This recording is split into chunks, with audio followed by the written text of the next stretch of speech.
mandate for a government that delivers exactly that.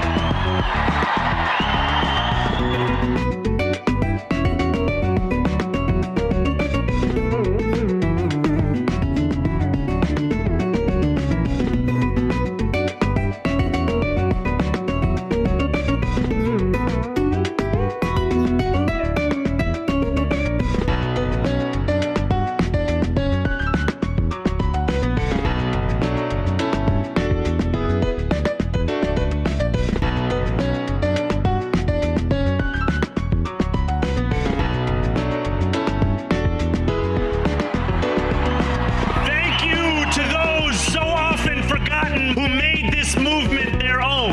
Yemeni bodega owners and Mexican abuelas, Senegalese taxi drivers and Uzbek nurses, Trinidadian line cooks and Ethiopian aunties. Yes, aunties. This campaign is about people like Wesley, people like the woman I met on the BX33 years ago, people like the taxi driver I went on a 15-day hunger strike with outside of City Hall. My brother, we are in City Hall now.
Where she streams, all that content is bursting the seams. Politics daily, plenty more. Your sense of fashion, you'll adore. So grab your stuff and hop aboard. We're going straight to Jack's Discord.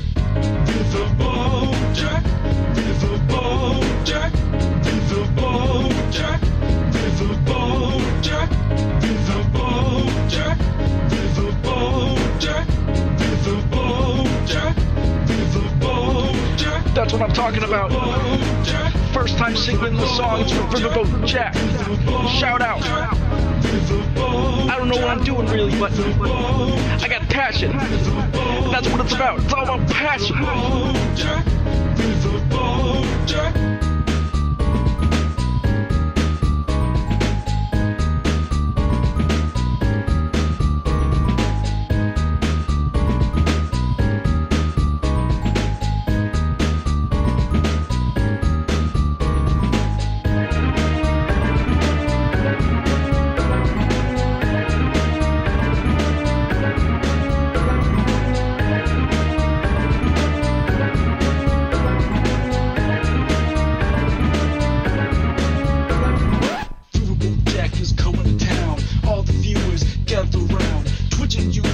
Where she streams, all that content is bursting the seams. Politics daily, plenty more. Your sense of fashion, you'll adore. So grab your stuff and hop aboard. We're going straight to Jack's Discord.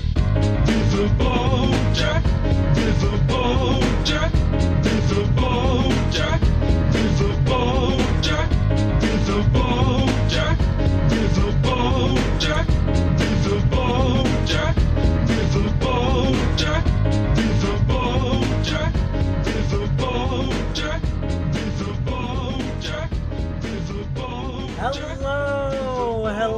Hello, everybody. everybody. How we doing, folks? How we doing? Hello, Superjet Guy. Hello, Rapper Adset. Hello, Abyssal Liz. Hello, Mr. Malachite. Hello, Sweet Blasphemy. Hello, Fighting Hobbit. Hello, Story the Bard. Hello, Small Frog.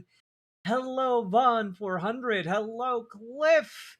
Hello, Jazz Dog, the jazziest dog we know. Hello, Matatiahu. Hello, Jackarus. Hello, how we doing, everybody? Hello, Samantha Maeve. Hello, Conjure Gay Frogs. Hello, Cliff V2H, which I am assuming might be the same Cliff. Hello, Problematic Post. Hello, Banana Brains. Hello, 2D Synctium. Hello, Sage. Hello, Mithril. Hello, S Thomp. Hello, Coltrane. Hello, One-Eyed Weirdo. Hello, Noxy Poxy. Hello, Megan Fox's Giant Boobs. Hello, Latzia. Hello, Andrew S.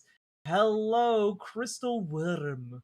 Hello, Lizabeth. Hello, Ruthie. Hello, everybody. Hello, Comrade Girl 2018. Hello, Osimo. Hello, Blueberry Bumblebees. Hello, Nerus Crowhill. Hello, Forlorn79. Hello, Jenny. Hello, Kiva and Defer. Hello, Zeph Asmodeus. Hello, Zaron Joy. Hello, Quiet Kitsune. Hello, Coffee Table. Hello, Mercedes Benz. Hello, everybody. Hello, ITS Tus. That's my contribution to the attempts on pronouncing your name. Hello, Cliffy's Fishing 101. Yet another Cliff in chat. Interesting. Hello, Stop the Stupidity. Hello, everybody. How we all doing? Take my keys out of my pocket.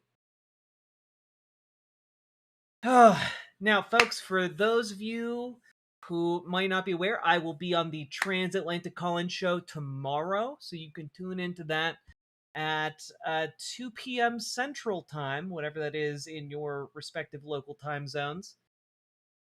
Appreciate all y'all. Stop the Stupidity. Thank you for the 5 Tier 1 subs right at the start of the show. Look at us go. Look at us go. And thank you for being the first person today to support the stream financially. And I do want to give a special shout out to Cliff, who did support the stream before it even started several hours ago. Howdy, Scotty Orange. Hello. Hello. Hello, Wiccan Gamer. Hello, Uncle Gumbald. Hello, Ellie, Player 1. And hello, FICO Frantic. Hello. And if we do make it through the segments we have today, I'm gonna play a wonderful little game from one of my favorite indie devs, Zeboid Games. And you know what? I'm just gonna say it right at the top. Y'all should check out Zeboid Games. They're on Steam Super Sale right now. Did you just start? I did just start. And the game I intend to play, just as an FYI. Here we go. Here we go.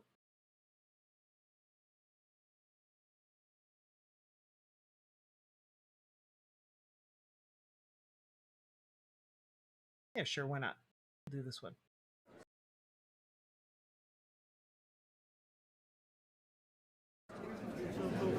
Wait a minute. You guys can't see it. I was playing Mina the Hollower last time. Silly me. That's not the right thing. There it is. Huh! We did it. Omega Star, thank you for Jack, the membership. Your hair is adorbs, _Jack Wiggle. And I really appreciate the compliments. Thank you all, folks. I've appreciated each and every one of them. Here you go. I feel like something is falling apart. 2D60. Thank you Thank you for the 10 gifted memberships.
You know my apprehension. Here's my part to play into a new dimension. Anyway, the music slaps, and honestly, everything that Zeboid Games has ever made is both hilariously incredible and also very good. One of these days, I need to play Cosmic Star Heroine on stream, which is my other favorite game from them.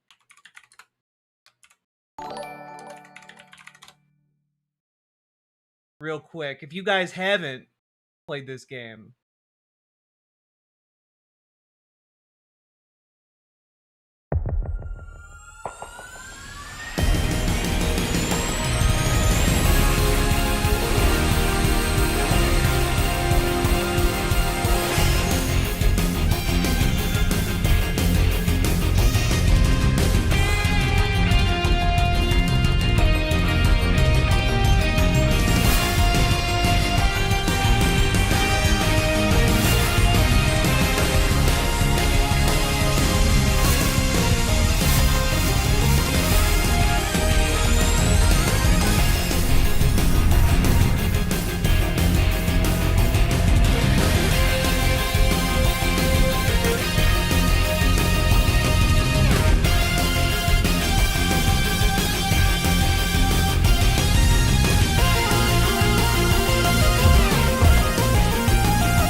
hello, I'm certain.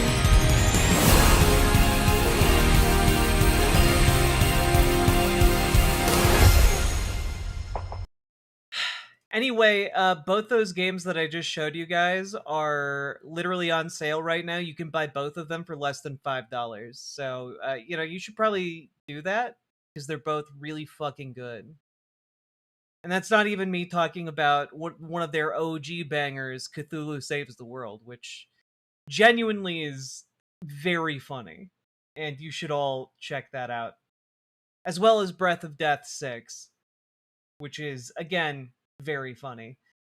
Their entire existence as a company is, how can we make absolutely banging RPGs while also just having fun?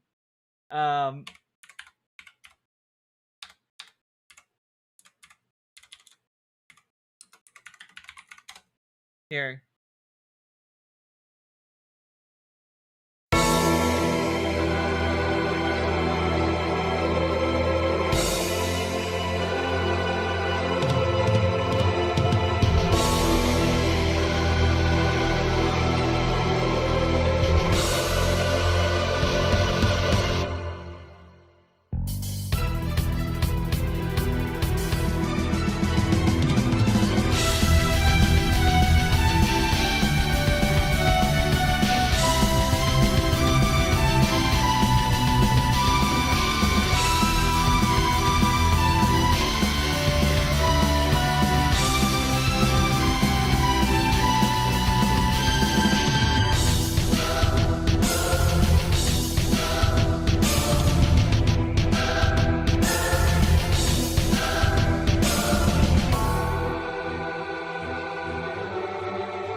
yeah, anyway, a horrible curse steals Cthulhu's powers, and he gets mistaken for the hero that's going to save the world. And so he has to embark on an epic RPG journey in order to defeat all evil so that he can become the evil and destroy the world. They also made a sequel to this,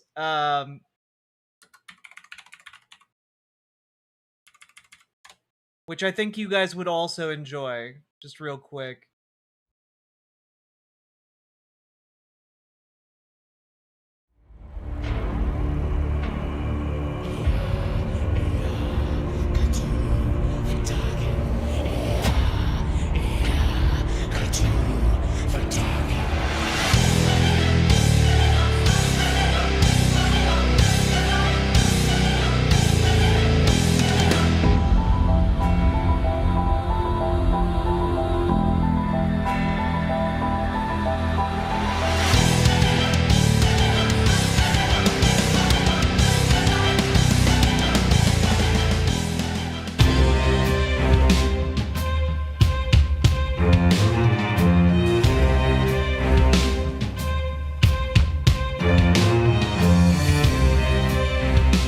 That's right. It's not just the world that needs Cthulhu, it's the spirit of Christmas itself. You have to save Santa Claus. He's been kidnapped.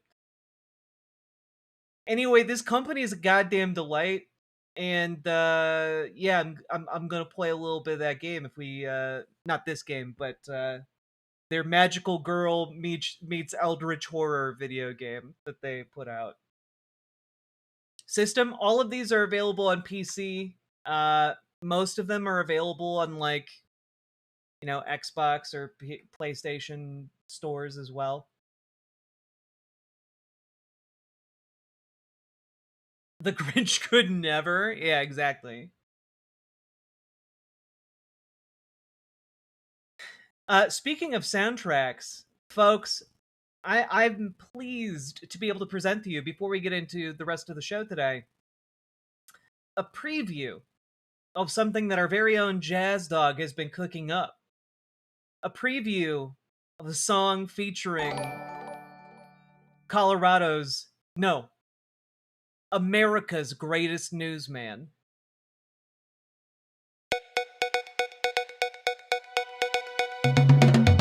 Thank you for joining us here at the Cable Center on the beautiful campus of the University of Denver. I'm Kyle Clark from 9 News, here alongside my colleague Marshall Zellinger. Victor Marsh, thank you for your time. Great to be with you. So you have agreed to debate your Republican opponents on 9 News next week, and that discussion is going to focus on policy. Our conversation here is going to talk about your backgrounds and your qualification. Great. Your claim that your abusive stepfather forced you to kill a man when you were 7 years old, is that the only person you've ever killed? Well, I would say as a child, yes.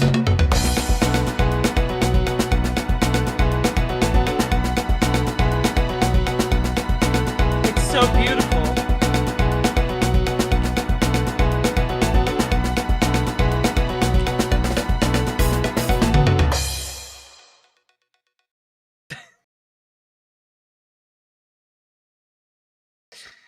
Oh god, I can't wait to hear the final version. What?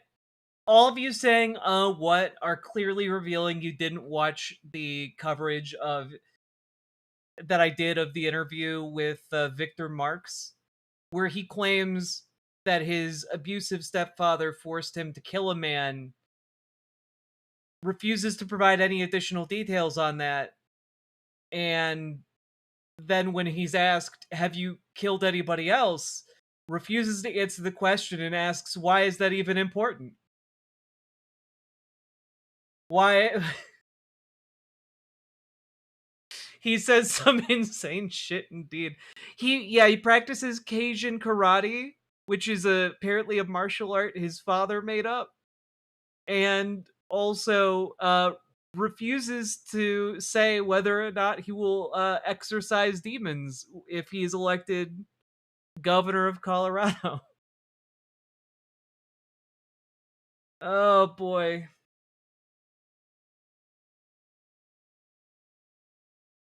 He's a Cajun karate master. He's definitely skilled. Indeed. God. All right. Uh let's Oh wait.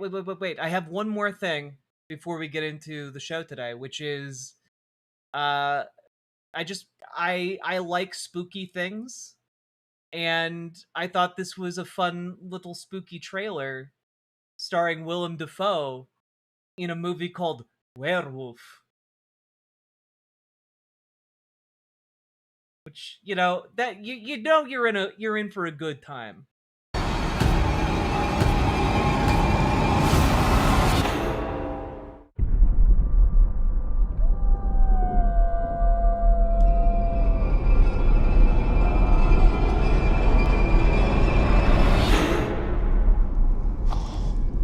Child of God.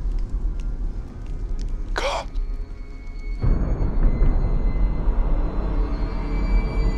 Do not dread the darkness. Embrace it.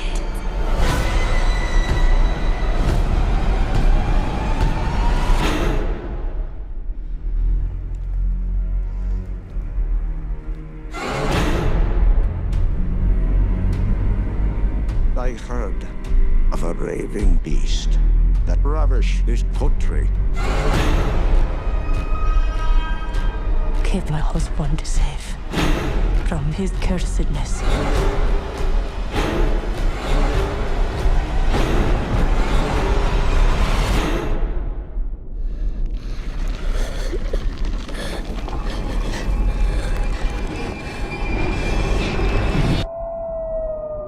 Thy soul is cursed. Thy kin are cursed.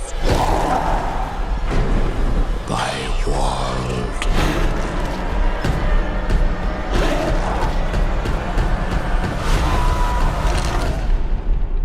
is cursed.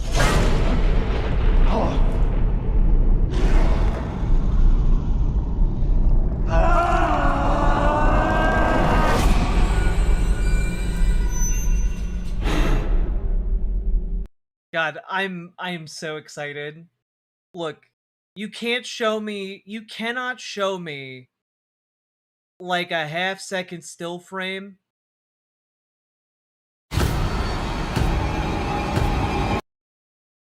of Willem Dafoe looking at the camera like this. You can't do that. Because the second I see that, I know this is going to be an absolute fucking banger. Is this going to be an actually good werewolf movie? You look that man in the eye and tell him he's not making an absolute banger of a werewolf film. All right? That is a look of orgasmic pleasure from Willem Dafoe. One of the weirdest little guys ever to act on the screen. All right? If he's having that good of a time, then it's a damn fine movie. Is this The Giver, psychologically scarring novel The Giver? Yeah. Yeah, you nailed it.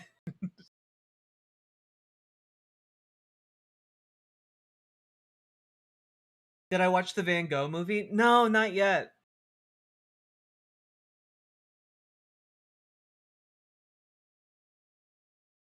But is it better than Spider-Man? I mean, it's always going to be hard to top Willem Dafoe crawling across the ground, groveling in front of like a cartoon mask. Like it's hard to top that in terms of cinema. Mind clearing this up for us? Do you remember the name of that fan Pokemon upgraded and modded game you reacted to a while back?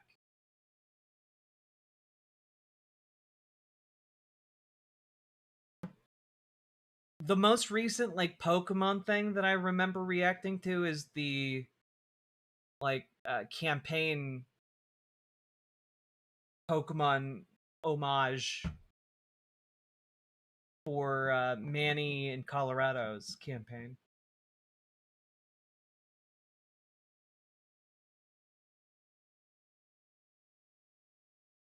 Don't remember that. Sorry. All right. Let's get into talking about shit. All right? Here we go.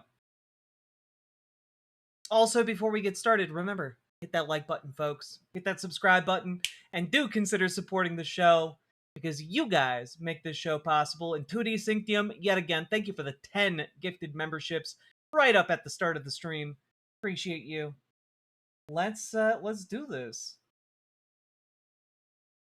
So, folks, you know, I've been thinking a lot about mortality ever since I saw this article grace my feed earlier today. Paramedics responded to a cardiac arrest at Mitch McConnell's home on the day of his hospitalization. And his office hasn't disclosed why the former Senate Majority Leader was hospitalized. But, it got me thinking. People do be old. And that is something that will happen to all of us. And frankly, I saw a meme template going around and I just,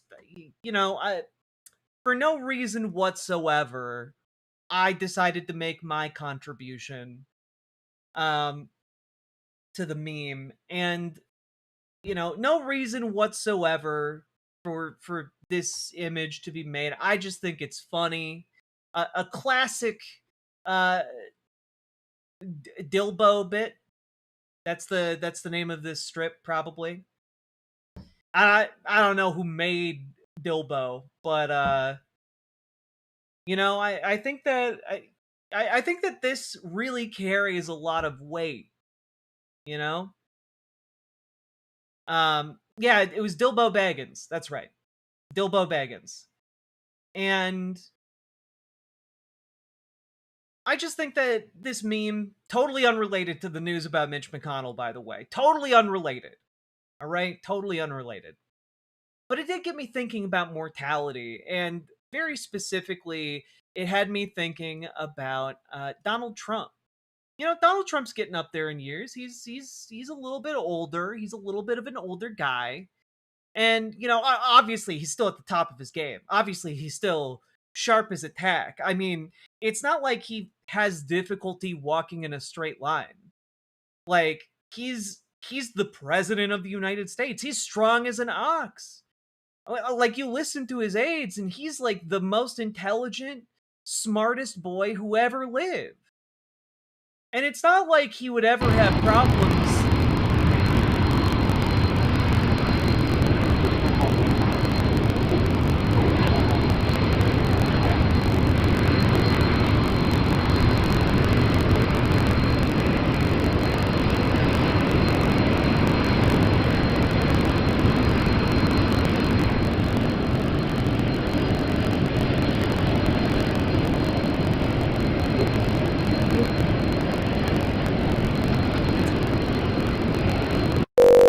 Well, maybe, guys, maybe walking in a straight line is actually for people who are on a decline. Maybe actually, if you bob and weave, you're actually honing your spider senses. He's doing that deliberately to avoid any other potential assassin bullets. He learned from the other times, so he's he's doing serpentine.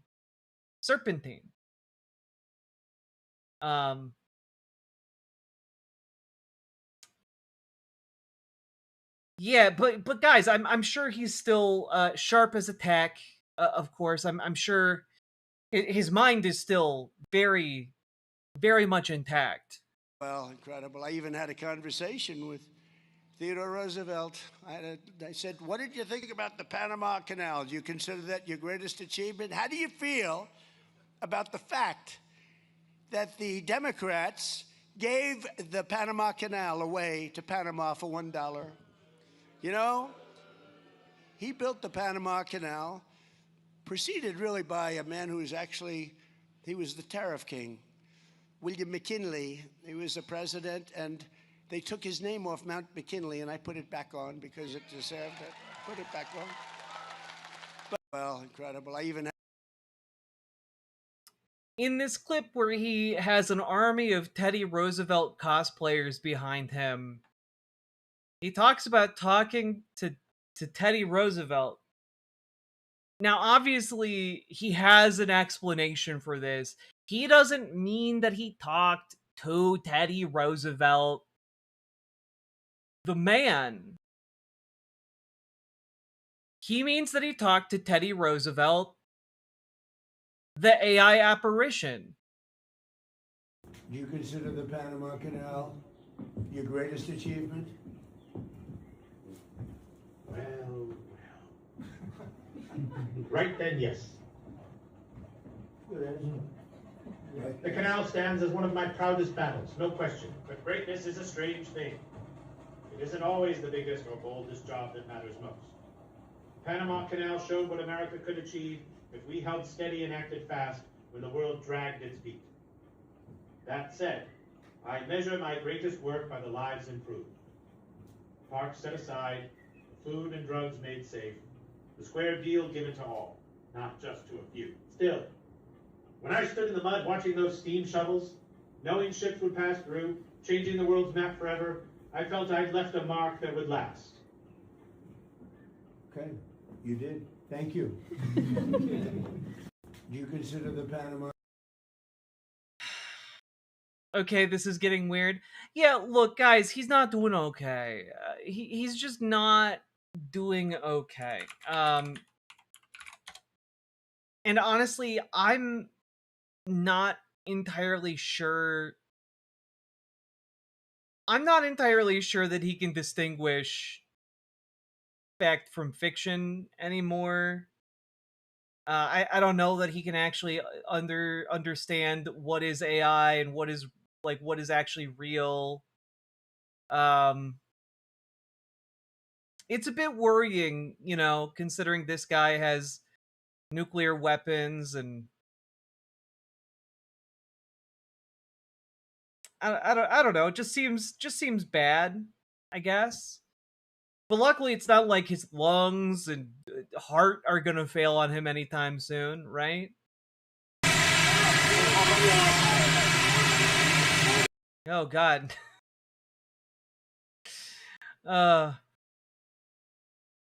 Anyway, don't look up any recent clips of him trying to breathe. Don't look up any clips of him trying to breathe. It's not gonna go well for you. Or for him. It's been a rough go for him this past year. I mean, we all paid attention to him at the G7 summit. Like, U.S. President Trump briefly teases Macron and then walks off in the wrong direction. French President Macron and Italian Prime Minister Meloni call him back.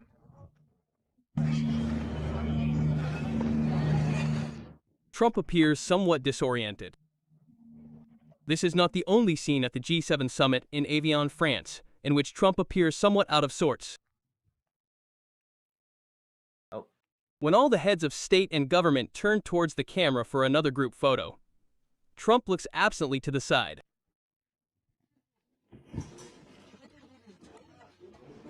Like, dude even pointed at the camera.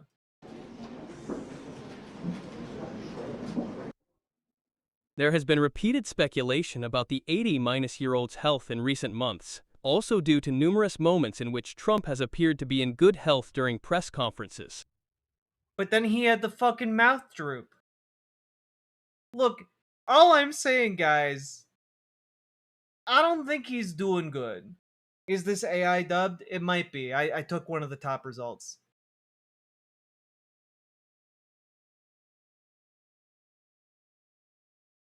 But, like, the important element was the... Oh, yeah, it does have the auto dub tag. The important element was the footage. And, like, did our little tumor finally do it? It, you know, I feel like it's working on it. It's working on it. I mean, this guy barely looks like he can stay awake while looking at a fucking Teddy Roosevelt hologram. And then he goes out and he talks, like, unambiguously, as if he talked to the actual Teddy Roosevelt. And it's just like, dude, no one in that crowd knows that you just talked to a hologram of Teddy Roosevelt. You just dropped in there like you're saying, oh, hey, I talked to Teddy Roosevelt. It's Weekend at Reagan's. It really, really is. They're practically puppeteering this man. Anyway, I don't know. It really had me... The Mitch McConnell stuff really had me thinking about all of the ways Donald Trump's health has been failing, and how none of the previous problems went away. He's just been... like, they've all been compounding.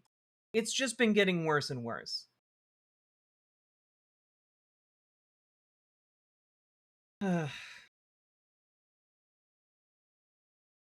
Oh god, I did see this. This was also very funny. Now, as I see my two beautiful sons sitting there, I think I'm going to give one to myself, one to them, and we'll have a threesome, okay? I'll pick out one of the two. I'll give them the Congressional Medal of Honor for something, for their genius at hunting. And I'll get one for taking on Russia, or something. Now, as I see my two beautiful... Like, guys, his brain is fucking cooked. He's talking about having a threesome with his sons. And then talking about giving himself a medal. While standing in front of a bunch of fucking Teddy Roosevelt cosplayers. It's weird. It's too much. Beautiful son sitting there. I think I'm going to give one to myself, one to them, and we'll have a threesome, okay? I'll pick out one of the two. I'll give them the... Like, the worst part is the crowd is reacting like he made a joke. He didn't make a fucking joke. Bad concentration, loses track of time, poor coordination, activity withdrawal, no longer playing golf. Symptoms sound familiar? Yeah. God. Which one of you forgot to cut your six-pack rings that got wrapped around McConnell's shell? Oh no. Oh no. Trump repealed the life-saving paper straws. Oh no. Donald Trump set him up to die. No, Mitch McConnell, no! Don't eat those plastic straws.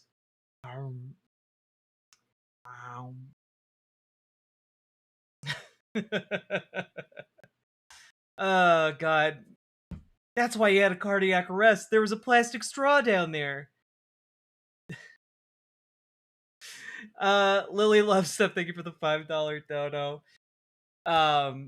God, there wasn't really a point to this. I just thought this confluence of events was funny, and, both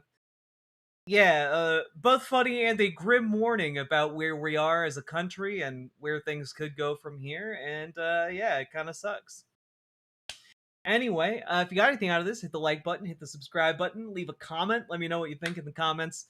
Let me know in particular what you think about Donald Trump talking about wanting to have a threesome with his sons. Let me know what you think about that. That seems like something that would destroy any normal presidency just on its own. And I know for a fucking fact the mainstream media isn't going to touch that one. Anyway, folks, do the things, click the buttons, and join your local Dems, join your local DSA if you need help doing that. You can join our Discord and reach out to Gamergy for help getting involved with your local DSA. Reach out to Dragonfly for help getting involved with your local Dems. We can help you make that first step. And also, check out ImogeneOlivia.com. Gender euphoric lingerie designed from the ground up for trans femmes, tested with cis men, cis women, non-binary folks. It is comfortable, sexy, non-tucking lingerie. Go check it out. ImogeneOlivia.com. Link down in the description. And keep on going. So Mitch McConnell is dead? No. I mean, not as far as we know, right? You are talking to no one, 50 people, really? Well, make up your mind. Am I talking to no one or am I talking to 50 people? And also, just for your own edification, I'm talking right now as we speak to about 400 people, actually. This is what facing the Grim Reaper looks like. God, what is this? Path to finishing the NDA. It's true. This week has been good bipartisan cooperation and a string of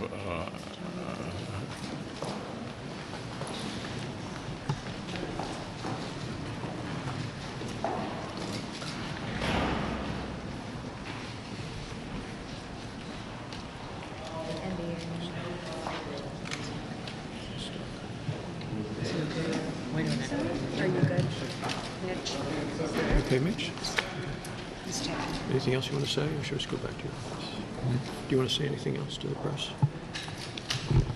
Let's go back. Go ahead, John. I'll take it back. Leave it. Let's go back to you. Go ahead, John.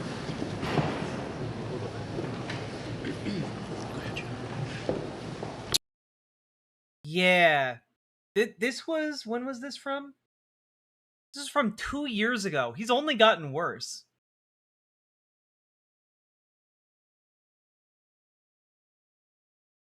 God. Who is this guy? Mitch McConnell. He was the leader of the Republicans in Congress when Obama was president, and The he heat was the dome one who over stopped DC, anything heat good from index happening. is at 120 this weekend. Is the gates of hell opening up to welcome these mean old men? It's true. It's true.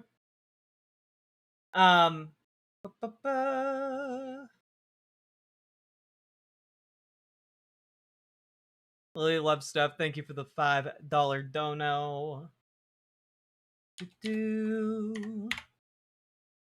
All right.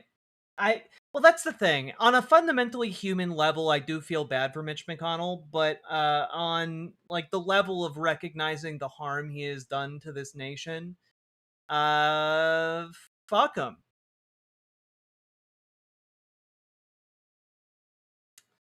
All right.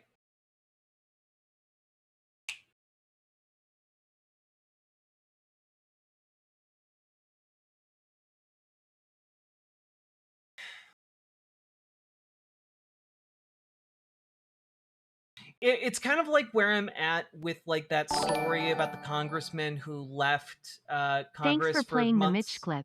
It reminded me that E picked up Death's Door at the Steam sale and can't wait to play it when I finish work. Ah, hell yeah, Danger Vince. I hope you enjoy it. And thank you for resubscribing.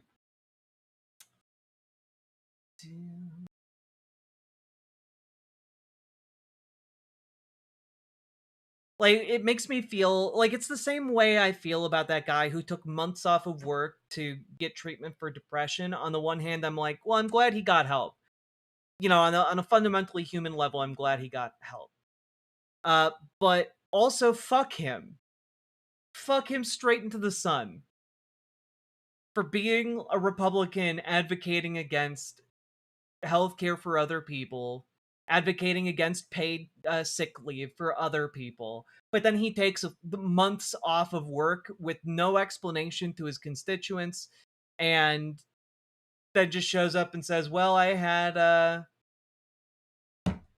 depression, haha," and just like, fuck you, man. Everyone should be able to do what you do, what you did, rather.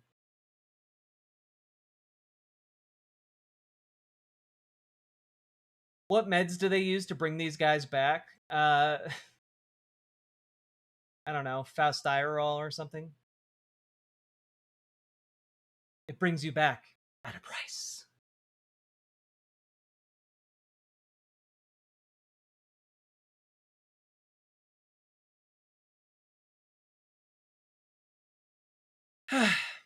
All right, you all ready to jump into our next story?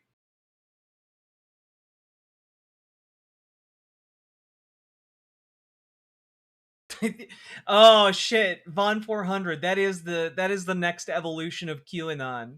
It's when they start adrenochrome investigating all of the Republicans instead of the Democrats. You know.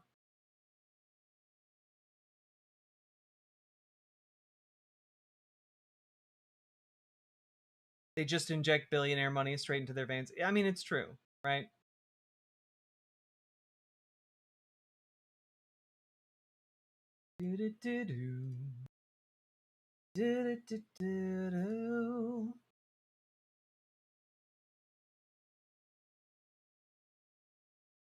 Please, Jack, may I have more horrors? Yes, I'll allow it. I'll allow you these horrors as a treat. A special recompense for your presence.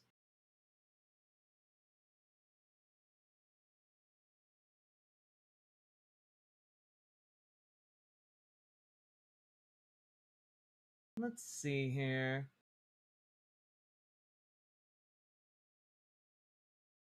Yes, I do have a call-in show I'm going to be hosting tomorrow at 2 p.m. More? Central You Time. want more? If you guys want to call in and debate trans issues, talk about trans issues, etc., you can do that tomorrow.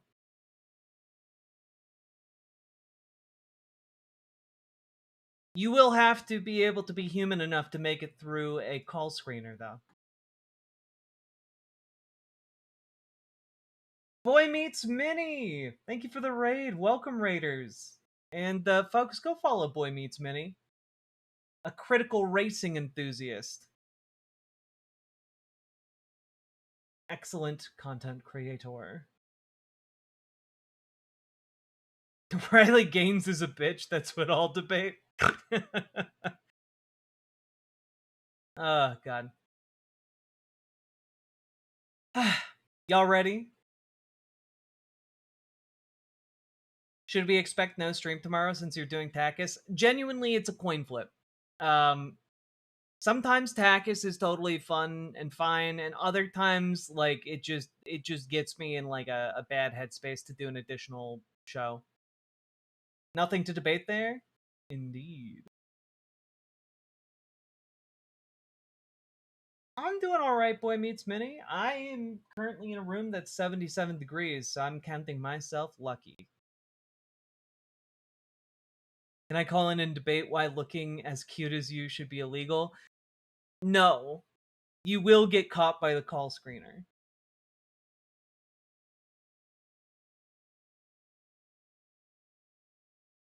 My moose died from eating Nutella and I don't have the space to bury him. Sounds like you've got some chocolate mousse to take care of.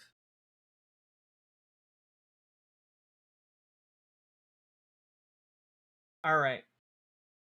You could always just do a video game stream to blow off steam. I might do that. We'll see. Alright, here we go.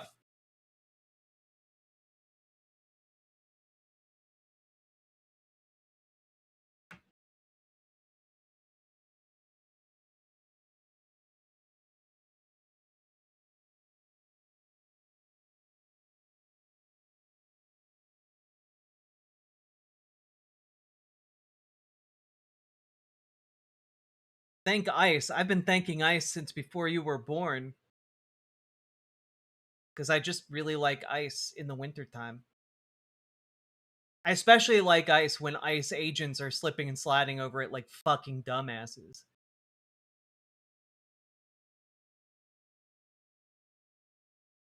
That was a good joke. Most people just say eat him.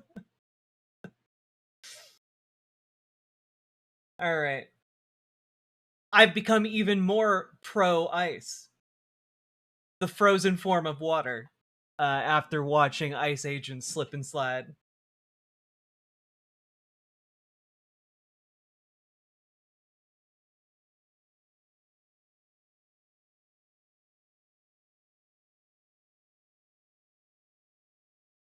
I'm queer. All I drink is iced coffee. I love ice. God. All right. Here we go. So, folks, we have to talk about ice.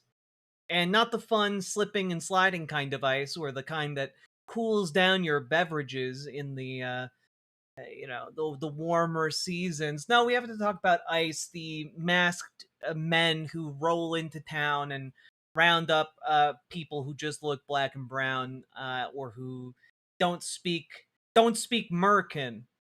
And yeah, they're still a thing. I know the news coverage has been toned down more so recently, but it's heating back up.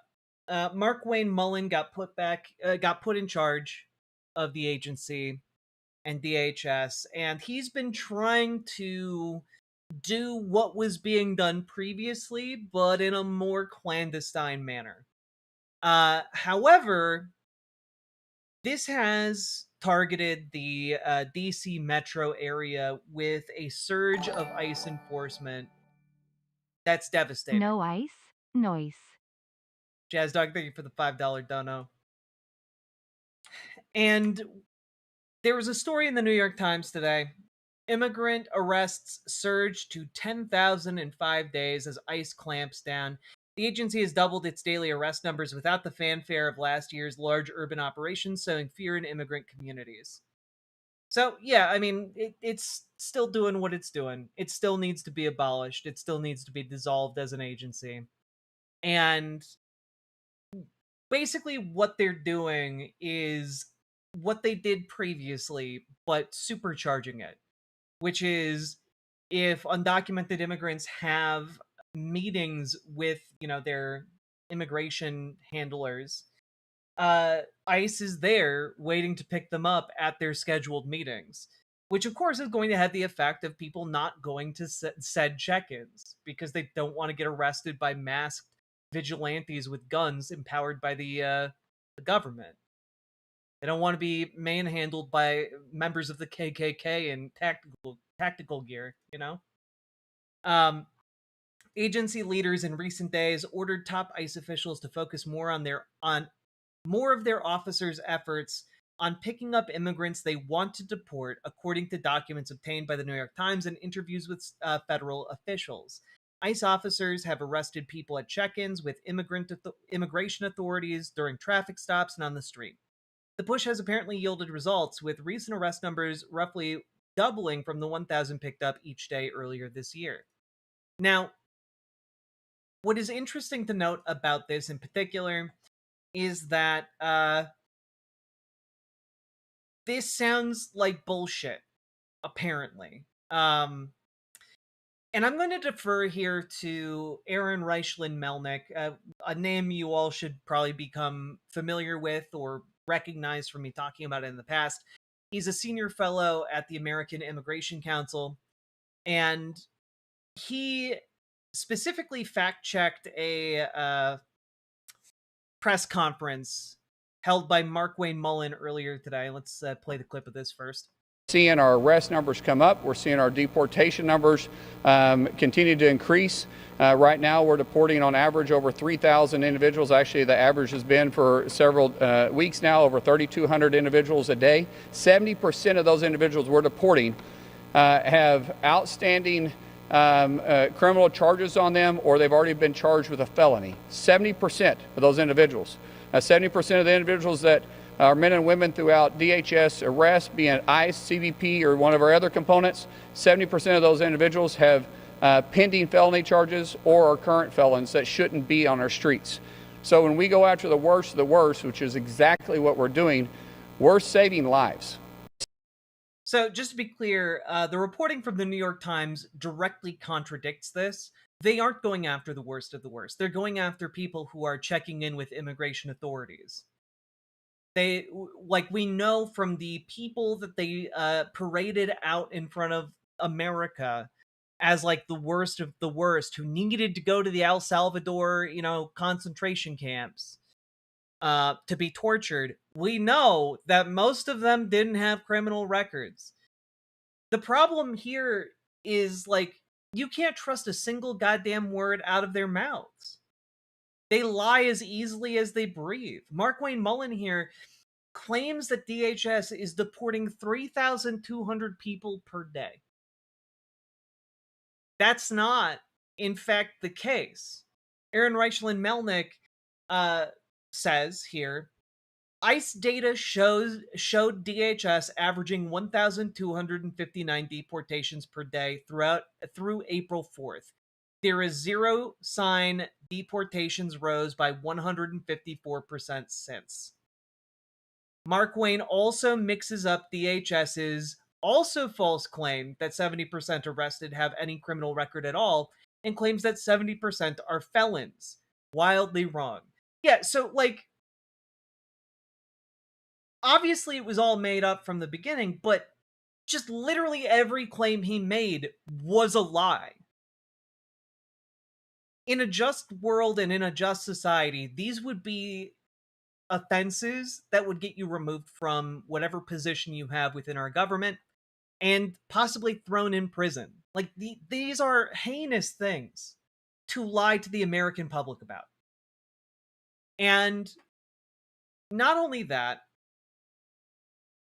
but we know that ICE targets the most vulnerable people. It's why they go after random people on the street who are just minding their own business. It's fucking nonsense. It's just constant fucking nonsense. And to top it all off, one of the things that Mark Wayne Mullen promised was this. Operations in New York City. Can you clarify whether additional ICE personnel or resources have been deployed in New York and whether New York has been cooperative? Well, we wouldn't give you our operational procedures if we were going to do it anyways, but either way, every day we're going after the worst of the worst. And No, because of some of the policies that we see coming out of New York, especially New York City, we are possibly having to flex a little bit more because we see a lot more criminal activity. People think that it's just the illegals that are here. The illegals, if you come around, it also has cartels that follow. We have serious gang violence that takes place. We've arrested some of the worst of the individuals that's coming out of New York City because they feel like it's a safe haven. And when they come in here, they also bring in tremendous amount of organized crime along the way. And then it spreads out to other cities. I love, by the way, that they make this claim, and there's literally no data that supports any of these claims. He's just lying. Right? He's just lying. We know that undocumented immigrants are less prone to committing crimes than native-born Americans. Like, this is a fucking bullshit thing he is saying. Oh, they're spreading crime. They're bringing gangs with them. He's just lying and being racist, exactly. That may not participate in the same direction that Mamdani wants to take this city. So we're going after the head of the snake. And if that's in sanctuary cities, we'll go to sanctuary cities to get rid of the worst of the worst. Yes. Yeah, he's going after the head of the snake, he says, while talking about Zoran Mamdani in New York City. I can tell you this much. If Mark Wayne Mullen thinks that he's going to have a better and more successful time doing a large-scale ICE occupation of New York City versus Minneapolis, Minnesota, oh god. It's way more population dense over there. You are gonna get wrecked in a matter of minutes. It's crazy. Now, I do see folks in vertical chat here. You guys are trying to abolish law enforcement. No one is talking about that. You're making up a straw man as you go. But I did want to talk about your comment here. Here's the thing. You come to America illegal, you will be labeled a criminal because they broke the laws of America. Now, just so you know, and so other people know as well, coming into the United States is a civil violation on the same level as a parking ticket.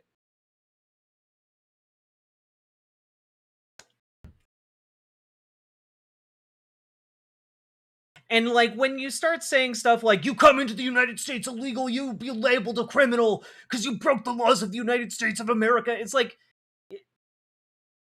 in the scheme of actual law, what you're talking about and how you talk about it, it's like you're advocating that people who got parking tickets should have to go like to a very special court where if they are found guilty, they would then be stripped of all their worldly possessions and possibly have to go up against a firing squad. Like, it's ridiculous. It's clownish. It's buffoon. And honestly, it's a bad look. Like, it's just gutter racism that has been gussied up and then force-fed into your information ecosystems. But the reality is, when you park illegally or park too close to a fire hydrant, you are committing the same level of infraction as an undocumented immigrant. And what happens to you in that case? Well, what happens is you get a ticket, and then you go online, you pay the fine, and voila. But also, somewhere in the government system, it says, oh, the fine has been paid. And that gets documented. Weird how it's so easy for you to be documented within the system. But instead of just having the same approach to undocumented immigrants, instead, we have to imprison them on the taxpayer dime in privately run concentration camps where they're tortured, where they're separated from their families, where they then get disappeared into this system, where they then get subjected to an entirely different set of legal procedures that do not have to adhere to the same level of criminal law as everyone else. And then on top of it, you then have them being shipped around the country in trucks, in vans, in airplanes, and then flown to a different country. All of that costs money on the taxpayer dime, whereas we could just address this problem the same way we address parking tickets, which is they pay a fine and then they become documented in the system. It doesn't have to be complicated. It doesn't have to be expensive, and it certainly doesn't have to involve concentration camps and torture. But y'all add that shit to it because you're weird assholes who get off on the idea of torturing black and brown people. It's grotesque. And, like, I don't know. I think that that's a weird solution to a pretty straightforward problem. And, like, maybe we should be taking straightforward solutions to a straightforward problem. In this case, you document undocumented people, and there you have it. Easy peasy, lemon squeezy. But, nah, y'all have to get weird about it. And speaking of course, this plan to surge ICE, all of that is happening as ICE is disappearing people. This is the Marshall Project. It's a nonprofit journalistic outlet that focuses on criminal justice. And essentially, they've been tracking different immigrants detained within these concentration camp systems across the United States. And essentially, what they've found is that ICE has now a system in place to periodically and seemingly randomly move immigrants from detention center to detention center in order to prevent their lawyers from being able to find them. Because they don't want these people to have due process. They don't want these people to have rights. And the easiest way to do that is just to disappear them within the bureaucracy.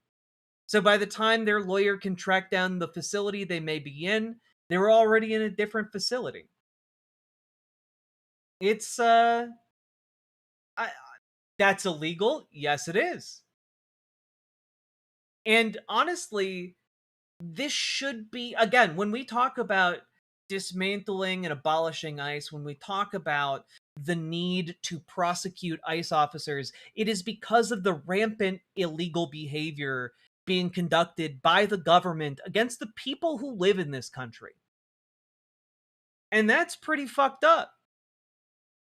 That's pretty fucked up. I think that the people who are breaking our law, even if they are members of our own government, should be held accountable for breaking the law. I don't think that's very complicated either, but conservatives keep doing mental gymnastics to avoid holding federal agents who have killed people in the streets accountable for their crimes. Like, what I find particularly heinous is that conservatives who are all about law and order, all about, you need the law. The law needs to be applied to these undocumented immigrants, don't seem too keen on applying the law to actual government officials or actual ICE agents who are breaking the law on camera on a regular basis. And it just kind of seems to me like instead conservatives look at that and they say, I love it when federal agents break the law. I love it when fellow American citizens get killed by federal agents. And honestly, it's one of those things where I'm just gonna say it. Y'all don't love America. Y'all fucking hate America. You all fucking hate the idea of other people who are different than you having rights.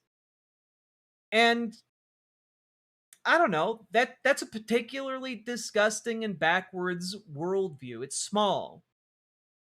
Because it's the kind of petty where you just think about it from like the bad team I don't like. They lost a point in football.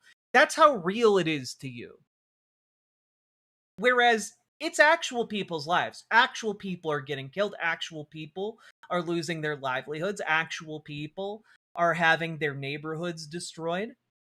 And actual people are being tortured. Actual people are having their rights and dignity violated on a daily basis. And y'all just go, not my problem. My team's winning. Yeehaw! And it's just disgusting. Because this never ends with just us getting hit. It flows downstream. All this shit flows downstream. And the more you cheer it on happening to us, the more shit is going to pile up on your doorsteps. Even if you were interested, self-interestedly interested in this, you all should see the mountain, the tidal wave of shit you have conjured into being that is going to inundate each and every one of your tiny villages and towns. It's crazy. I've seen it happen in Minnesota. I've seen the ICE agents like going out into the rural areas of the state. The areas full of people just like you who thought it would never wind up affecting them. And boy howdy has it affected them. But y'all, a lot of conservatives are the kinds of people who, they're gonna cheer this on. They're gonna be like, I don't give a shit. And then it's gonna hit them. And because they don't give a shit and don't care to learn anything about it, what winds up happening? They wind up not knowing why all this shit suddenly arrived at their doorstep.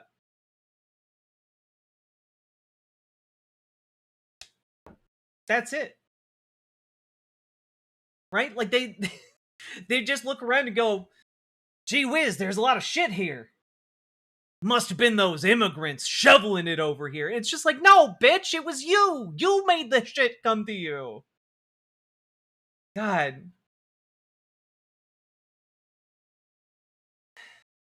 How does third world migration benefit the host country? Because labor is a fucking resource, you ding-dongs. God, every single one of you is the stupidest person alive. Somehow.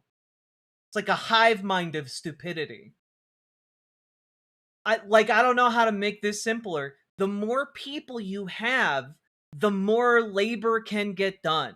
And the more labor gets done, the more money circulates within communities. The more wealth accumulates. I don't know how to explain this to you guys. And to be honest, I don't know why I'm bothering, because when you ask a question like that, I know that you're a fucking racist. Because you look and you're like, well, maybe they're from Africa or Latin America, thus they couldn't possibly benefit a place like America, and that's because you're a racist. Right? It's like saying, oh, wow, I inherited a farm. But, oh no, I only have 2 hands. I can only harvest, a quarter of this field at a time. And then suddenly 3 more people show up, and you're like, I can pay these 3 people, and now my entire field can get picked. Hooray! Because more people gets more work done. I don't know how to make it more simple for you folks. It's crazy. Is that supposed to make me feel bad? No! It's a statement of fact. The fact that you're a racist is just fact. And I know you're not going to feel bad about it, because you came in here being a racist. The fact that you are like, is that supposed to make me feel bad? I don't give a shit about your feelings. God damn. Most self-interested, most, precious little fucking snowflakes. It's crazy. Y'all get out there and you're like, the only way you can conceive of the world in social interactions is that it's all about you and your feelings. It's exactly the kind of mentality that makes you a fucking little racist freak in the first place. The reason I interact with you, by the way, is not because I in any way expect to change your mind. It's because by interacting with you in this way, and in this direct and simplistic and coarse way, I'm hoping that other people hear these arguments and then realize, oh, hey, maybe I shouldn't be a dipshit. And hey, maybe I shouldn't be a racist. It's for the benefit of other people. You're already way too far gone. Let's see.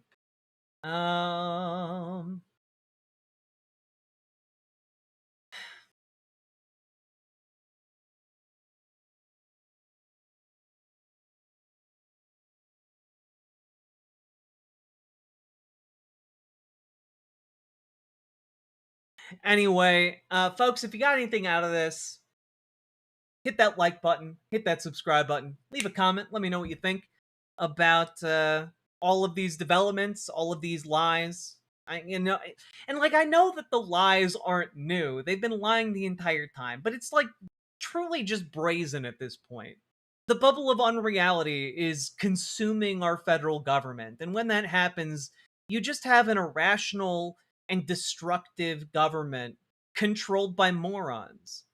And that's bad when you're talking about an imperial hegemon like America. So, anyway, get organized, folks. Join your local Dems, join your local DSA, kick those corporate bastards out of your local Democrats, and make your DSA more effective, okay? If you need help doing that, join our Discord, reach out to GamerG for help joining your local DSA, reach out to Dragonfly for help joining your local Dems, because, folks, the opposition is getting organized, the fascists are getting organized, you need to get more organized than either of them, all right? We need to continue building off of these DSA wins, and we need to keep on winning. So, become a part of that, folks. Feeling bad about being a genuinely awful person is normal, and it is concerningly antisocial to ask otherwise. True. 2D Synctium, thank you for the $5 super chat. And last but not least, folks, check out ImageneOlivia.com, gender euphoric lingerie designed from the ground up for trans femmes. Also tested with cis men, cis women, non-binary folks. It is comfortable, sexy, non-tucking lingerie. And check it out. ImageneOlivia.com, link down in the description. Let's keep on going.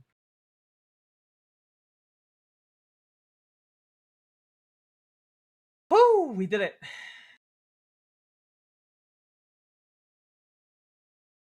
Trump was a huge letdown. We need our Caesar. Dude, Caesar got stabbed in the back because he was so fucking hated. I love giving money to my favorite streamers when dipshit racists try to yep. Mr. Pibb, 220, thank you for the $5 super chat. Appreciate you, appreciate the support, and appreciate the additional calls for racists and fascists to kick fucking rocks. We love Trump. He don't love you. Just kind of proves you're a sucker.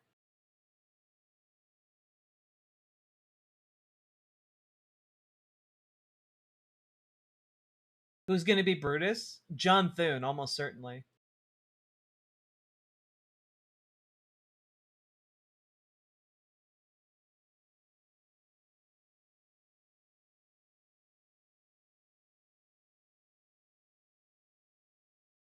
Caesar was the virgin to Mark Antony's Chad. I love you guys. All right.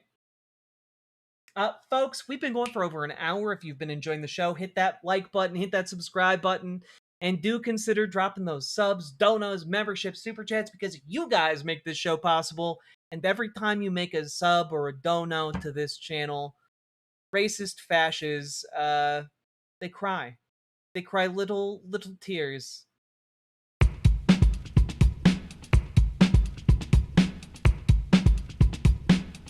Go, go, go. Click the button, click the button, click the button, click the goddamn button, click the button, click the button, click the button, click the goddamn button, click the button, click the button, click the button, click the goddamn button, click the button, click the button, click the button, click the goddamn button, click the button, click the button, click the button, click the goddamn button, click the button, click the button, click the button, click the goddamn button, click the button, click the button, click the button, click the goddamn button, click the button, click the button, click the button, click the goddamn button, click button, click button, click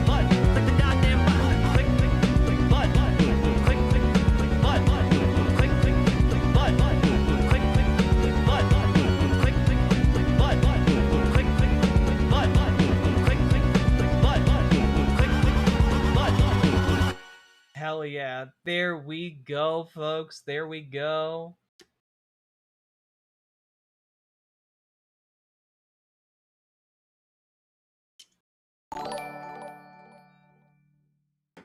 Someone should market bottled water as fascist tears. God, I think it's just too cringy. Wait a minute. Wait a minute.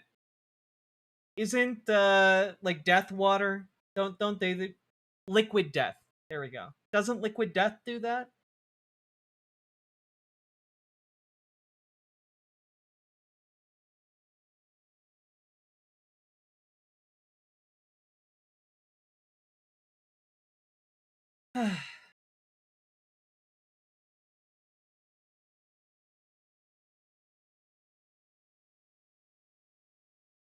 Do do do do do do do do.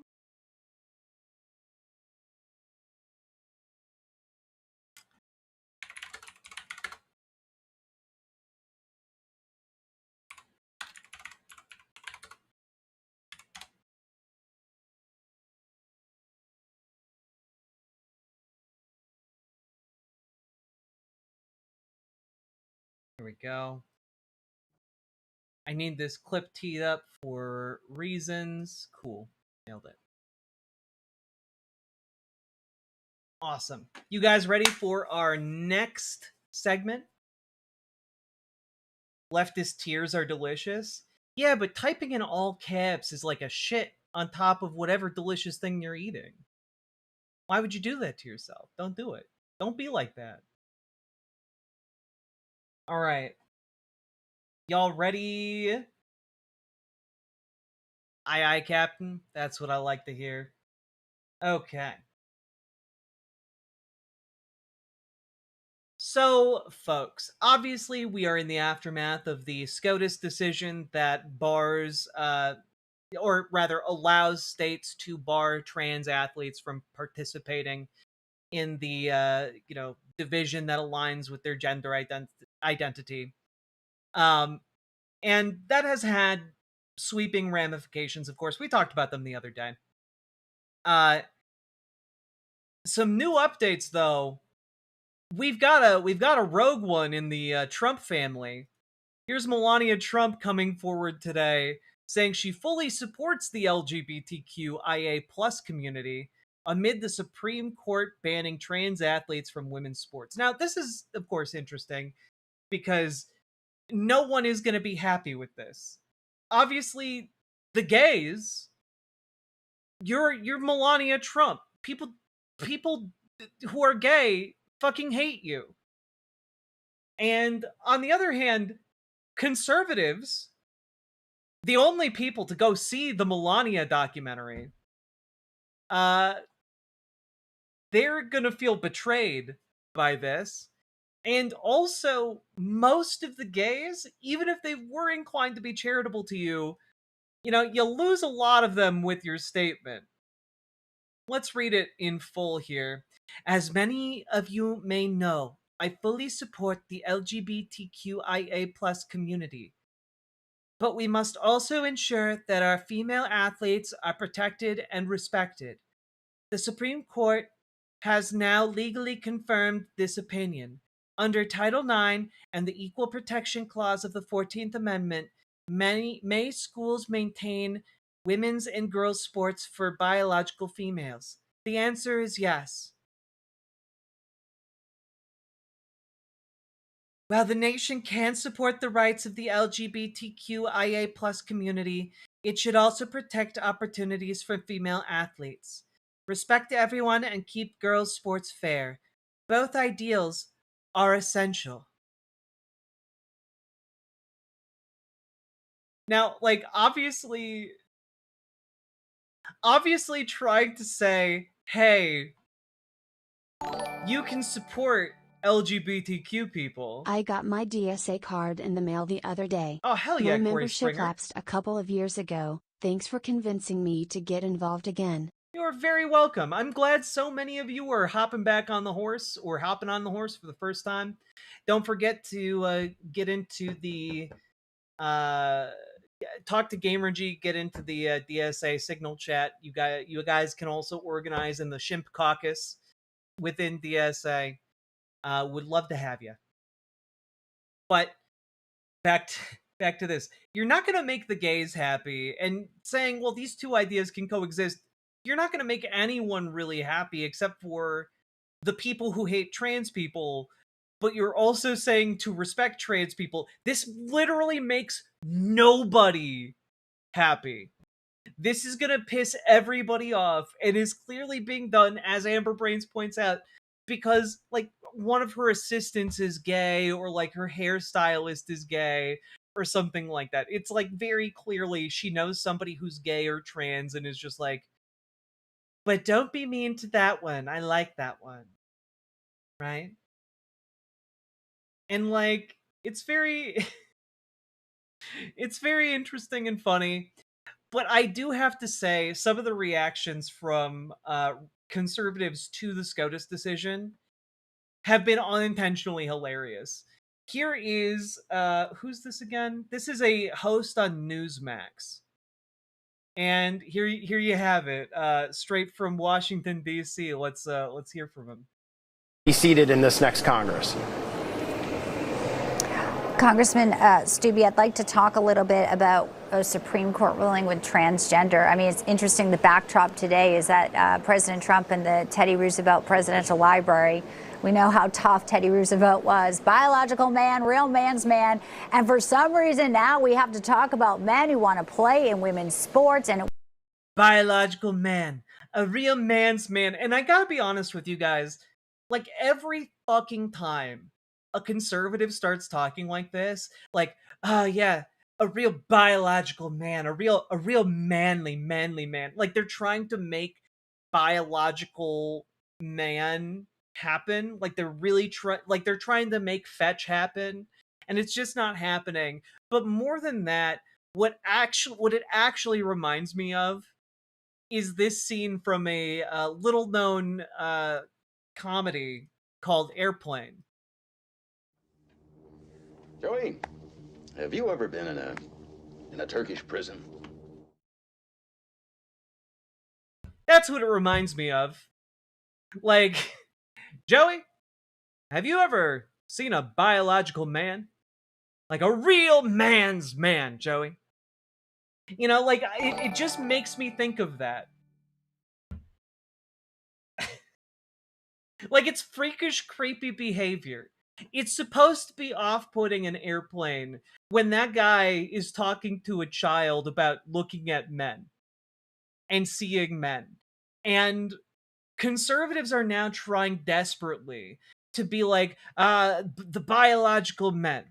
You're a real man, a biological man. And it's just like, I get really big that creep from Airplane vibes off of every conservative who does it. It's just kind of like, why y'all being weird, creepy assholes? Please stop.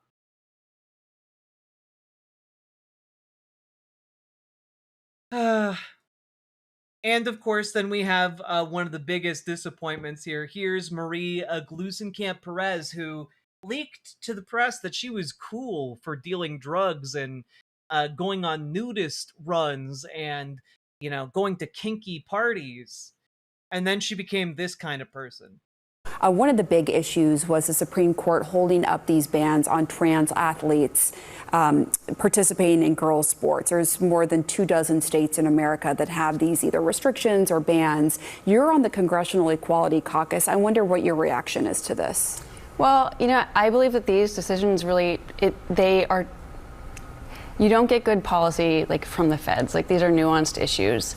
And I also think that the rush to moralize is not necessarily productive. You know, I got a lot of people angry at me when I voted against the bill that would have allowed for general inspection of student athletes.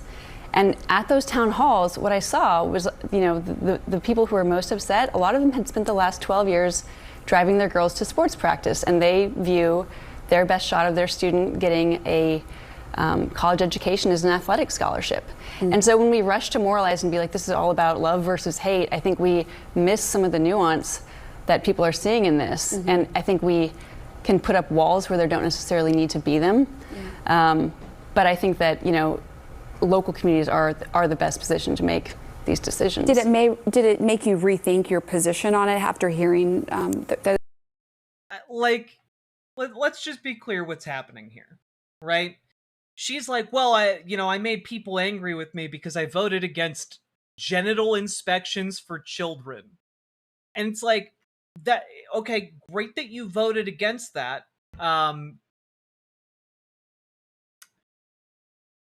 However, there is a problem here when it comes to verifying, you know, the sex of individuals, which is that it kind of necessitates someone to do, like, inspecting of genitals or chromosomes or gametes or what have you, whatever, you know, biological vector you want to go by, which does mean that there's out of necessity, there is some kind of system in place to check and verify sex. So it doesn't really matter if you vote against one particular invasive method of sex verification when your position is specifically in favor of sex verification as a policy. Right? And the other aspect here that is awful is that she's like, well, you know, I went to some town halls and people were mad because, you know, they had spent the last 12 years driving their daughters to practice, and now, you know, a spot might be taken away from them. A scholarship might be taken away from them because a trans girl whose parents also drove them to practice for 12 years might win the scholarship instead. And Marie Glusenkamp Perez's position is effectively, fuck those kids. They're not the right kind of kids. The NCAA has billions of dollars. They could easily have a few scholarships for trans athletes without affecting the opportunity of cis females at all. That's the thing, right? Like, number one, we should be passing the kind of legislation that allows people to go to college without entering into, like, financial destitution. And number two, like the NCAA, as you point out, has the capability of making separate scholarship funds. But in this particular circumstance, barring either of those things, Marie Gluesenkamp-Perez is just saying there, fuck those kids, fuck trans kids. Who cares about their hard work? Who cares about their competitive spirit? And not only should trans kids not be able to get those scholarships, but also, like, a scholarship for girls should only go to cis girls but not trans girls, or a scholarship that's for boys should only go to cis boys but not trans boys. Because I can guarantee you this, trans girls are not winning scholarships designed for men.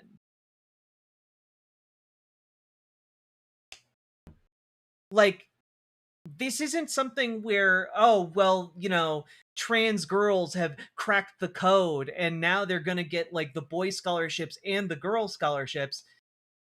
Like, you're just saying, no, you aren't actually a boy or a girl. You can't have either. It's crazy. It's some genuine, like, catch-22 bullshit. And I know that this might come as a shock to people in the government, but you don't actually have to set up catch-22s. You don't actually have to do that. Why not make a trans division where you play each other? Because each state has, like, one trans kid. Like, people truly do not understand that when we're talking about trans kids, the number of kids that are under that umbrella who are in competitive sport are minuscule, right? On top of the fact that, one, none of the data we have supports like any kind of scientific basis for forming like a separate but equal league. That league would consist of approximately like maybe 2 baseball teams worth of players. And it's just kind of like, you're effectively saying they can't participate in sports. Shouldn't that be kind of a hint, though? A hint to what? Like, the issue here is that there has been created a fear-mongering maelstrom in which these children have to decide whether or not they want to compete in high school sports. And the fury of the federal government and the fury of millions of people has been directed towards them. And it's not an organic rage. You can literally track like the prevalence of these bills starting in 2020. And it's entirely manufactured. It's entirely manufactured by conservative media, fear-mongering about it, and it's been laundered through liberal media like the New York Times to make it seem reasonable to centrist Democrats. And the only people pushing this narrative, they're not scientists, and they're not knowledgeable on these topics. They're just people who are like, trans girls make me feel icky, so they shouldn't be allowed in the sport. And it's really the level of racism that had people saying, well, it's the level of bigotry, rather, that had people saying, well, black people need a separate league because, watching white and black players play sports together makes me uncomfortable. And it's like, I'm sorry, I don't think we should cater our policies to bigots.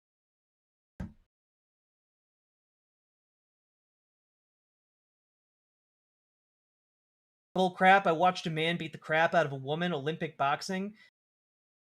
Are you talking about the Imane Khalif? Because she's intersex. That's not remotely the same thing that we're talking about. You're literally complaining that there are like, sex isn't a clear-cut issue. But also, like, the idea that boxers don't beat the shit out of each other, like, come the fuck on. Y'all get real. Go get real and go watch fucking Rocky or something, Oh no, people in a combat sport got the shit kicked out of them? Oh no. It's crazy.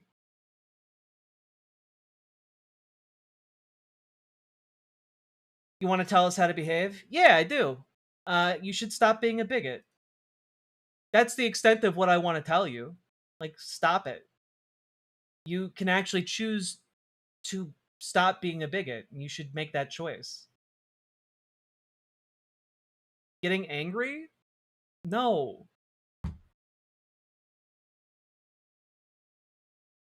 Like, oh, you're so mad, aren't you? Literally, no. I live for this shit. I have, by the way, if you guys, I see so many of you anti-trans clowns in chat right now. I literally do a call-in show tomorrow at 2 p.m. It starts at 2 p.m. Central Time. I do a call-in show. It's called the Transatlantic Call-in Show, where people like you guys are perfect. You guys are perfect. Please call in. Boxing, the sport where the goal is to give your opponent a concussion. I cannot stress enough how much I would love for each and every one of you bigoted pieces of shit to call in and debate on the actual merits of trans issues, which is the purpose of the show, by the way. It's so that you can call in and talk to people about trans issues, and you debate us. Bring your facts, bring your figures. We would love to have this conversation. And oddly enough, I've been doing this show now for several months, and not a single one of you clowns that has called in has been able to present a good argument. So I am encouraging you right now. It's over on a channel called The Line. Call in to the Transatlantic Call-In Show. You guys would be perfect. Y'all are too cowardly to actually show up and put your voice on the line and actually talk about it. I know it. I know it in my bones. Prove me wrong. Call in. Call it. All right? It's degenerate. It shouldn't be allowed. Call in, CIA torture. It's open. Anyone can call in. You can call in, and then we can have a debate about trans issues tomorrow, starting at 2 p.m. Central Time. All right? It only goes until 5 o'clock tomorrow Central Time. I could debate you. Call in. Roland Barham! Literally, the purpose of the show is for people like you to call in. I would love it. The last time I did the show, we didn't get very many good callers. And I would love for you spicy-ass dipshits to call in. It'd be great. And I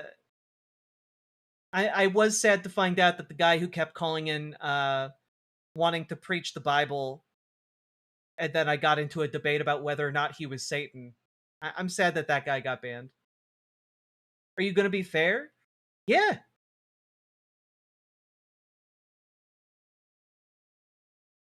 Every time Jack is on Takis, I'm so excited.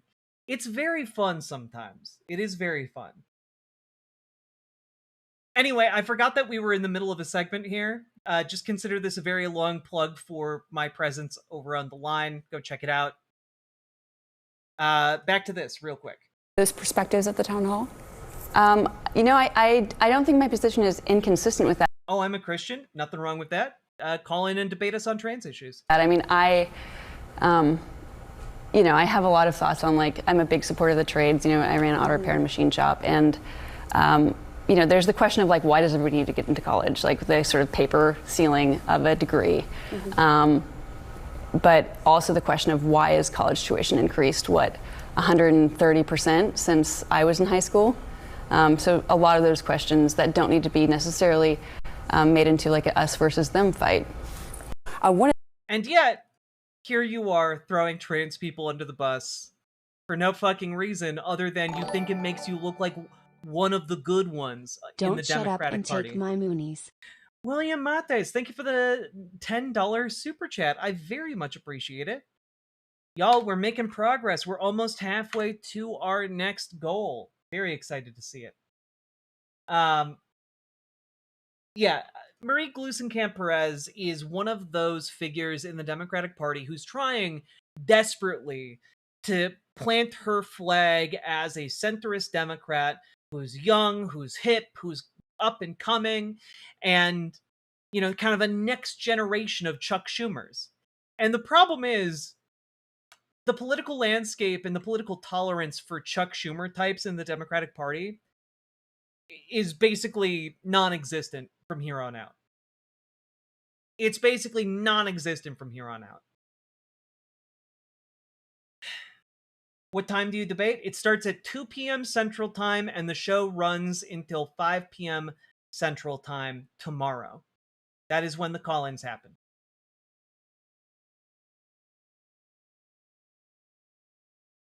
And all that being said, folks, there's a change in the wind. And these types of Democrats that are willing to throw people under the bus, their time is coming to an end. All right?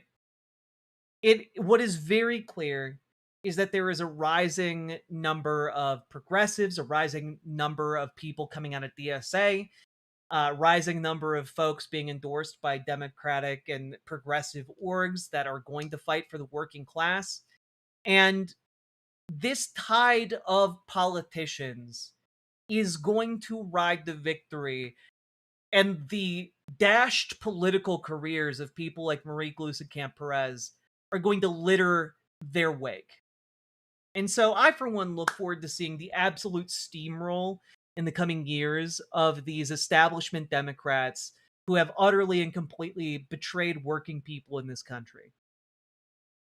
And if you want to be part of that, folks, join your local Dems, join your local DSA, and kick those corporate assholes out of the Democratic Party. All right? You can do that when you get started on the local level. You can actually have a lot of influence deciding who the next up-and-coming political figures are in your area. So join your local Dems, join your local DSA. If you need help doing that, you can join our Discord, reach out to GamerG for help joining DSA, reach out to Dragonfly for help joining your local Dems. Both have been organizers for years, and they can help you organize within the party. All right? All that being said, hit the like button, hit the subscribe button, leave a comment if you haven't yet, and do consider checking out ImogeneOlivia.com, gender euphoric lingerie designed from the ground up for trans femmes, also tested with cis men, cis women, non-binary folks. It is comfortable, sexy lingerie that's non-tucking. Check it out, ImogeneOlivia.com, link down in the doobly-doo. Let's keep on going.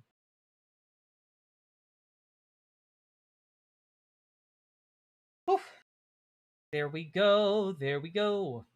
Brock, prepare a debate for me to sound like a dummy. God. Do-do-do-do-do. Jack, I find it interesting that the Lutheran Church is actually making progress towards trans acceptance, like the Unitarians. I mean, certain Lutheran churches, yeah. Not all of them, but some of them.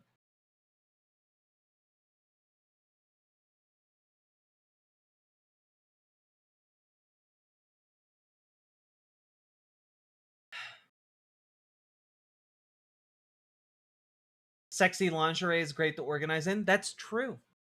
It's true.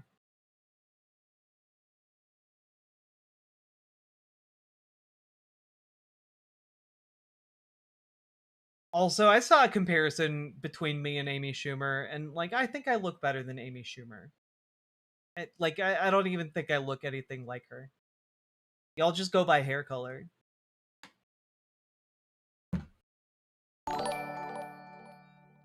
It's pronounced Mattis. BTW. It's pronounced like Mattis, with a soft I sound.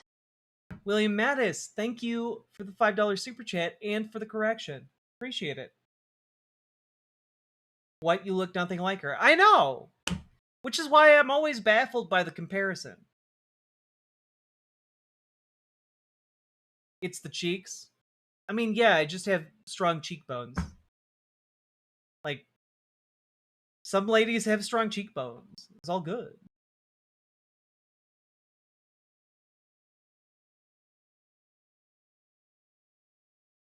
Is Amy Schumer even still active? Nah.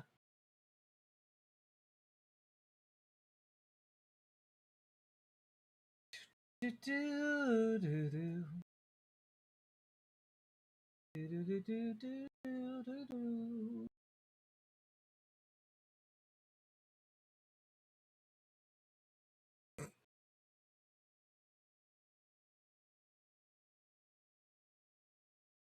The age of the centrist is over. It's true. Philip Schwartz.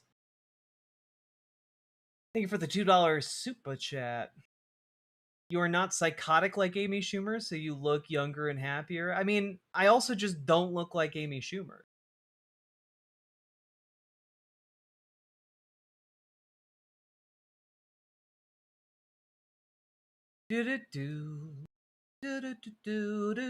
Now, this isn't a segment or anything, but I thought this was great to see.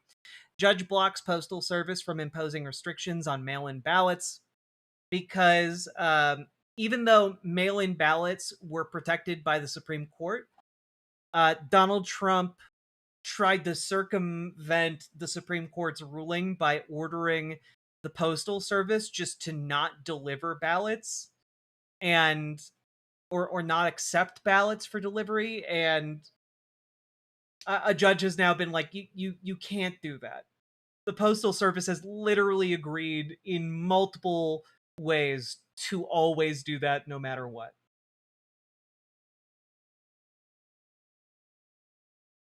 Transphobes are deranged. It's true.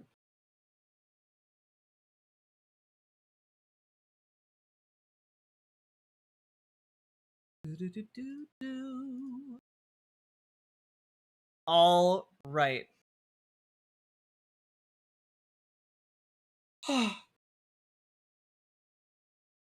If a kid can know about straight people, why are they too young to know about gay people? Exactly.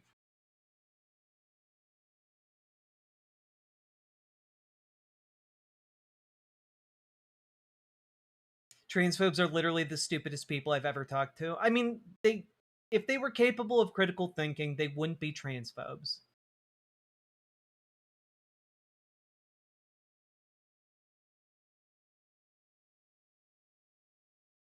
All right, you guys ready?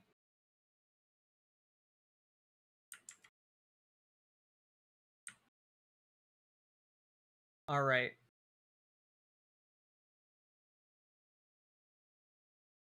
Oh, actually, we're all coming up on the 2-hour mark. If you guys are enjoying the show, hit that like button, hit that subscribe button, and do consider dropping those subs and donos. You guys literally make this show possible. I could not do it without you fine folks directly supporting the show. So click the button, click the goddamn button.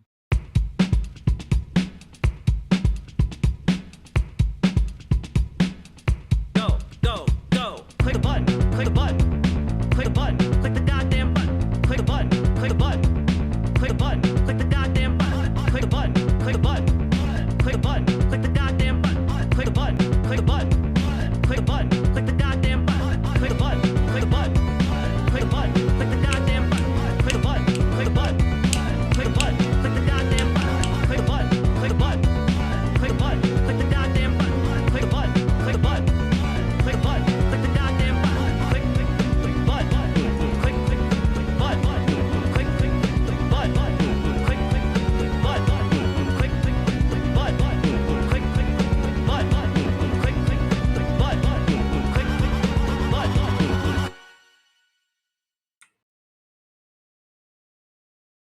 You do look like Melissa McCarthy's, though. Do I? Because I don't think I do, actually. I don't know what to tell you guys. I think you guys have bad eyes. Like, I do not look like this lady.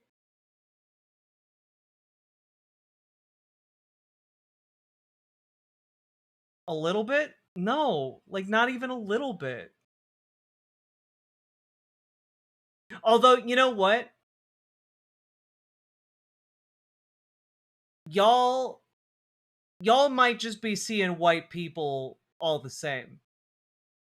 You know, there is an element of like white blindness that some people experience where like all white people look the same. I think that I think you guys might just be seeing white lady and just seeing all white women. I think that is what's happening.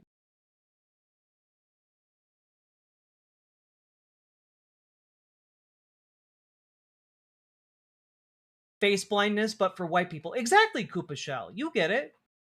It happens. A lot of I white have people all your look the skyby same. socks and spinny skirts. Soon I'll unho your chips. Hell yeah. Wait, unhot my chips? I need my chips hot. Thank you for the $5 super chat. William Mattis. Appreciate you.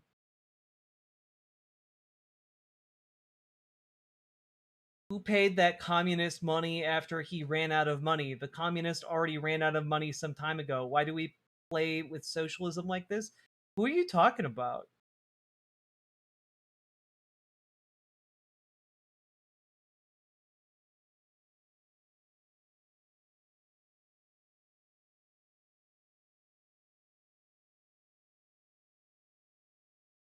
Oh, God.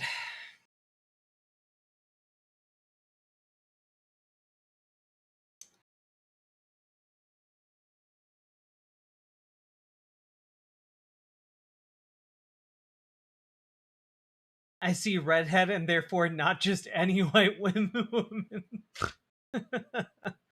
All right. Cool. Are you guys ready to talk about Mamdani?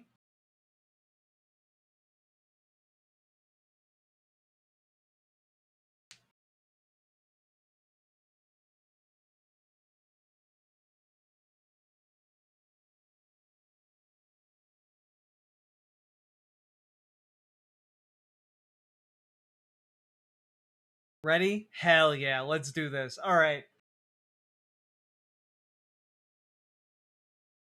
So, folks, we gotta talk about Zoran Mamdani and the political machine he has built.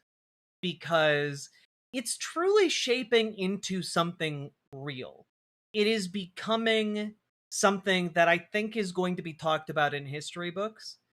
And I don't say that lightly, you know. And I say this because of the reaction circulating around them finalizing the budget. And specifically, you know, you've got places like the City Reporter here talking about the budget and the budget issues specifically. Now, I think that this article is actually pretty fair. It goes over how a lot of how the budget got balanced this time around is due to one-time cash infusions from the state of New York, which is true. Like that is, and I talked about this when we talked about the initial budget proposal that got put out at the beginning of June. But the fact that in the future they are not going to be able to balance the New York City budget in the same way, and how that presents a pretty big problem for the budget after this coming year, right? And when we talk about a political machine, it is dependent upon the performance of the people who make it. So in this particular case, Zoran Mamdani needed to have a balanced budget specifically for this upcoming year. The first budget he has access to making priorities with, he needs to be able to succeed with. And that's why I thought these one-time cash infusions would be helpful. And I also read this article from City and State New York, which really comes up with a great phrase: the rise of Mamdani Hall. Which is impossible to say, but it is meant to be reminiscent of the rise of Tammany Hall. And if you know anything about New York State politics, Tammany Hall is, and was rather, a long-time political machine that was built in New York in order, like starting very early. I think like in the 1780s, it was formed. And it became like a very powerful political machine relied on by immigrants, Catholics in particular, a lot of the minority groups that were targeted by bigotry at the time were drawn towards this political machine because the politicians elected by it would actually then represent immigrants and, propagate policy that was anti-abusing immigrants, which is crazy, right? And this proved to be marvelously effective. Now, the reason it became maligned in America to talk about Tammany Hall is because eventually it turned into a political corruption machine. Like the machine was corrupted, and it began dealing in grotesque amounts of graft and self-dealing, and it became practically a crime family. And what we have here, I think, is Zoran Mamdani and the rise of his political machine in New York that has now proven that it can send people not just to the state assembly, but it can send people to Congress. That is a really, really strong argument that this political machine is effective and working. And all of this to say, I'm actually going to link this both in the description of the segment and also just in chat right now, so you guys can check it out for yourselves. It's a lengthy read. I think it's worth reading because I think that there is a lot. I think there is a lot of benefits and upsides to this. All right. Isn't DSA the machine though? No. DSA is part of the machine, but the machine extends beyond DSA, right? Like when we talk about the political machine, it's more than just the one group. It's also the people who are getting elected, even if they're not part of DSA, right? Like Brad Lander got elected by this political machine, and Brad Lander, I don't believe is a DSA member. Like he's not a socialist. But, and that's worth noting. And a lot of these people are going to, it's more the DSA. No, it's not, guys. It's not. DSA is part of that, but it's not the entirety of the machine. It's one part of it. Because the other part is being built by Zoran Mamdani himself and his comms team. And that isn't necessarily owned and operated entirely by DSA. It is contingent on him as a person, right? A lot of these things are bigger than just any one political org.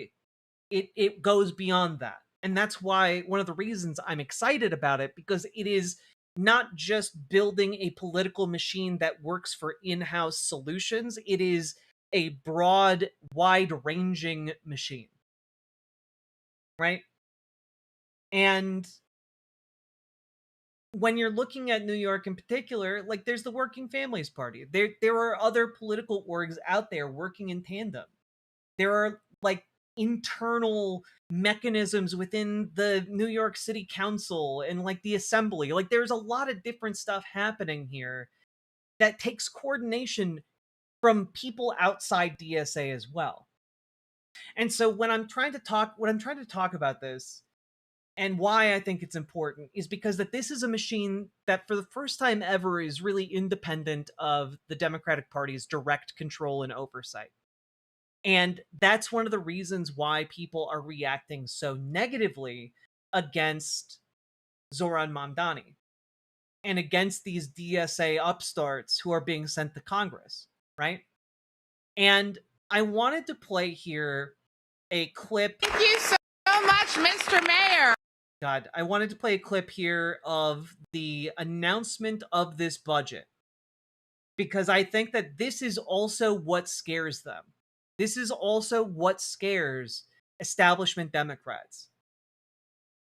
What you see right here in this moment is Zoran Mamdani shaking the hand of New York City Council leader Julie Menin. Now, I've talked about Julie Menin in the past because she's a centrist Democrat, guys. But Zoran Mamdani's political machine is strong enough to get her to bend the knee. which is what she's doing by shaking his hand and agreeing on this budget, right? His political machine is outmaneuvering and outpowering the DNC machine. And that's terrifying because there really hasn't been a meaningful political backlash from the left to the establishment Democrats' neoliberalism, in my entire lifetime. Not a meaningful one. And I just want you to keep paying attention to this, because Zoran Mamdani here is like she's not capitulating. She's not shaking Zoran Mamdani's hand on this because of DSA. She's doing it because of all of the additional work that has gone in beyond DSA to create a support structure for Zoran Mamdani. Whether it's done by the Working Families Party, whether it's done by individual volunteers who have no exact political affiliation, they just want to come out and help Zoran. Like, she is doing this because there is a united front. And that's terrifying. She's doing it because who wouldn't want to touch his hand? Exactly. She's doing it because, one, her proximity to him makes her look good, which I think is maybe one of the most powerful forces in modern politics.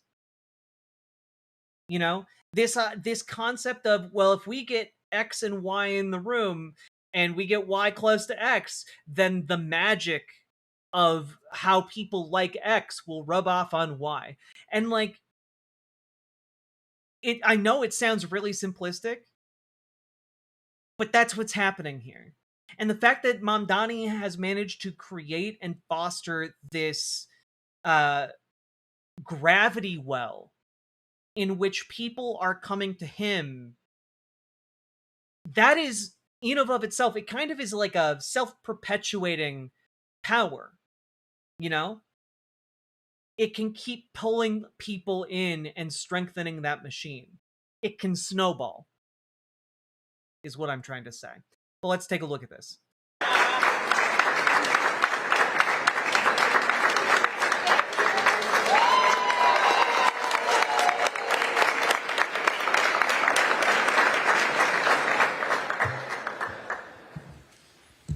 Good morning, everyone.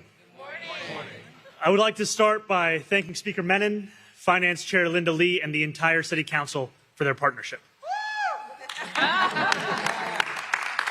And I want to thank Sharif Suleiman, my director of the office. And to be very clear, it's not bad to have a political machine. The machine is only as good or bad as the purpose it is used for. And in this particular case, this machine is being used to do a lot of good. So I'm here for it. Office of Management and Budget, as well as the entire OMB team for their incredible hard work and their devotion to our city. 21 weeks ago, I spoke directly to New Yorkers about the scale of the massive budget crisis that we had inherited. It was January. Snow lay on the ground. Our city was reckoning with a $12 billion deficit, a fiscal crisis larger than any since the Great Recession. For too long, New York City had relied on budgeting tricks instead of budgeting honestly. Costs were hidden, fiscal cliffs were ignored, difficult decisions were deferred for someone else to make. We chose a different path. 14 weeks later, after long nights and painstaking work, we presented an executive budget that brought that $12 billion gap down to zero. We balanced the budget without asking working New Yorkers to shoulder the burden once again. We balanced the budget without slashing the services that New Yorkers rely on, the cultural institutions and public transportation that connect people to the city and to one another. And we balanced the budget by governing with a fiscal responsibility that has been absent for far too long from City Hall. We scoured for savings, we found efficiencies and streamlined city government, we refused to repeat the mistakes that created the crisis in the first place. We budgeted honestly. We accounted for the real costs facing our city. And we began building a government that plans for tomorrow instead of pretending that it will never come. We worked closely with Governor Hochul and our partners. Keep up the good work and being a bright light in these dark times. Much love to everyone. Thank you so much, Crystal Hazer. Hope things are going well for you, and thank you for subscribing with Prime. In both Albany and here at the City Council. And we raise taxes on the wealthiest New Yorkers, instead of taking more from those with the least. Throughout this process, I've been reminded of the words of the Austrian economist, Friedrich Hayek. If socialists understood economics, they wouldn't be socialists. If these past months have shown us anything, it is that socialists not only understand economics, just as well as the capitalists who came before, but that we can solve their years of mismanagement through an embrace of our principles. Like, it's exciting to hear a politician talk like this. It's exciting to hear him casually just like punt Hayek. Like it's great. But that's also what's scary, right?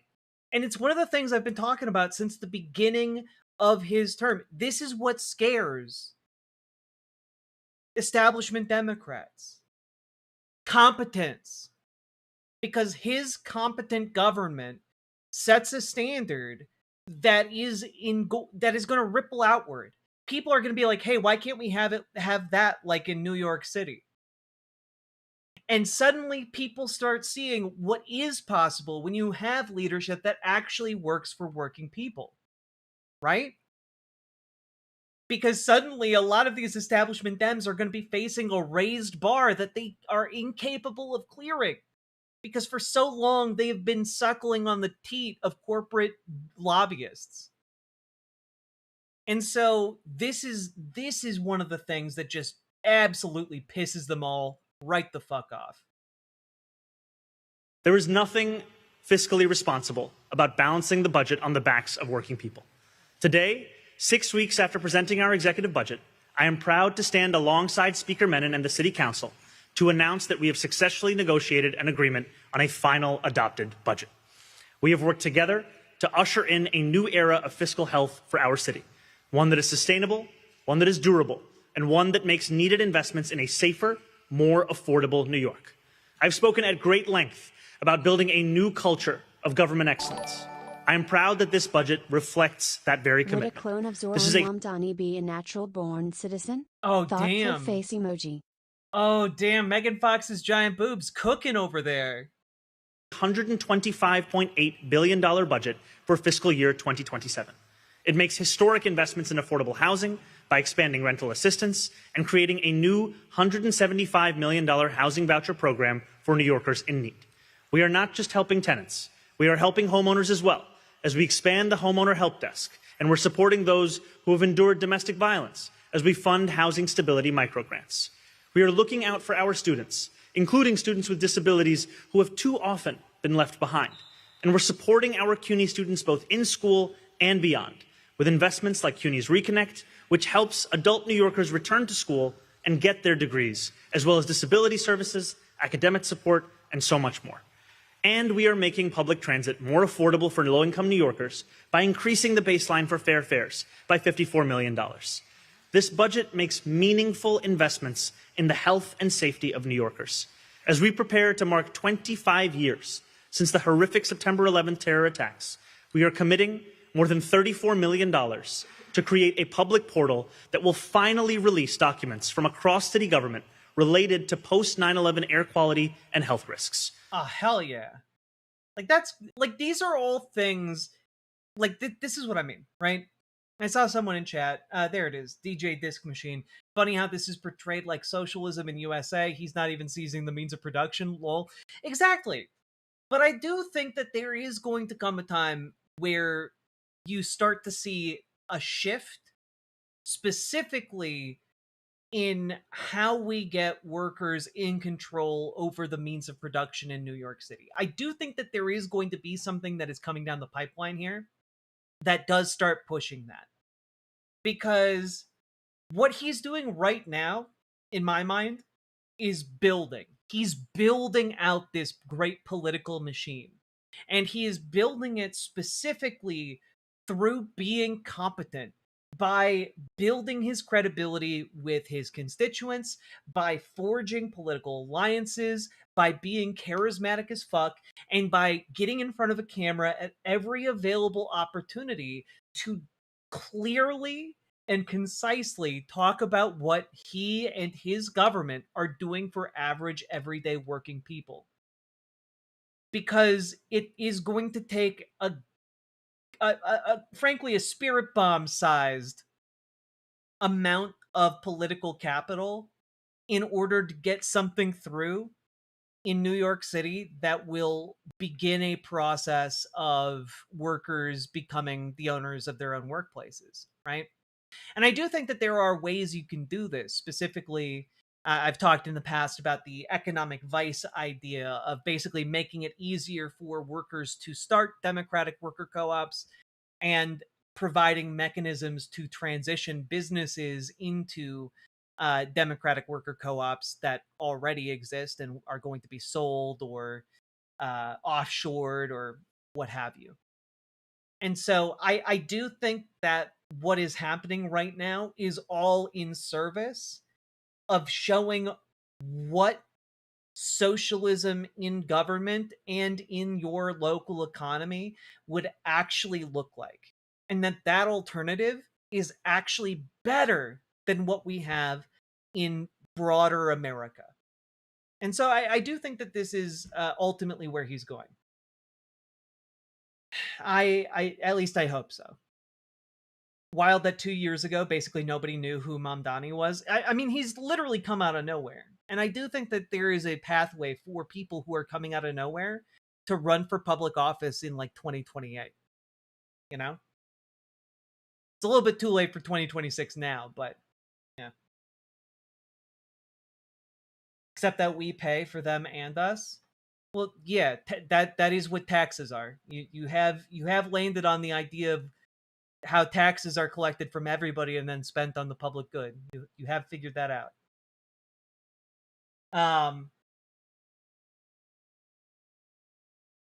Strengthening union power would be a good first step. I do think so, but I got to be honest, when it comes to workers owning the means of production, unions are a band-aid. Unions are a band-aid solution to a systemic problem. I would much prefer seeing like this. I would much prefer the government creating advantages for unions to make use of, but I would prefer systems put in place to transition to direct democratic worker co-op ownership, because ultimately that's the best of both worlds. The union just directly controls the company essentially.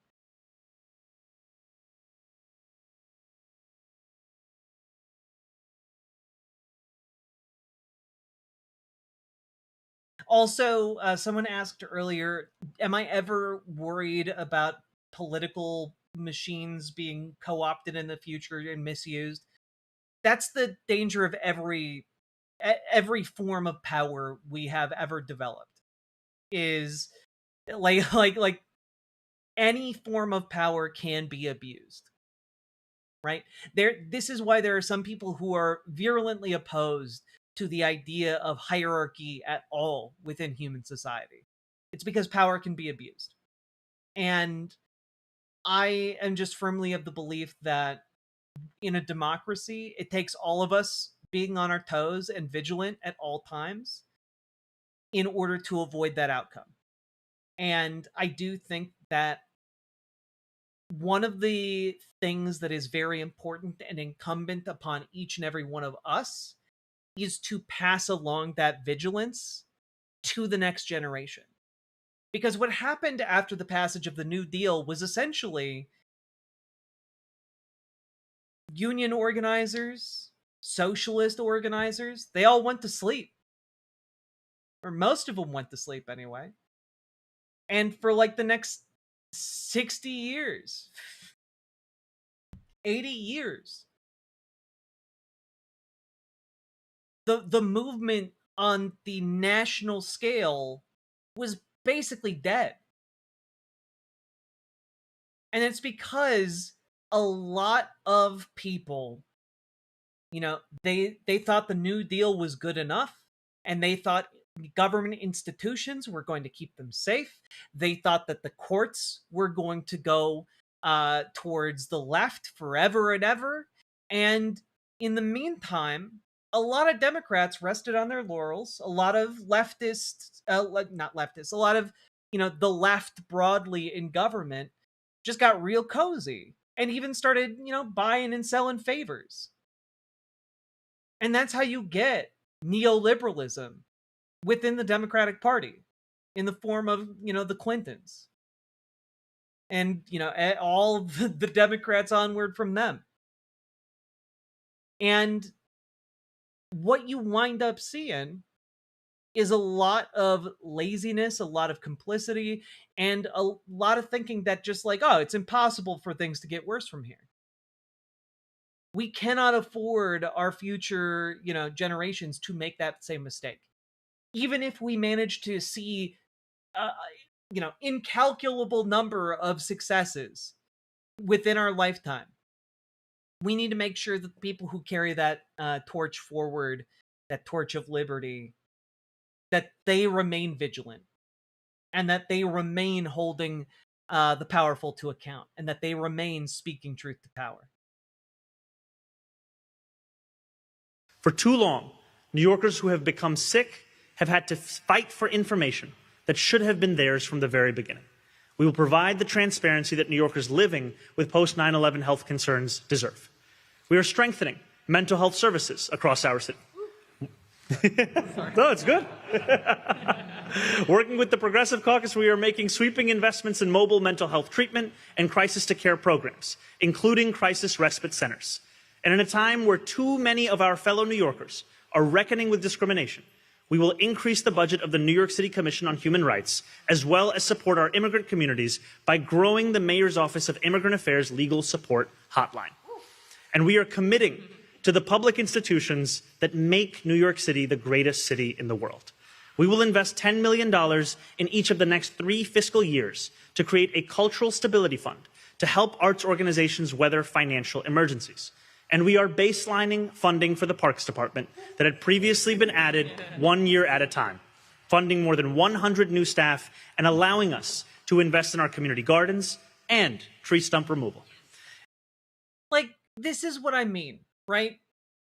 It might seem small and it might seem insignificant, but to the working people of New York City, they have to walk by that stump that's been like, moldering for years. It's been a blight in their ecosystem that they've lived with. And when the local government actually steps up in response to Mamdani being in charge, that's something tangible that people can see, that people can then enjoy the benefits of having been fixed. And this is genuinely very important when it comes to government, because 99.9% of people have no idea what their local government does for them, and 99.9% of people do not see a lot of the government work being done. Like, they don't see it being done unless they are sitting in like a traffic at a standstill and they're just frustrated they can't get to work. And that doesn't really seem like something that's making people's lives better. It makes them frustrated. But something like tree stumps, something like beautifying public parks, that's something you can see, that's something you can experience, and that's something that genuinely made your day better. And it's important. It performs a role here, while also providing good paying jobs. In addition, we are creating a new parks pilot program called Renew Crew to fix up playgrounds, basketball courts, and the fields where New Yorkers spend their summers. See? Oh man, government never does anything for me. Mamdani shows up the next day, fixes your fucking playground. Like, every parent, especially working class parents, whose neighborhoods often get overlooked when it comes to beautification efforts or repairs to playground equipment, making sure it's safe for their kids. Like, this matters. It matters so much if you can bring your kid to a park or not, you know? Finally, we are adding $350 million to the city's general reserve, proof positive of our commitment to governing with fiscal responsibility. Above all else, this budget offers a roadmap for the years to come. This is only the first budget of our administration. Many more will follow, and every budget that follows will build on the principles established here: honest budgeting, fiscal discipline, transparent government, and an unwavering belief that working people deserve a city hall that delivers for them every single day. We will return to this budget as a reminder of how much more is made possible when we shake off the shackles of the status quo and pursue the transformative change that New Yorkers deserve. That means finding efficiencies, it means cutting waste, and it means taxing the rich. We will return to this budget when we are told, as we so often are, that we must budget with austerity rather than ambition. And we will return to this budget as a model of how to invest in our city, how to place working people at the heart of our political decisions, and how to govern with an enduring commitment to fiscal health and fiscal responsibility.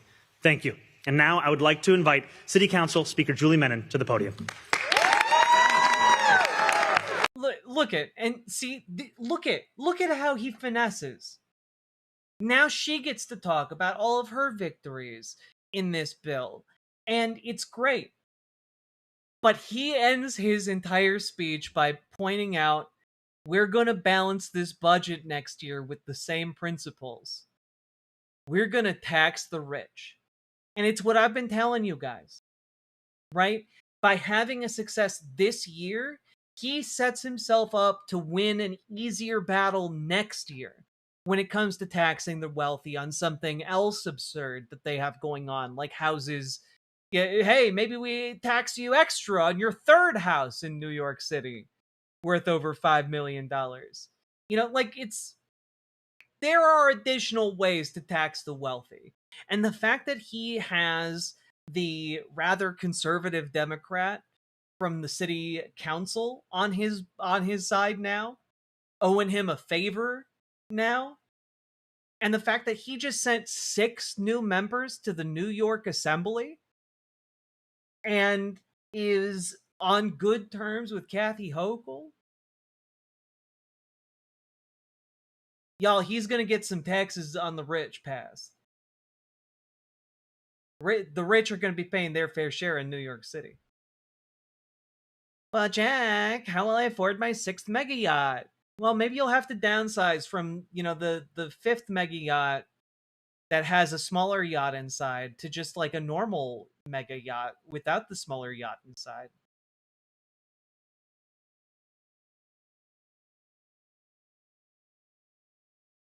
What is Mamdani going to tax when the rich leaves New York? The rich don't have to leave New York because they're rich.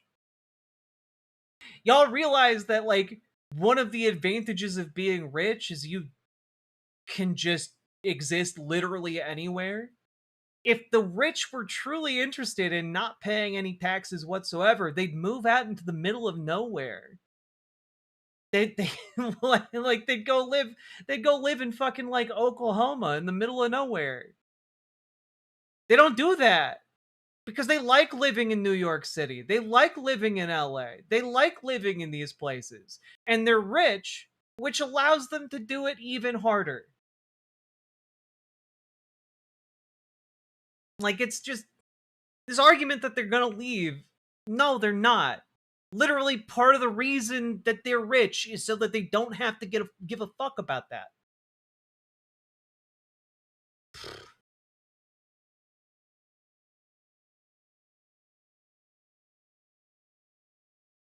Not too much on Oklahoma. Look, I've nothing against Oklahoma, but like, it ain't New York City, you know?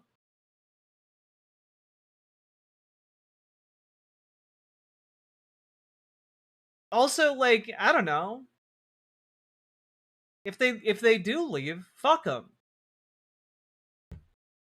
Fuck those clowns. Fuck those unpatriotic, people. They did not deserve New York City if they did not want to contribute to the well-being of people there.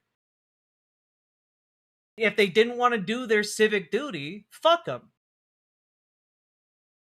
They should be ashamed wherever they live for not wanting to do that.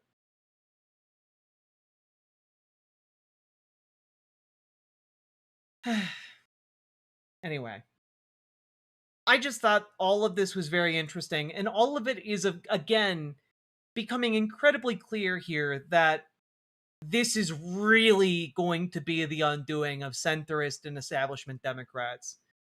Chuck Schumer hits his limit. The Democratic leader has frustrated some in his party over how he's engaged in this year's primaries. Everything was ready for Dan Kleben to launch his candidacy for Senate in Maine. He had informed top Democrats about his decision, hired staff to run his campaign, and picked an early summer day in 2025 to make the public announcement. And then came in the call from Washington. There's a warning from Democratic Senatorial Campaign Committee. They were basically like, "Don't launch," said one person with direct knowledge of the situation. "We're telling you, don't launch." Because, guys, Chuck Schumer, all of the candidates he's been raising up have had their ass beat. Have just had their asses beat in these primaries by progressive challengers. And that's a really big problem, because every time Chuck Schumer's, prized pick doesn't win, his stock goes down, his influence goes down. And as far as being a kingmaker, people are talking about Zoran Mamdani, the mayor of New York City, as if he's a bigger and more influential player in Democratic politics than one of the highest ranking members of the Democratic Party. And that's really bizarre when you stop to think about it. That's strange. That's weird. And all of this is continuing to snowball. It's snowballing over and over and over again. And, Ken Klippenstein tells it like it is here. Dinosaur Democrats meet asteroid. And, obviously Malak Kiros here, looking absolutely adorable after her win. But, the asteroid comparison is apt, because these people are not acting like there is a crisis. These people are not acting as if there is an existential crisis on the courts, an existential crisis in the White House, an existential crisis in the formulation of Congress itself. There are so many fires going on, and Hakeem Jeffries, Chuck Schumer, they just sitting in their kitchen, sipping their coffee, saying this is fine.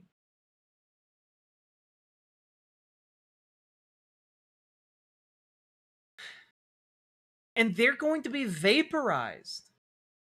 They're going to be vaporized by the progressive asteroid. And they don't even know it. They don't even recognize it. And instead, even mainstream media right now is engaged in these petty attacks against these progressive Democrats, because the mainstream media is like a direct tool of these corporate assholes, like, again, Chuck Schumer, Hakeem Jeffries, etc. And what I mean by that is that for so long, a lot of major Democrats did not need an organizing ground game in order to win. All they needed to do was to spend money on TV ads, spend money on phone bankers, spend money on door knockers, and that was it. So a couple donors could basically cover all of their expenses for a campaign, and they didn't have to do a damn thing, really. But the problem, and what this has done in the long term, by the way, is kind of fuse a lot of mainstream outlets into a sort of political pipeline where establishment Democrats can feed these mainstream outlets stories, and these mainstream outlets then just kind of regurgitate the same shit on obviously to way more people. And an example of that is here. This is genuinely crazy here. This is Jake Tapper interviewing Dan Goldman after he got destroyed by after he got destroyed by Mr. Rogers with the steel spine. I love it. Love it.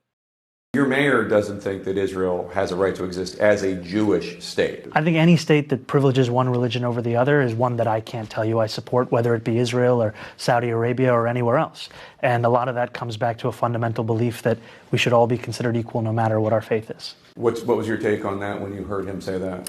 Well, I'm glad he mentioned Saudi Arabia. I mean, there are 40 plus countries that are officially Muslim, or maybe. Jesus. Officially Muslim. What are there ones that are secret Muslims? Maybe in the 20s, and I think more than that are officially have Christianity as a religion. Many of those countries do not abide by international human rights. I mean, even Uganda, as an example, which is where the mayor is from, puts people in prison for life for consensual homosexual relationships. But so if that is actually going to be the standard, then I would urge him to speak out against other countries that do not follow human rights, in his view, and that are fundamentally one religion. Your mayor doesn't think that Israel. Oh, God. Like,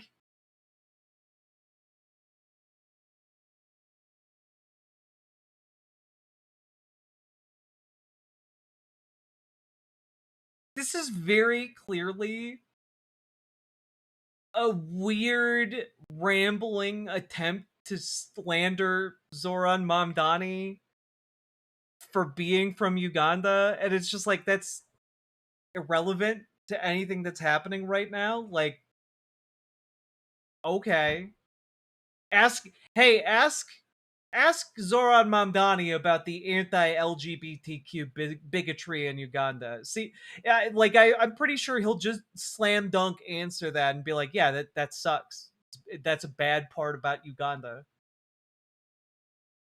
But like, this is the kind of thing that I mean. This story only comes out because there are some people in positions of power that feel very threatened by what Zoran Mamdani is building with his, marvelous political machine, right? And not only that, like, God, some of the things being leaked right now are crazy. House Dems rocked by another socialist upset. Wake up call. And like, I read through this earlier. It's not a wake up call. It's not surprising that districts with a lot of working class people vote for a candidate who's pro working class policy. That's not shocking. That's not an upset. That's not a wake up call. You know what is popular. And that's the thing, right? Establishment Democrats know what is popular. They know what working class people, the majority of people within all of their districts, they understand what is popular. They refuse to actually enact policy that is popular, but they do it because they are paid by corporations, special interests, by billionaire contributions, specifically in order not to pass those popular initiatives. Full stop. That's what's happening. Our entire political system has been compromised by billionaire cash. Right?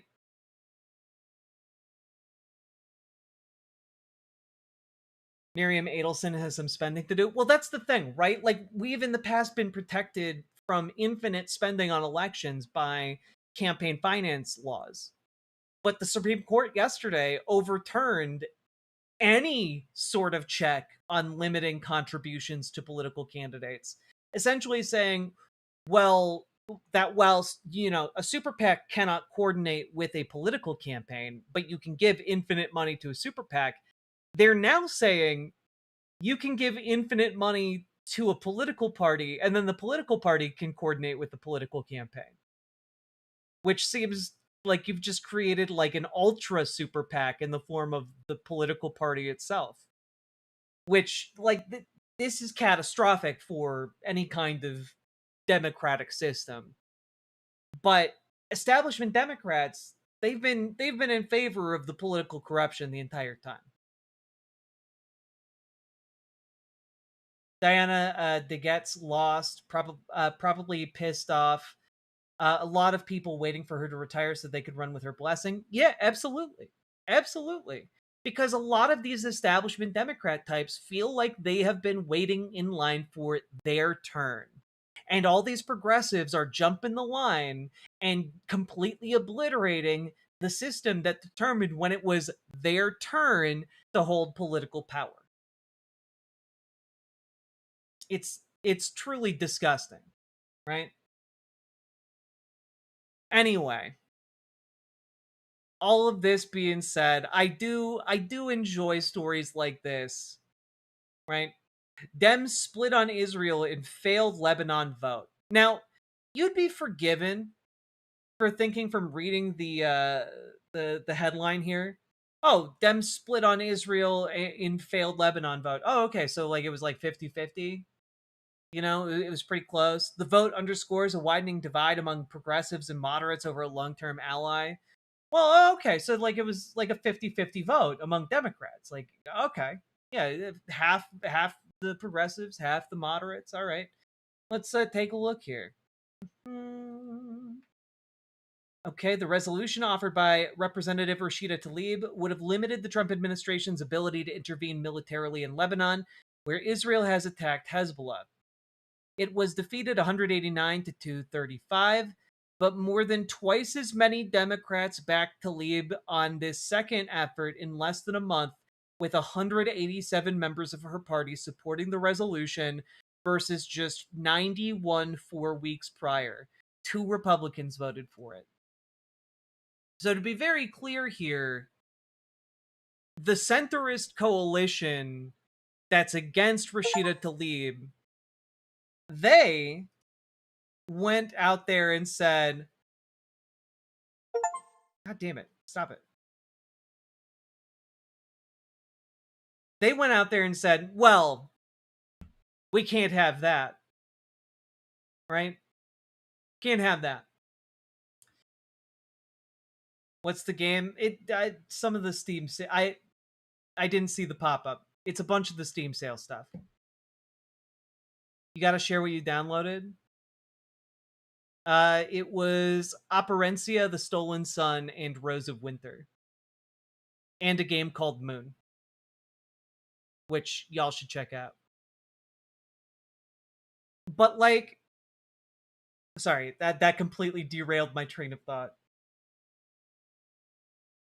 We have here a shattering of the Democratic coalition, where they're voting for Rashida Tlaib's proposal, and even moderate Dems are starting to align themselves with progressives because they can read where the wind is blowing and they understand, oh, just like Julie Menon, we need to align ourselves with some of these progressives, and maybe some of that progressive riz will rub off on us and we'll be able to hold on to our seats. That's what's happening right now. It's crazy. So I just thought this was all very fascinating. I like the idea that Mamdani is building this political machine. I like the parallel being explicitly drawn between old school Tammany Hall pre-graft scandals and what Zoran Mamdani is building here with Tamdani Hall. I like that one better. I like that better. And I like the fact that we're continuing to see this ripple out and completely disrupt the Democrat status quo that for too long has not worked to serve working people. So, all that being said, folks, if you got anything out of this, hit the like button, hit the subscribe button, leave a comment, let me know what you think about the Tamdani Hall situation. And also, folks, do join your local Dems, join your local DSA, and if you need help, join our Discord. Reach out to Dragonfly for help with your local Dems. Reach out to GamerG for help with your local DSA.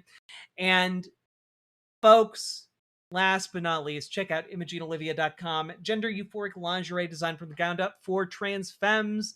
Also tested with cis men, cis women, non-binary folks. It is comfortable, sexy, non-tucking lingerie. Check it out. ImogeneOlivia.com. Link down in the doobly-doo. Keep on going.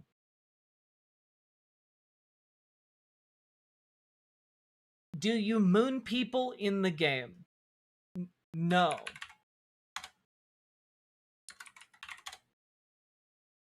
Here.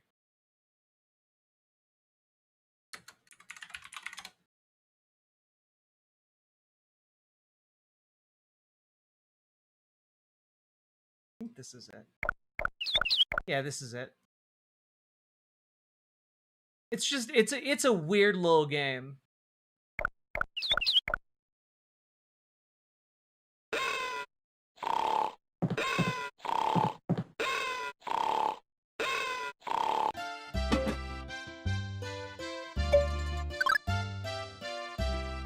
It doesn't explain any of its mechanics to you. Property of the good mentality is relevant. I'm the reason they wrote the property. Seal of blood.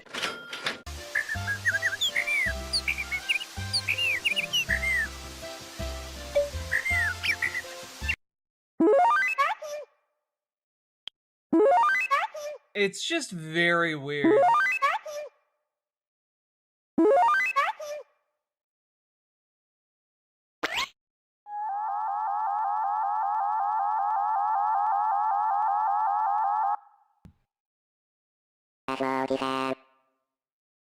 I wanted to figure out what the hell this is. It was recommended to me because I like weird shit.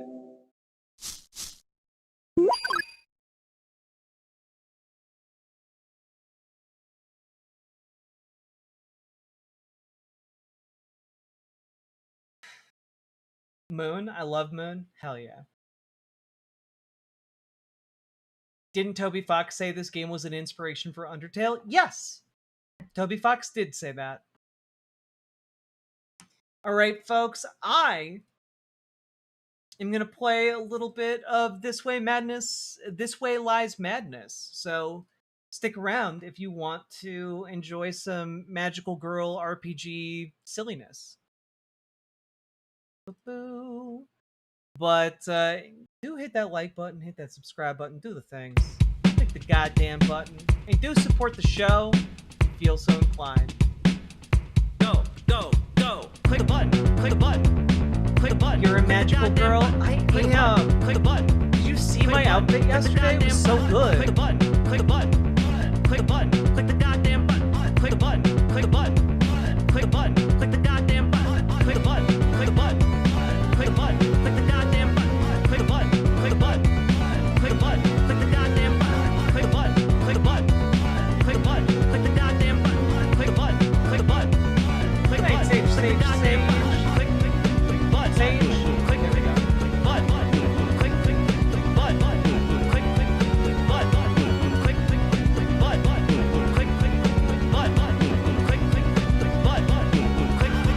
button. All right, let's go.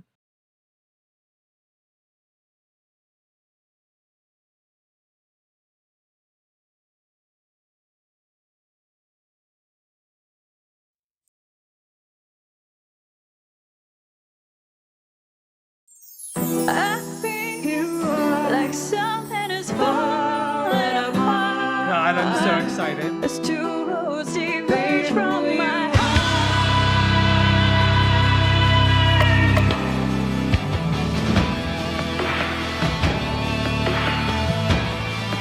You guys ready?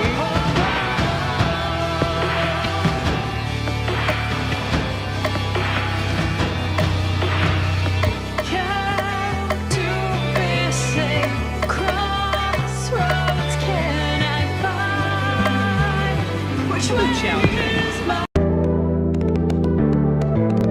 Dear player, welcome to my game. This way madness lies. I am Shakespeare. Yes, that Shakespeare. This game includes dialogue from my plays, as well as dialogue that has been inspired by my writings. I am aware that much of my writing can be considered difficult to understand by audiences, but not to fear. My good friends at Zeboy Digital Entertainment LLC have crafted a Ye Olde English to New English translator.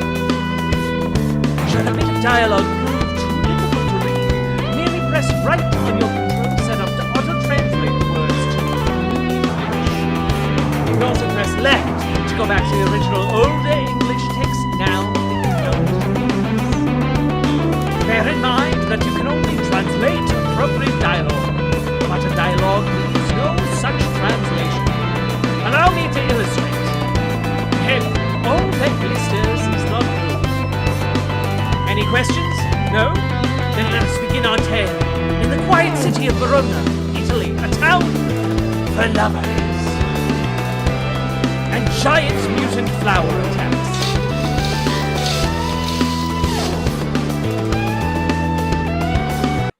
Ooh, music is too loud? Here. I'll protect your delicate ears, chat. I'll do it. I'll do it for you. There you go. That's still pretty loud.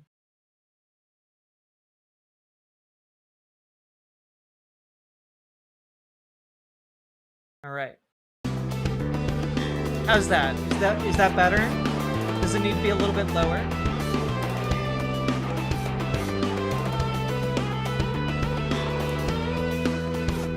Is this good in relation to my voice, or should I lower it a little bit more? This feels good. A tiny bit more would be comfy. All right, I can do a tiny bit more.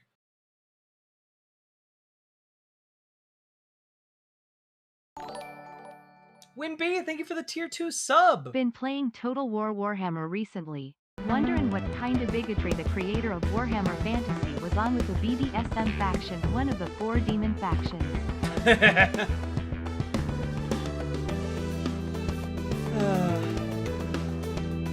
You know, you never can tell. I fear too early for my mind misgives. Some consequence yet hanging in the stars shall bitterly begin. I'm never going to get used to portal travel. It makes my stomach sick. This is the best. I love this play. It's just so romantic. Romantic? Romeo and Juliet both die at the end for their own stupidity and rashness. It's tough. Well, I like it. Not every play can be exactly as you like it, Rosalind. Come on, guys. People need our help. Yes. I heard the distress call from my wand. Something about killer plants.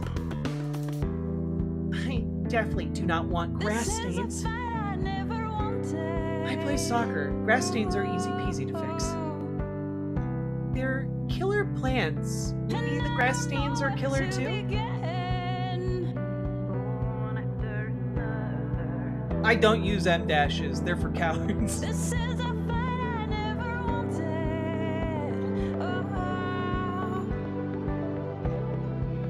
That would just make it more fun. Come on, girls. It's time to transform. Stratford upon Avon High School Dramedy Society transform.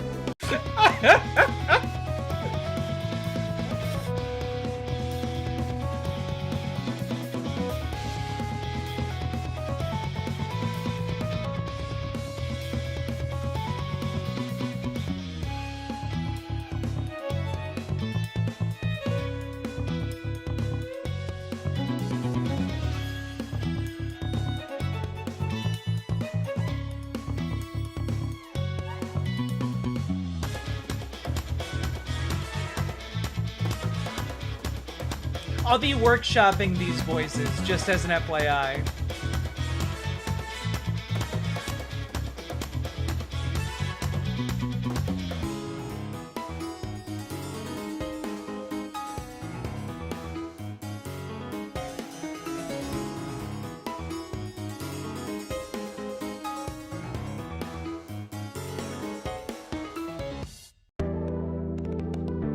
I love the Stratford-upon-Avon Drama Society high school drama society.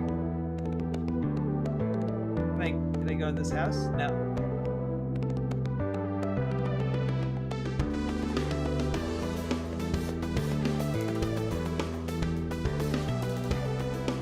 I detect a concentration of chaos energy. Does everyone remember what to do? Huh. Let's hit a home run. If you're hurt, ask me for help. Basic Tutorial 1, Recharge, Items, Hyper. Okay, I'm just gonna read this out normal. Hey, listen up, player. We're counting on you to understand this stuff. Most character abilities can be used once, and then they're disabled. Use a defend command like Rest to recharge your character abilities. Items are shared by the party. They're recharged at the start of battle, but cannot be recharged mid-battle. Characters gain a hyper point each turn. When a character reaches their max hyper amount, they go into hyper mode. In hyper mode, abilities are enhanced. They may deal more damage, have more targets, or other bonuses. Plan ahead, make sure you have a powerful ability ready to take advantage of hyper mode.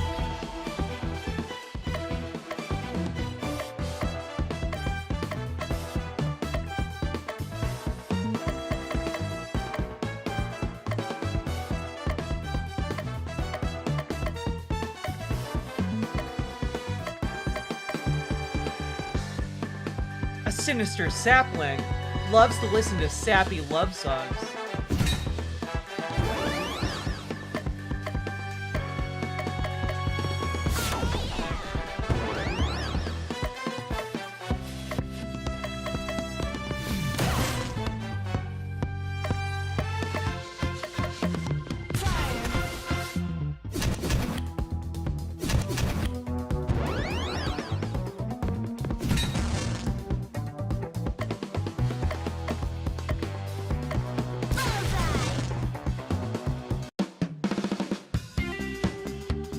This game is so fucking cute. Good job, everyone. Keep your eyes peeled for more enemies. Concentrations of Nightmare only trigger battles if you get too close. In some instances, you can carefully avoid confrontation. Not fast enough? Hold the cancel button while moving to run, or set run to be the default movement in the options menu. Did you get all that, player? We don't want to have to fight everything if we don't have to.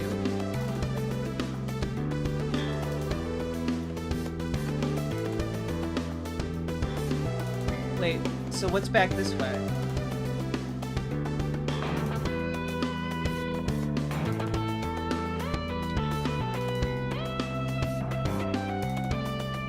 Why are they all oogly?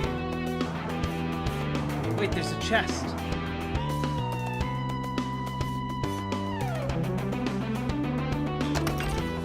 Poison Mist! This item inflicts poison on an enemy. Don't forget, wait. How do I access the menu? Ah. Party chat? Choo! Bless you! Why did it have to be roses? One flower I'm allergic to. Could be worse. Remember that time when we went to Elsinore to rescue Hamlet? So many ghosts. I still get the shivers just thinking about it. Breath is so cold.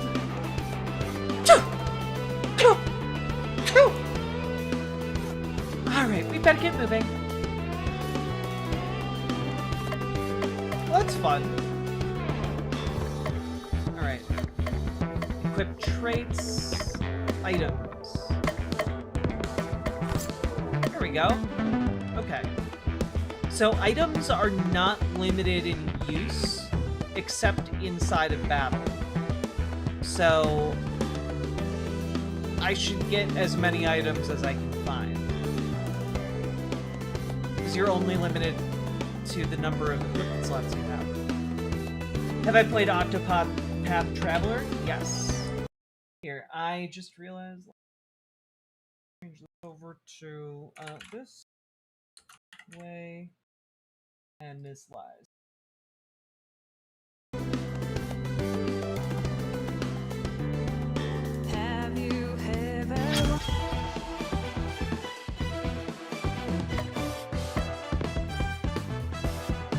murder hornet. Acquitted of all charges, but the name stuck.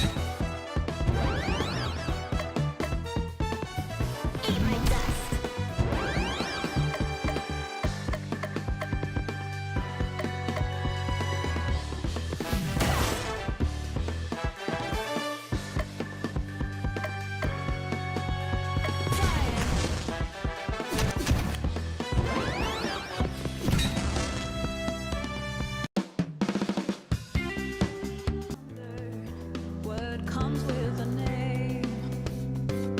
Oh, and every way outnumbered. Romeo, Romeo, wherefore art thou, Romeo? Deny thy father and refuse thy name. Or, if thou wilt not, be but sworn my love, and I'll no longer be a Capulet. Shall I hear more? Shall I speak of this? 'Tis but thy name that is my enemy. Forget my name, this plant is truer foe than mere words! Helpest thou me! Romeo! Look out!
Oh god.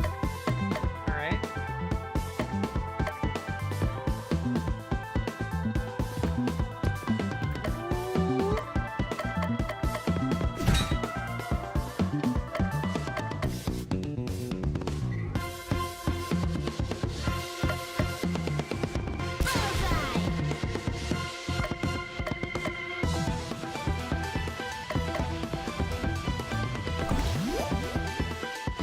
Go.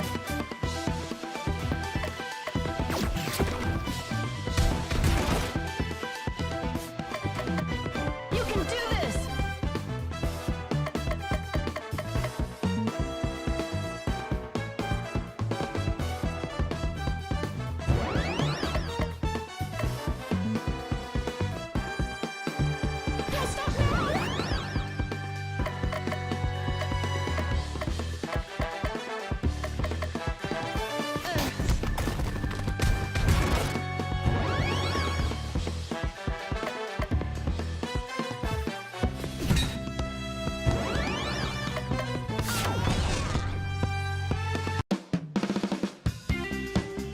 We did it!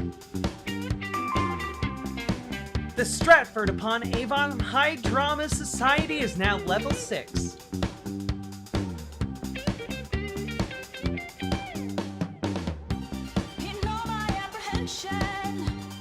Here's my part to play into a new dimension. So watch me now, not like yesterday.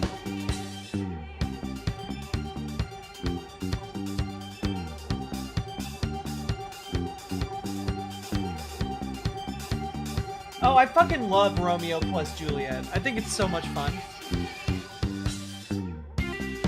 What's this game called? This Way Madness Lies. The red vine has been defeated. Smaller red vines around the region have disappeared, allowing access to more areas. Ah, what light from yonder window breaks? Could it be the saviors of my dear Romeo? I beseech thee, brave women, defeat the monster before it defeats my love. Leave a dots, girl. We'll have your lover boy back before you know it. Saving the truest love in history, every theater performer's dream.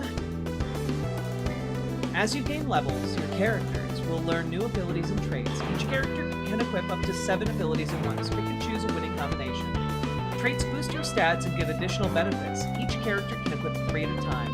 You can adjust which traits and abilities are equipped on each character from the main menu. Let's see.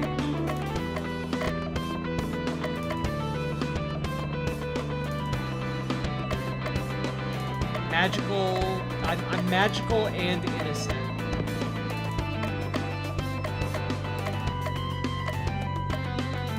Begin battle with hyper. Oh, fuck yeah. And the main character of this game is named Imogene. If there's another character named Olivia, I'm gonna lose it.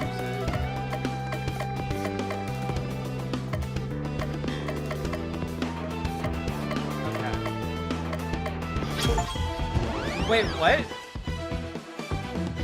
I can just, like, on command battle? Why would I want to do that? Like, I'm not mad about it, but, like...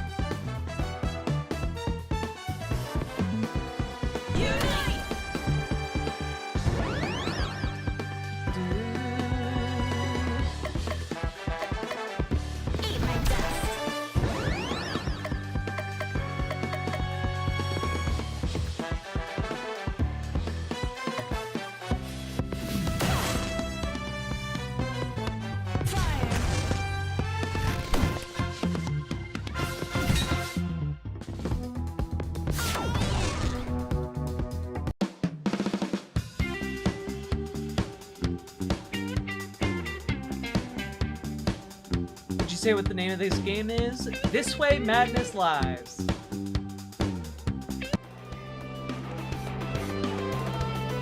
Hiya! Poison ivy. Scratching it just makes it worse. Venus flytrap. Photosynthesis wasn't enough to sate its hunger. Gluttonous. Okay, they're all weak to fire.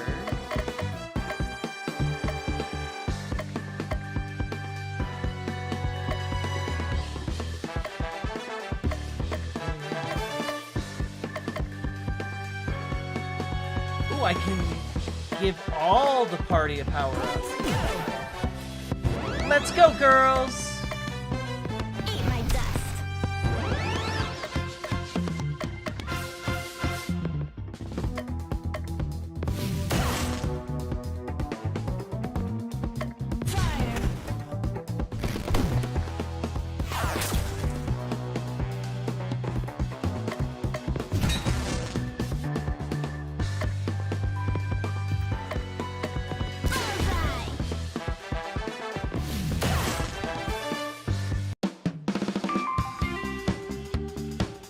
Imogene learned a new ability.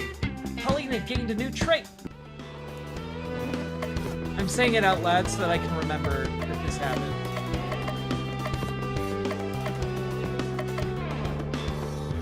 Warm hug duration double. Cool.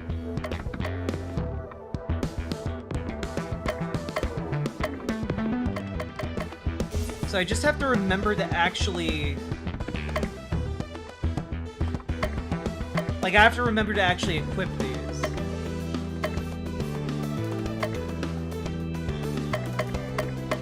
Okay, this does piercing damage.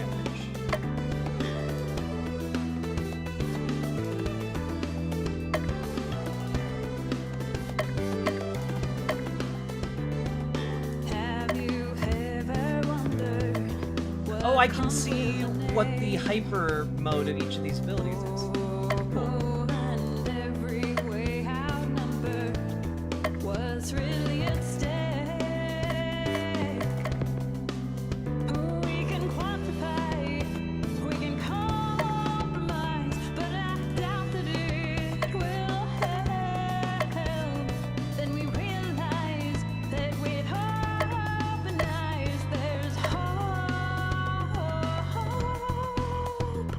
Why would I want to use vulnerability? That sounds bad. This is a fight I never wanted. Like, it makes my character vulnerable? And I don't know where to begin.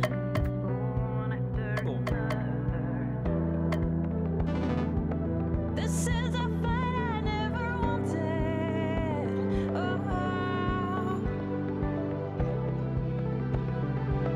But it's a fight I'm gonna win.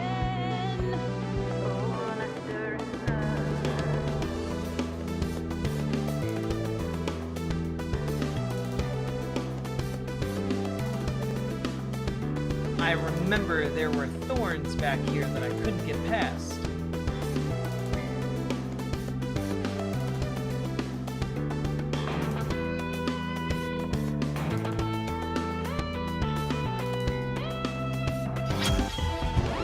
That's right.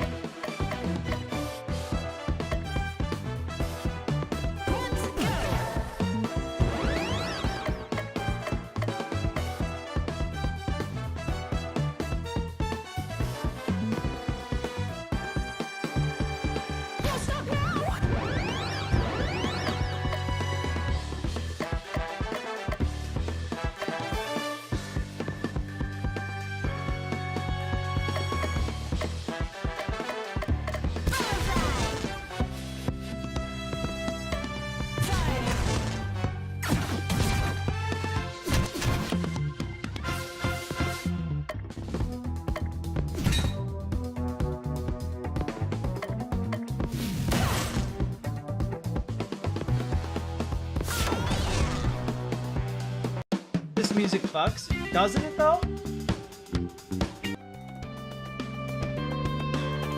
Okay, can't get through over here.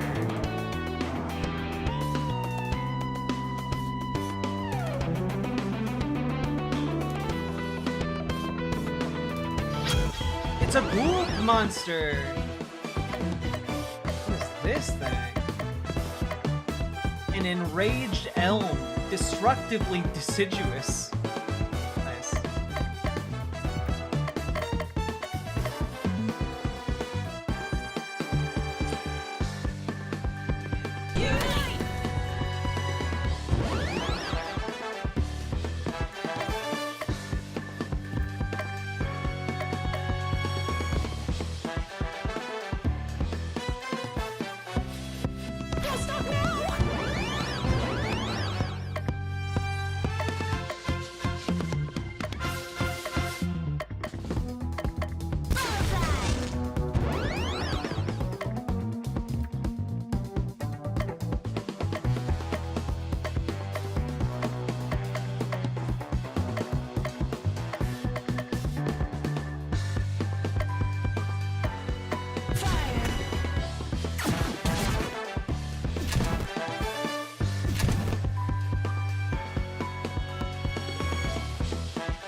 There we go.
coming in with that out of nowhere definitely didn't have corn cob energies.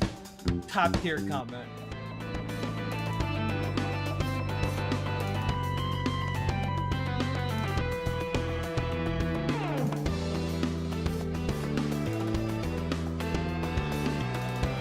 As characters gain XP and level up, they learn new abilities. Only a certain number of abilities can be equipped at a time. Okay. Okay. Alright. You gotta defeat those green thorns.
Oh, it imposes vulnerable. I see.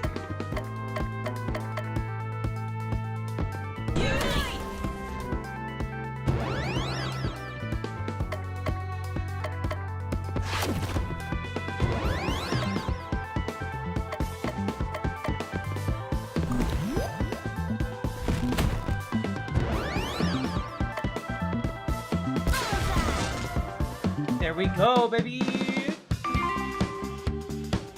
Ooh, Paulina learned a new ability, Bear Attack.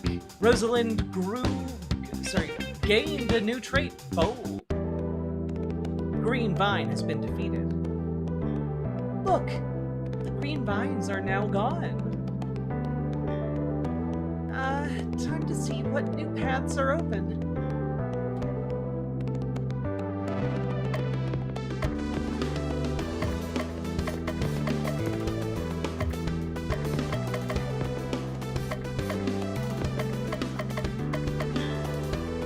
Damage, plus 20%.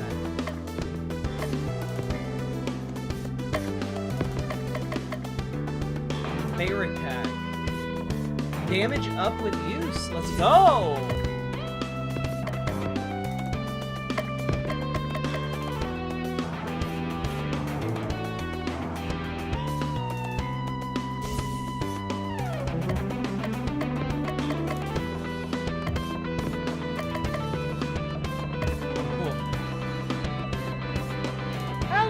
Charlie! Welcome, Raiders! We're just playing this magical girl game.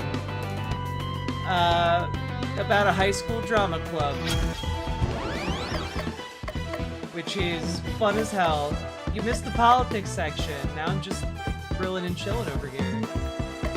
Hope you guys are down for a good time.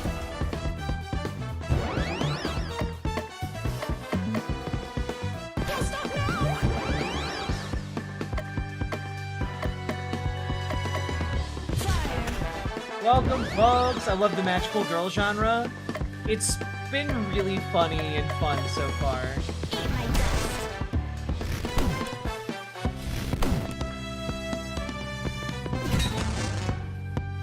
It's called This Way Madness Comes. Or, wait, This Way Lies Madness. And it has been very unexpected so far. Very delightful.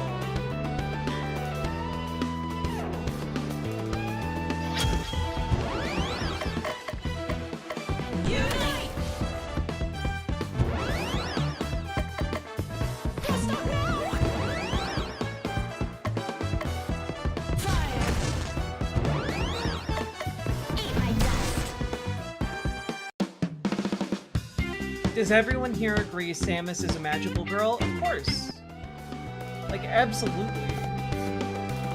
How could she not be?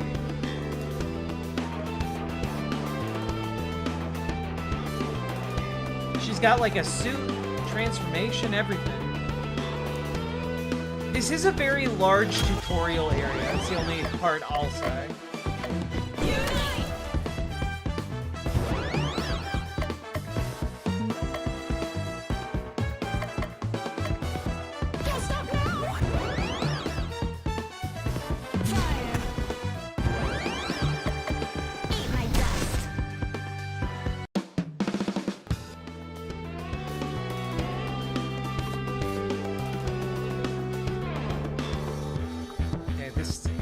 I think where I started.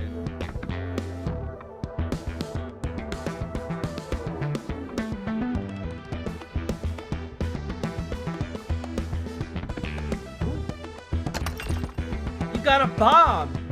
Hell yeah.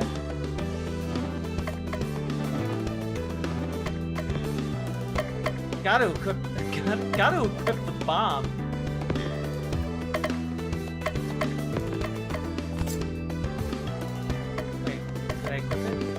Yes.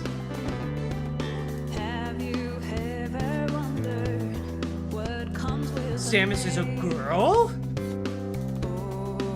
I love you guys. every way outnumbered? What's really at stake? We can quantify, we can compromise, but I doubt that it will help. Then we realize that with hope and eyes, there's hope.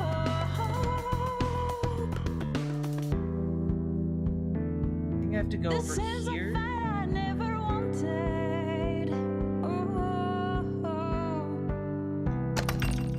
Pain pill. Hell yeah, we can be pain pill poppin' ladies. Let's go.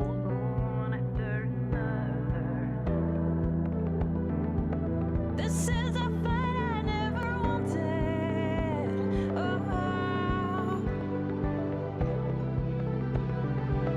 But it's a fight I'm gonna win.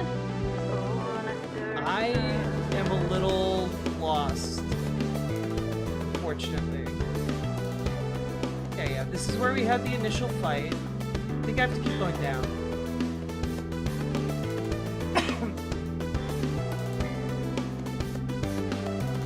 There we go. We're on the right track.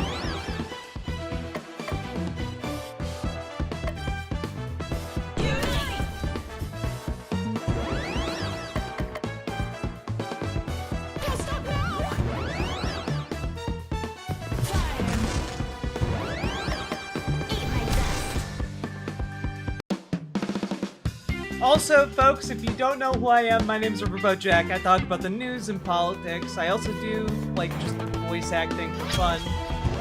And, yeah. Trans lady, she, her pronouns. Socialist. I don't know, if any of that vibes with you, hit that follow button, hit that subscribe button, do the things.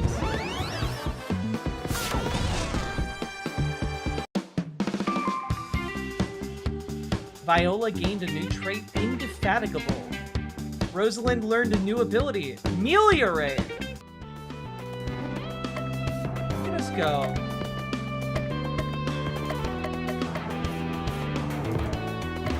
Love this.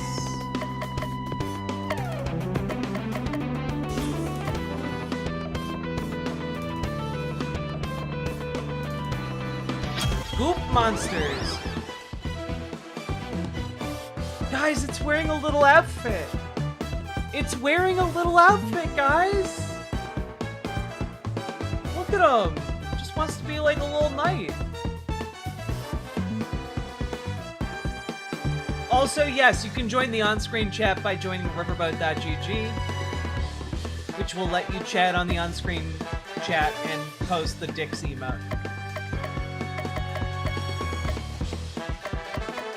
What is the Sir Rose, knighted by the queen herself? Ooh, there's a queen. Vulnerable to ice.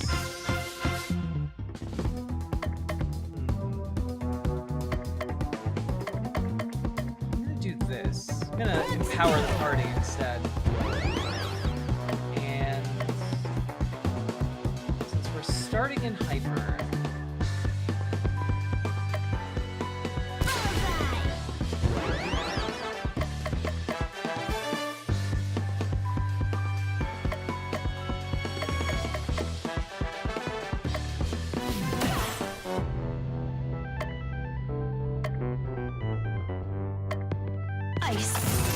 there we go.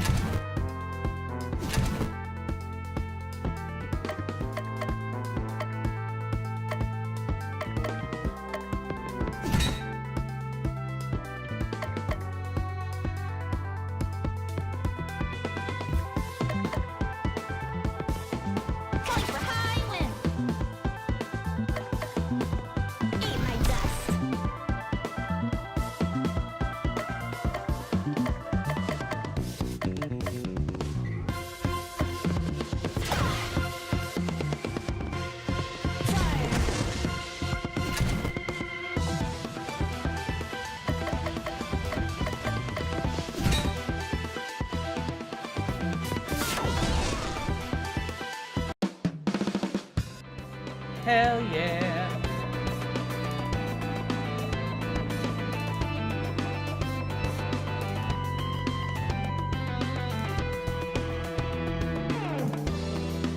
Oh. Okay. I think I'm on the right track here.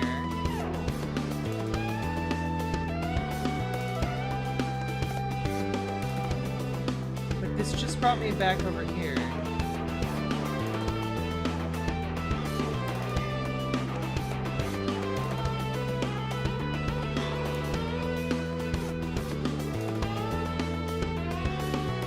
Guys, why am I so lost? What game is this? This game is This Way Madness Lies. It's like a couple bucks on Steam right now, and highly recommend it. Also, highly recommend Cosmic Star Heroine, made by the same developer. Backtrack a little bit.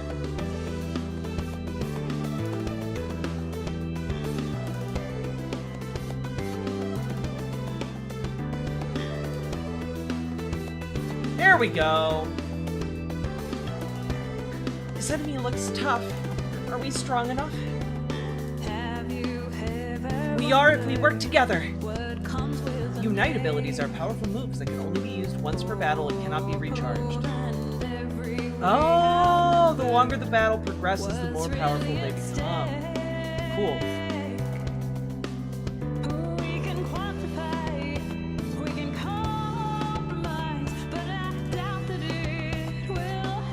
Cool. That sounds like it'll be very useful. Hint, hint, nudge, nudge. Watch out! It's attacking.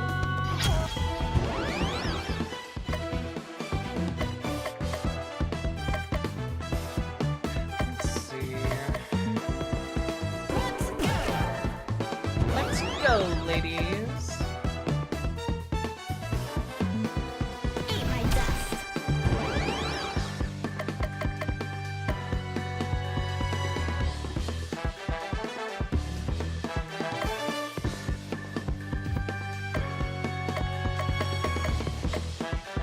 Blue Vine is very blasted. Fuck off.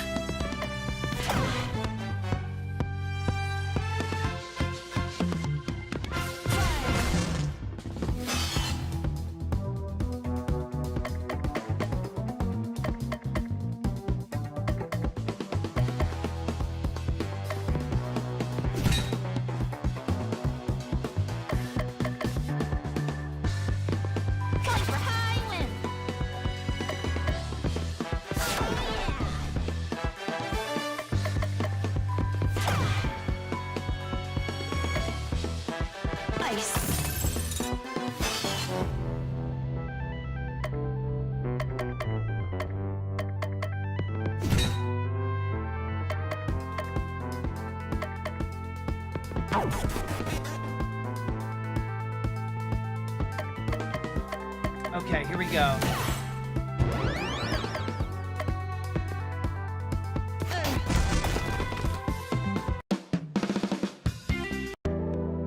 the blue vine has been defeated. Smaller blue vines around the region have disappeared, allowing access to more areas.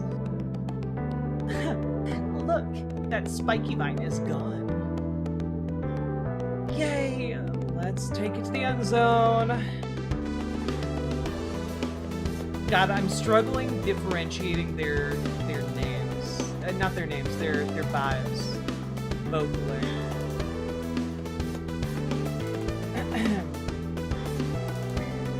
Yo! Vaughn 400? You made tortillas from scratch the other day? Hell yeah! Were they tasty?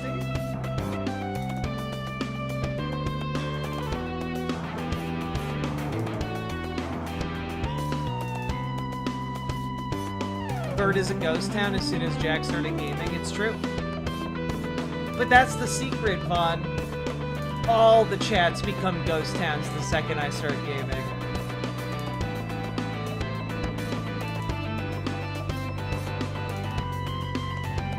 I wish I had a better mental map of this area.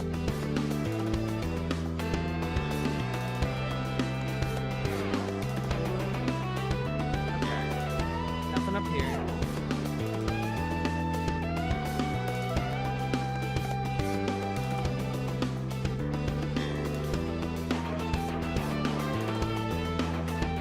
Thanks, Winter Sorrow.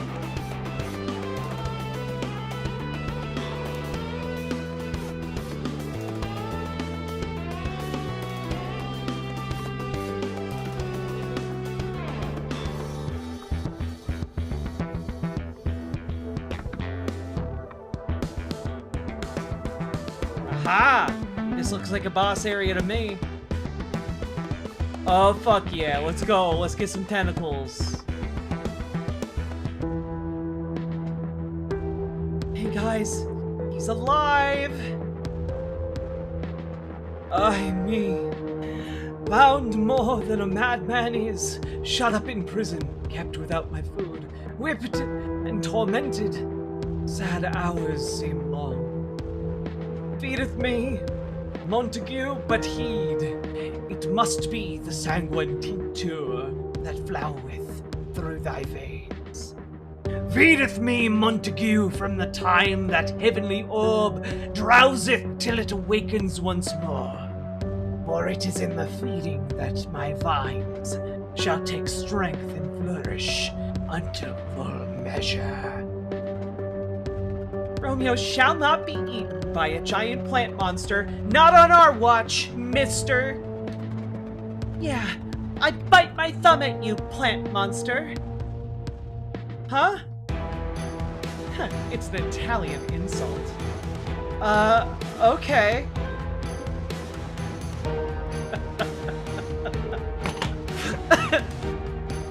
Am I the only one who thinks she's great? Girls, remember flesh-eating plant? Oh yeah, let's go! It's time to see what I can do. I am Ingenue Aquamarine. Life's a game that I'm gonna win. I'm Ingenue Amber. You've already lost. I'm Ingenue Emerald. I am Ingenue Garnet, and we are the Stratford-upon-Avon High Drama Society. It's time for you to take your final bow. When you're targeting a single enemy, you can press down to see more detailed information. This includes power. Yeah.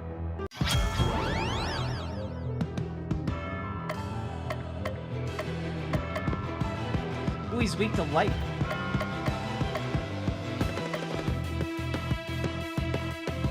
Rosebud defies analysis.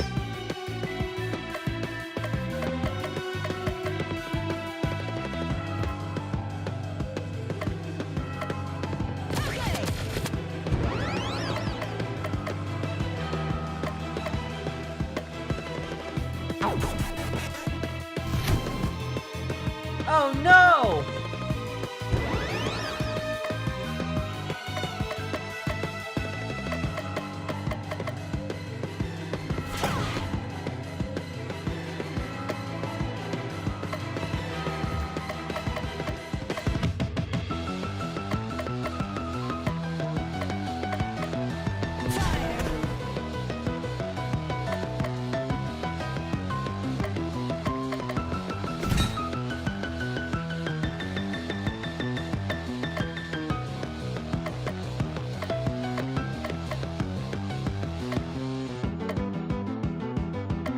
Oh god. Fuck yeah, this is a bop.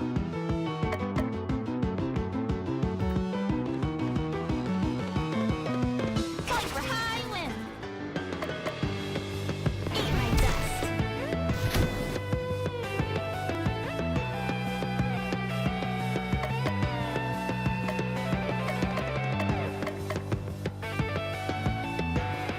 Bring it in.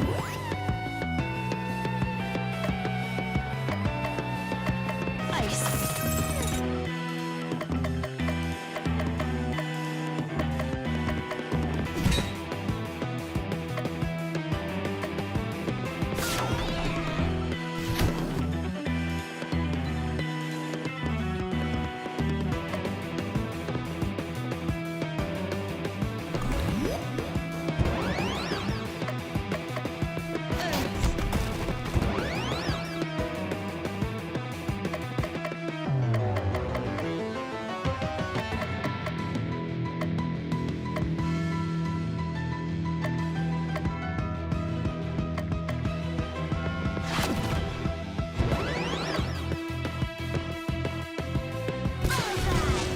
There we go.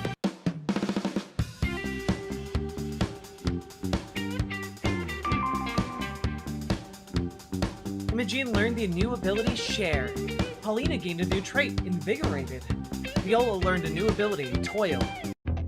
God, haven't we all, Viola? That should do it. With the main plant dead, the rest of these nightmares should soon leave this world. If I profane with my unworthiest hand this holy shrine, the gentle fine is this. My lips, two blushing pilgrims, ready to stand to smooth that rough touch with a tender kiss. Oh my god, what? Truest love in history, huh? Paulina and Romeo sitting in a tree. Kissing. At least he traded up. I'm flattered, but no, you're supposed to love Juliet. That's how the story goes. We'd better get out of here before Juliet realizes her boyfriend has been stolen. Another mission complete. Oh, I wish you'd taken me with you. I never get to go on missions.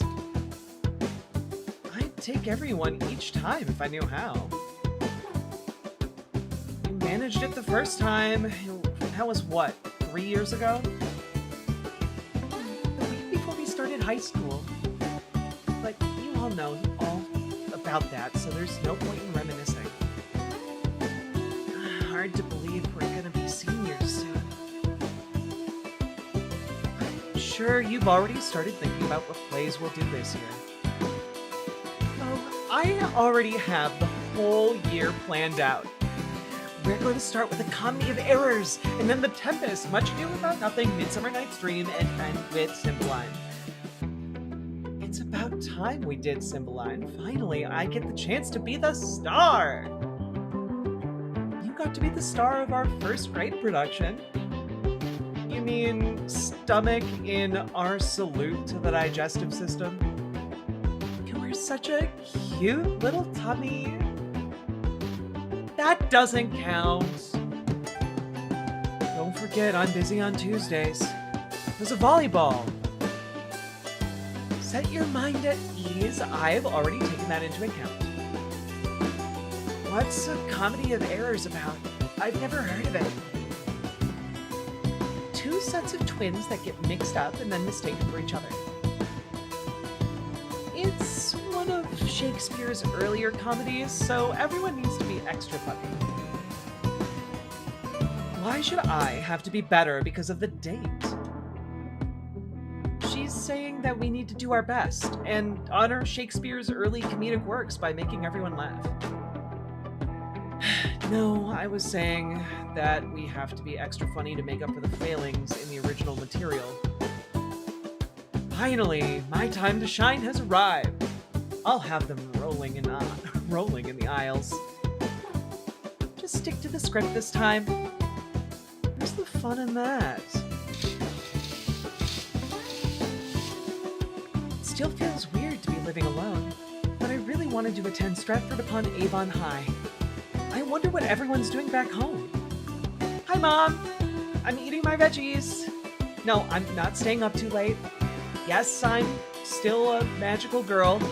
No, it's not that dangerous. Enough about me, what's happening at home? Really? Really? That's amazing. Oh. Well, that's too bad. Penguins? How did he even get penguins? Wow, that is an amazing story. I really need to go. Bye. It's always fun to catch up with the family. Don't you agree? Yes, I'm talking to you. Yes, you, in front of the screen.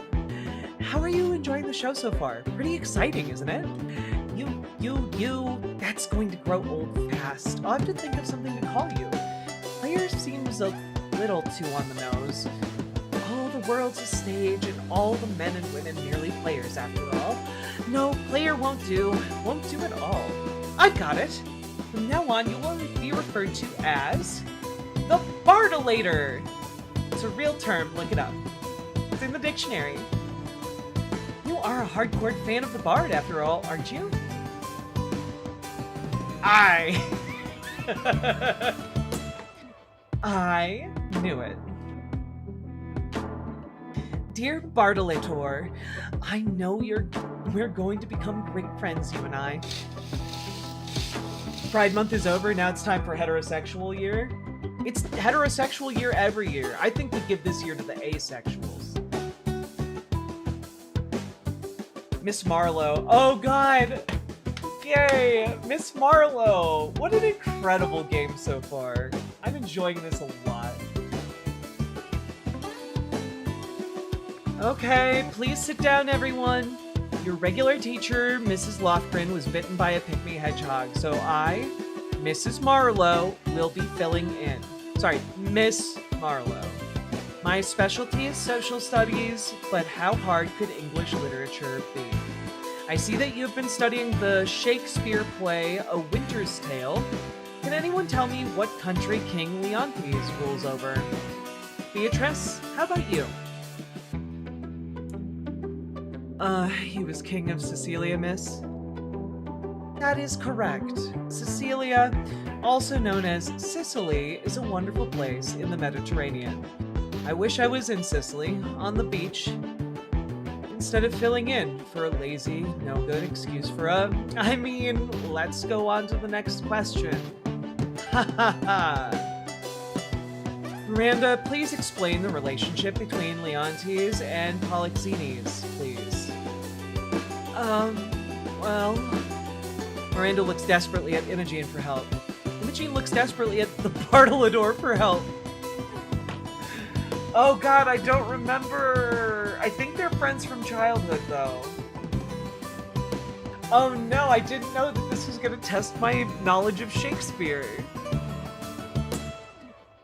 I'm pretty sure this play is specifically about friends from childhood. They were friends from childhood. They were friends from childhood! No need to shout, but you are quite right. The nature of the friendships emphasized at the beginning of the play. This is so we understand how hard the completely imaginary betrayal is for Leontes. Just like the betrayal at being forced to substitute for a friend who doesn't take your feelings into account. Ahem. Let's move on. Last question. When Leontes becomes jealous, he jumps to what conclusion? Imogene? He thought his wife Hermione was having an affair with his boyhood friend Polixenes. Even thinking that would have been completely devastating for the king. Except, of course, that nothing of the sort actually happens. Shakespeare, with all his crazy misunderstandings. So different than the bitter realities of life. Let's go on. Miss Marlowe continues to discuss the play with the class until the bell rings. During the intermissions, you can chat with other party members and access the main menu. Be sure to equip new traits and abilities on characters you haven't been using recently. And definitely remember to save. You never know what's next. A Winter's Tale is kind of rare. I did, however, take a lot of different classes on Shakespeare specifically. Wait, can I talk to all of them, or can I only talk to some of them?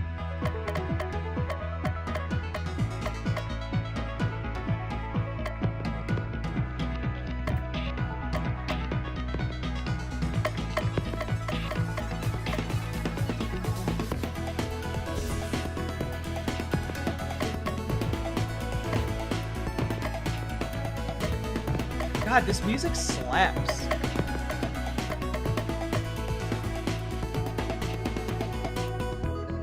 Like, what is it? I love that I have no idea what some of these ability descriptions mean. So if I'm in hyper mode and I use toil, I become trouble. What does that mean?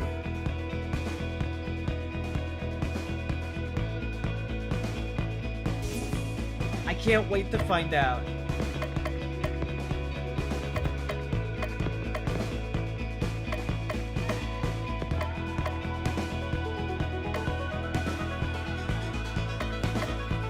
Ooh, healing plus 20%.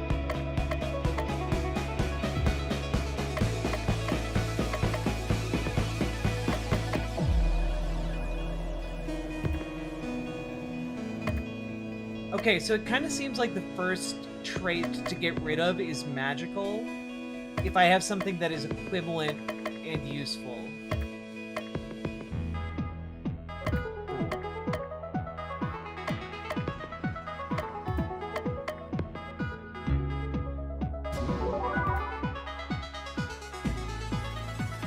Have you started the script yet? I don't have it memorized. I'm so behind. I don't want to let anyone down.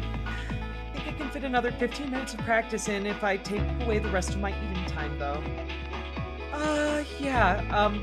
Don't do that. I've been really into King of Decathlon lately. It's this super cool anime about the kid who wants to become an ultimate decathlete. I recommended it to Miranda, but she said there weren't as many magical ninja decapitations as she wanted. Implying that it had some magical ninja decapitations? Duh, it is an anime after all.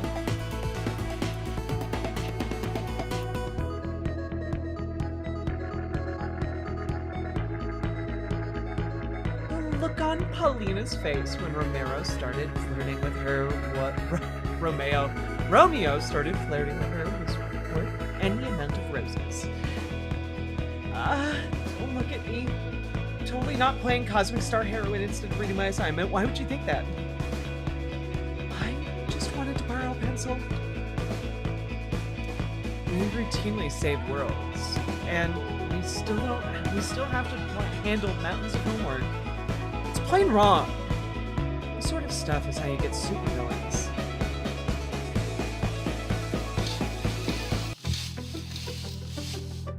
But classes would never end, especially English class today. I think Miss Marlowe needs to see a therapist. They haven't ended for me. I have cram school today. Seriously? That's the worst.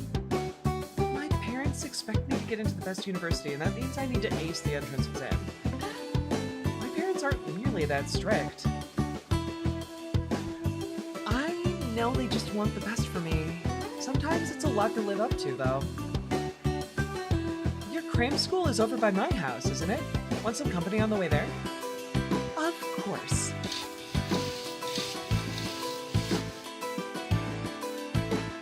It's hard to believe that we have all these powers, but nobody here knows about it. Except for you, Bartolador. Bartolador? What are you talking about? That's the name I gave the player. You can't go around calling them the Bartolador. No one will take them seriously. I suppose you have a better suggestion? Actually, I do. They should be called the Thespian. I guess that's better. Thespian it is. Anyway, isn't it for the best that nobody knows about us? Nobody nobody finds out about it because we only fight monsters when we're in the other worlds. Wouldn't it be cool if we got some recognition? We're basically superheroes. Have you never read a book or seen a movie? If people found out about us, they would stick us in a lab and do creepy experiments on us. Good point. I hadn't thought about that. Maybe you're right. Of course I am. Hey, did I hear that? I don't know about you, but I definitely heard something. Let's go check it out. Monsters! Here? Quick, let's transform!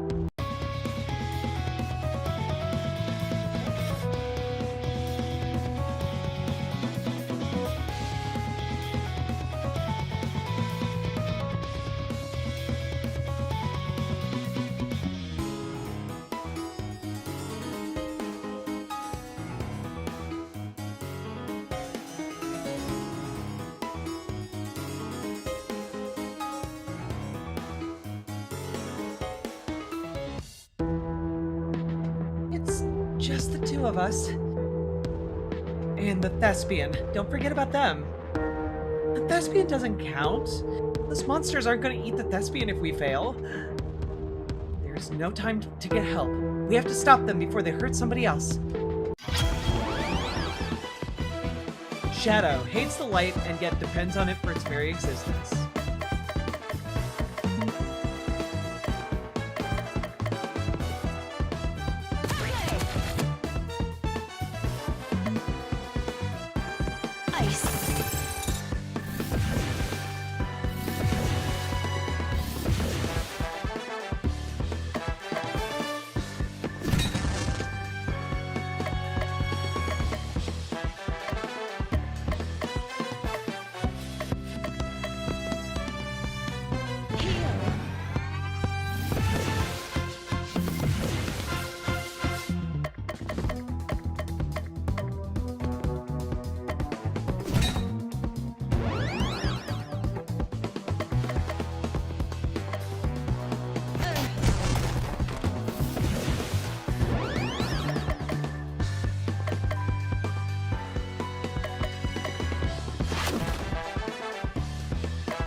Vert is without protection. I mean, I think it's okay.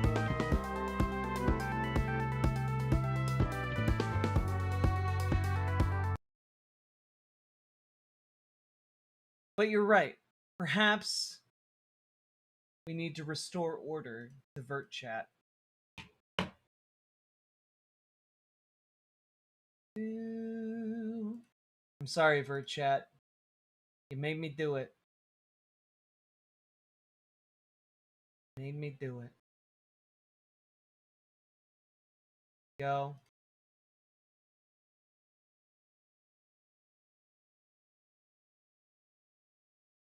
You know what? I'm putting shields up every damn where. There you go.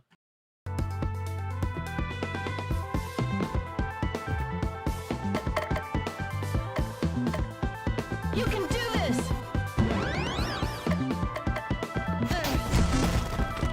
There we go. Chud shields, activate! I don't think anyone else saw us. More of them? This doesn't look good. Die, foul fiends! What? It can't be. 2 Imogenes? Trust your eyes, for they are not false. Peril threatens all the planes of existence. The void approaches, and only you can stop it. What is this? What's going on? Time is a harsh mistress that takes from us that which we need most. I must bid thee adieu. Well, that was weird. We need to discuss this with everybody else. Oh no, I'm gonna be late to class. please text everyone and let them know what has happened? Right away. I can't believe you saw another Imogene. It was real! If I hadn't seen it with my own eyes, I wouldn't have believed it. I'm kind of freaking out. We looked exactly the same. But she definitely didn't really talk like you. She must be from one of the other worlds. I can't wait to meet my doppelganger. Are there more copies? I hope there's more of me. Of course! Imogene isn't the only one who is also a character in a Shakespeare play. Wouldn't everyone else having a doppelganger be more likely than only one Imogene having one? An infinite number of monkeys on typewriters typing infinitely would eventually write all of Shakespeare's works. Exactly! Just like what happened in volume 28 of Infinite Romance when the multiverses merged together. You must have doppelgangers out there too. This is all very interesting, but we need to get to work on our play. A comedy of errors is going to be a disaster if we all don't focus. Yeah, about that. A comedy of errors is so boring. Do you all feel this way? I finally read the play, and it's just the same joke over and over again. Somebody else looks like you, but isn't acting like you? Isn't this funny? Answer, no it's not. It's a classic Shakespeare play. Just because it's a classic doesn't mean it's good. Miranda's right. It's so bad. Production has already been announced, so it's too late to change it to a different play. We should make our own adaptation, like a horror version or a sci-fi version. That's a great idea. We could make it take place in a video game company. Comedy of errors, get it? It could be about coding errors. Baseball has errors. Let's do baseball. What is wrong with you people? I'll go with whatever the group decides. What do you think, Imogene? Let's let the thespian pick.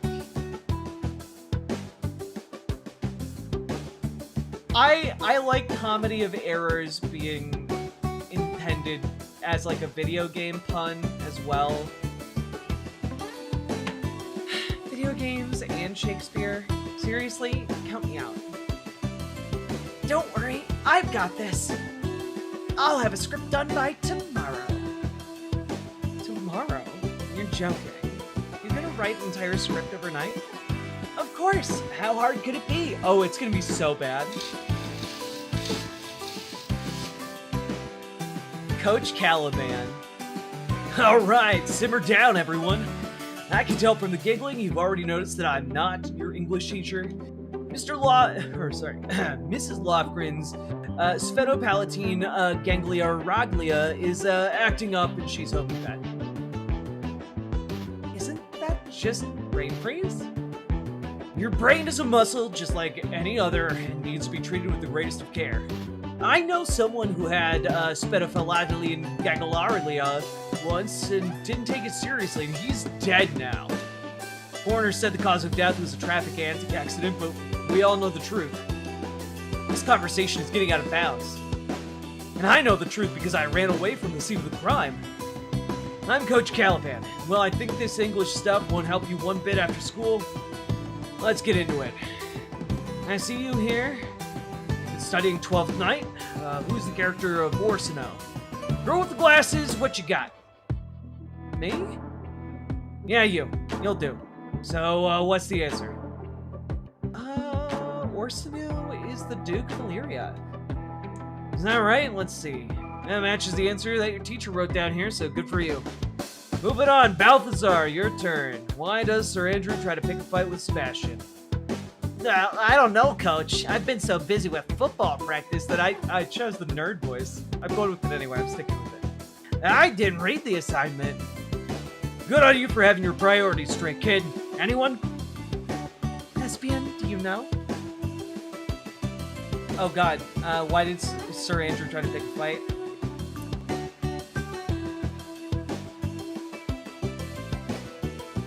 I think it was Sebastian, like he thought Sebastian was Cesario. He wanted to fight him because he thought Sebastian was Cesario. Sounds like those two punks both had it coming to them. Well done, whoever answered. If class continues like this, not much is learned. I should stop by the XOOX and grab some ramen for dinner. So many flavors to choose from. Which should I get, Thespian?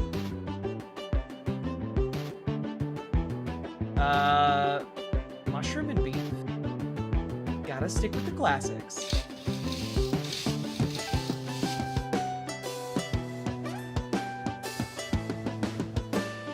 Tasty as always. Maybe I should be more adventurous with my ramen flavor choices, but why mess with perfection?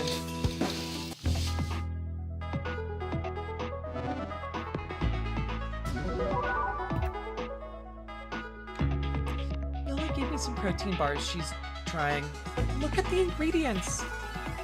I can't pronounce half of these ingredients. Is this silicon dioxide? Isn't that just sand? Should I be worried for her? This stuff can't be good for you. I wonder how we're gonna do the twins.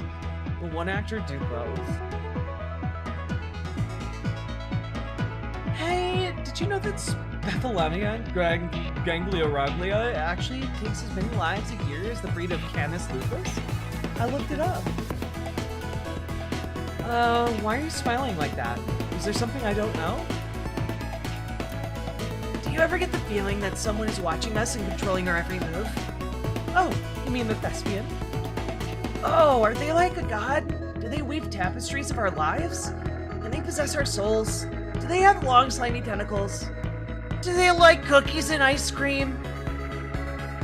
Well, do they? I'm working on my stoniest, Miranda. Stop geeking out, look. How's this? Very stony.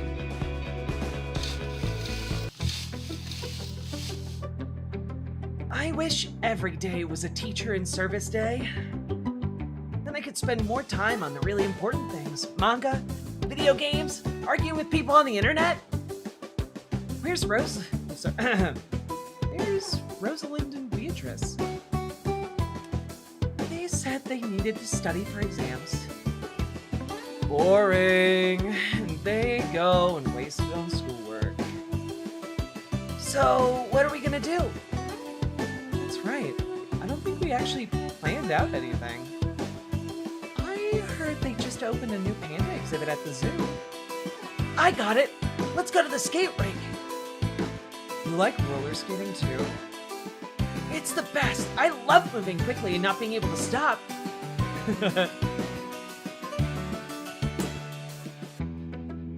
This doesn't have anything to do with the new arcade games they just got. Why would you think that? Let's just do something. Where do you want to go? Psst, where do you think we should go, Thespian? It's panda time! Monkeys are so cute. Hey, this one looks like you, Miranda. Look at me! I'm a monkey!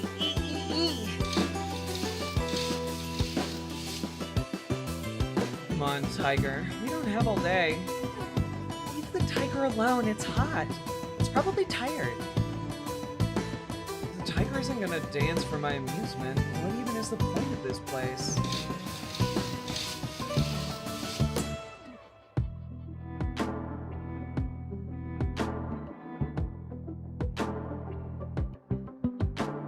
Wow, I didn't realize polar bears were that big. I wouldn't want to meet a polar bear alone in a dark alley. Hurry, the panda enclosure is next. I love pandas. Oh, it's so cuddly. Excuse me, sir, but I'd like to buy your finest panda. Name your price. I'll have my people talk to your people.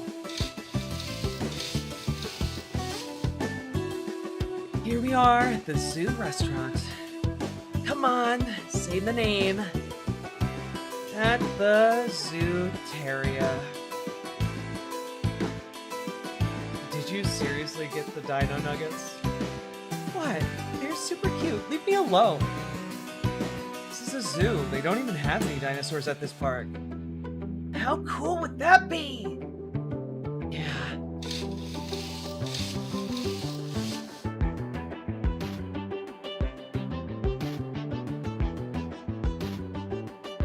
Everyone done? I think we still have some more time. Did we miss anything? I think we've been everywhere already. I feel weird. This isn't natural. Where are we? A subspace pocket intersecting the reality of the local zoo, I'd say. See, manga can be helpful sometimes. If we defeat whatever nightmare is in here, will that return us back to reality? Maybe. Let's hurry. I want to get back and stare at some more pandas. Viola, you look like a panda. Really? Do you have a special mirror? Or any mirror, really? We'd better transform.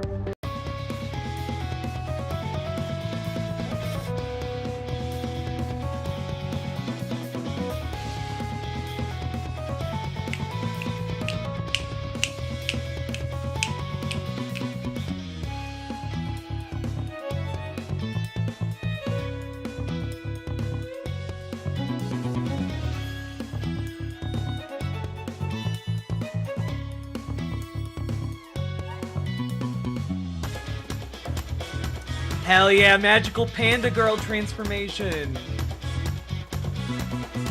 Let's go.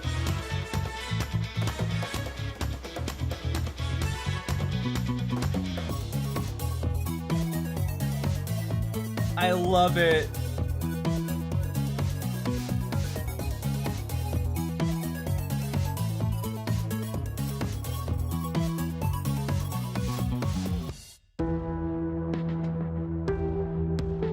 This must be the source. Let's go.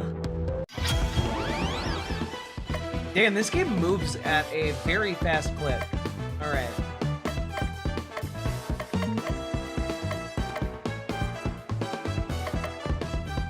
Let's see. Seriously, Serpent views vowels as vapid. And Lauhu, wise and powerful. Weak to darkness and weak to earth.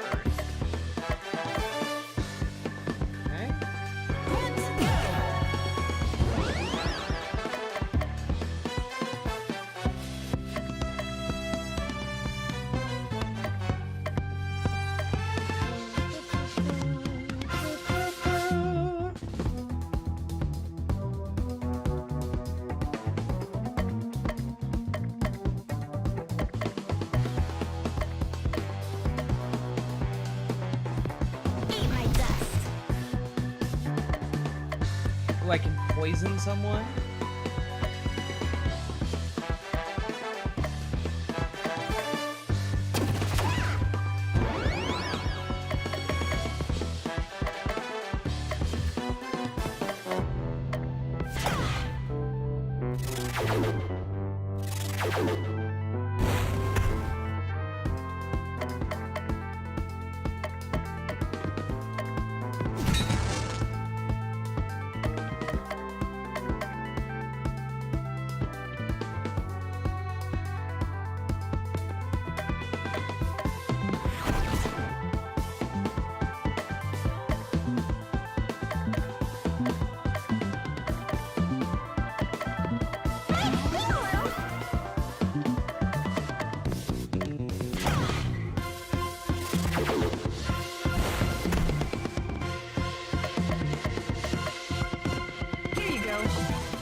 Gotta heal our panda.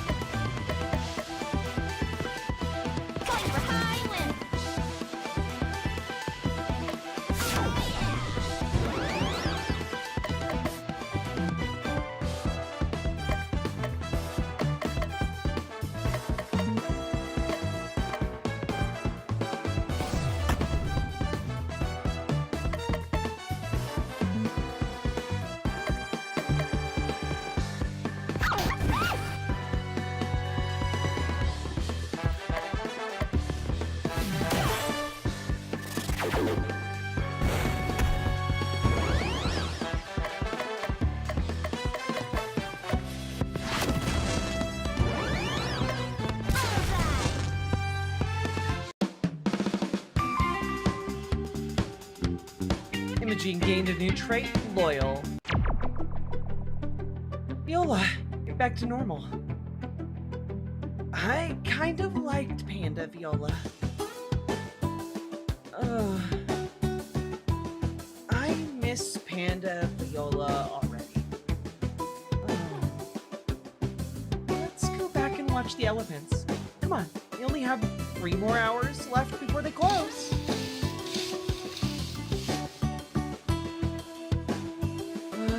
I'm still not so sure about this script. It'll be great, trust me! Well, too late to back out now. Break a leg, everyone! What's going on? This can't be happening. My code for this hot new video game we're developing isn't working. But it was working a second ago. And this is definitely my code. It can't possibly be a clone of my code with slight differences. Oh wait, it was a clone of my code with slight differences. However did this happen? It's so bad. We have a serious problem, ace programmer Mira. It's good that you came to me first. What's the problem? You know our upcoming game, Breath of Death Apocalypse? You know that I do. I'm the lead programmer on it. Our competitor, RivalSoft, is making a game with the exact same name. Oh no! In their Breath of Death 1, the sequel is terrible. People will see their game and think our game is terrible.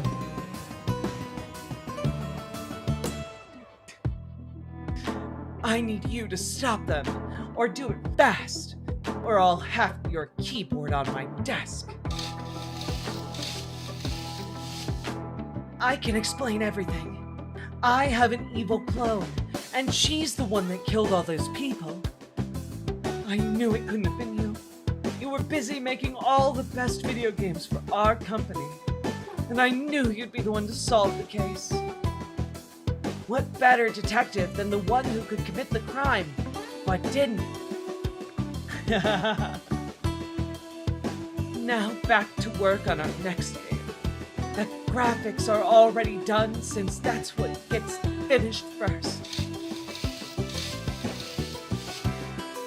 What the fuck was that? Why did you replace a perfectly good Shakespeare play with that thing? Why didn't you shut things down, Rosalind? I thought it was funny. Not the play, just the whole situation. I was very amused. I can't possibly show my face in school tomorrow. People will think I was responsible. Lighten up. The reputation of the Stratford-upon-Avon High Drama Society is ruined. Ruined! I got another SOS. This time it's from the world of the Winter's Tale. What do they need us to do? There's been a murder, and it looks supernatural. They want us to investigate and stop whoever and whatever did it. Oh, a murder mystery!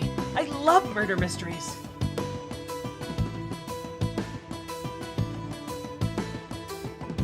This is real life, Miranda, not a comic book. It's called manga, and you know that. The Winter's Tale, Paulina.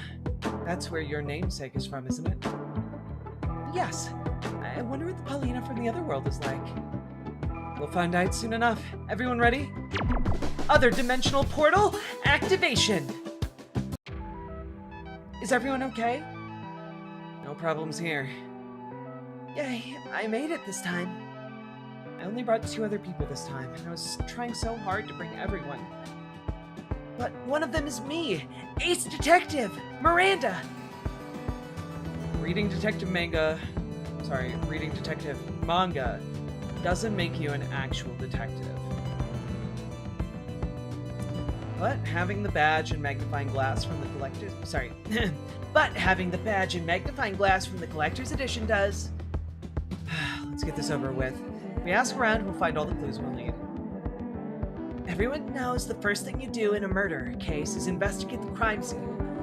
First-hand witnesses are the most important evidence. Nuh-uh! First-hand investigation is. Obviously, we're gonna ask around and investigate the scene. Stop fighting. Sorry, I just got so excited because I'm actually here and not stuck at the theater. Everyone, it's time to transform!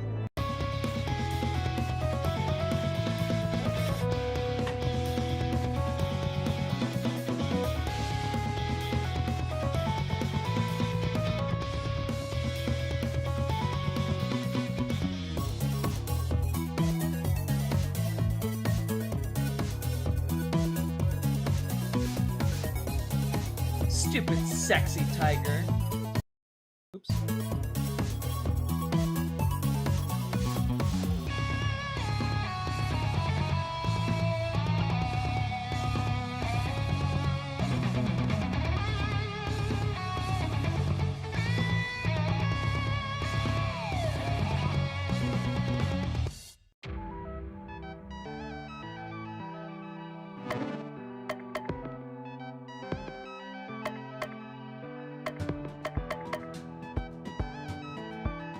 Share heals all allies. Cool.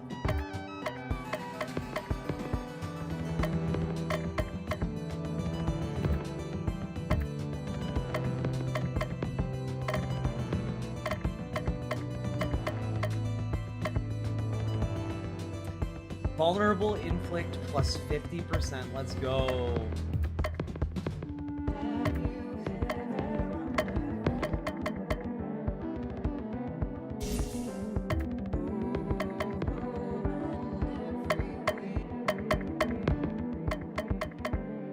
Ooh, 40% stun. Let's go.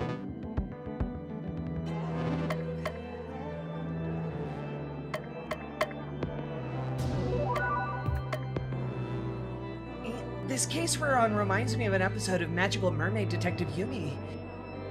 How would a mermaid even investigate a murder that took place in a snowy mountain village? Duh! She's not just a mermaid, she's a magical mermaid! Sometimes it feels like you're not even listening. What's that? I'm sorry, I was trying to do something actually important, like crack this case!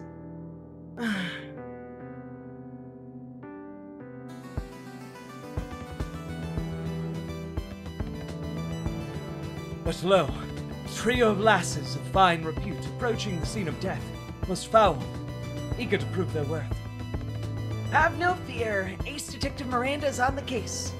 Truly, the bellows of self-determination fill this maid's very soul.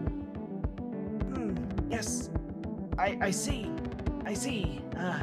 Yes, haha, yes indeed. What on earth are you doing? Deducing truths from the facts presented to me, my dear Beatrice. Don't call me that. For example, look at this indentation in the ground nearby. Clearly a being of great weight was on the site. The murderer, perhaps. So, you think the murderer wasn't human? It makes sense. We wouldn't have been called unless nightmares were involved. And look at these bits that are fur that are lying on the ground nearby. Our villain is a monstrous beast. How exciting! The man whose eye beheld the wickedness of the fair spake as much. There's a witness. What are we doing here? Let's find him. 'Twas Camillo, the royal cupbearer. And where can we find this cupbearer? What fool question is that? Where else would a cupbearer be but at the hall of his trade? That is to say, the palace. Let's go talk with this cupbearer.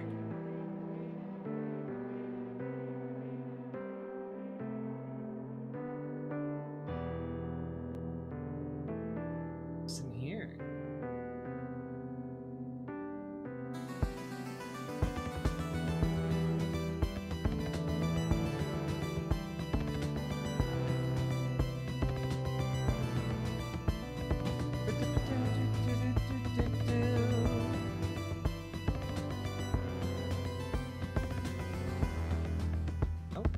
Okay, we should investigate more. All right.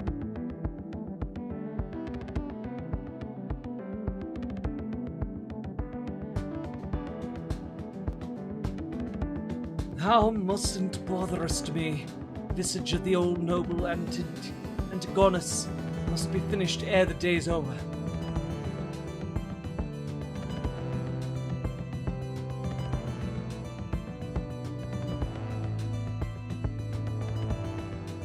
My lady Paulina's husband, noble Antigonius, is dead. Where is Paulina now? I know not. When these foul deeds reached her awareness, she fled into the night.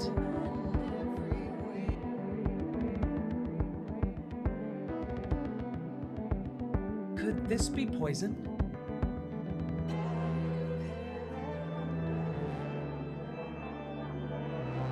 What's this? It appears to be a letter. My dear Antigonius, please bring me the soothsaying potion as soon as possible. I fear dark events are in store for us all. Soothsaying potion? They must have mistaken that for poison. I must find and speak with this soothsayer.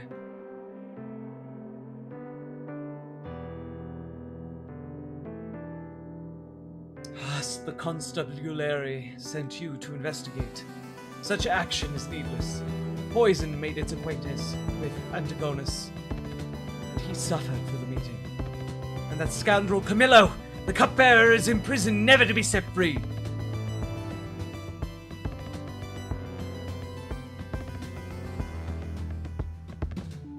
Should investigate more, you say? This must be the spilled soothsaying potion that the letter was talking about. Yes.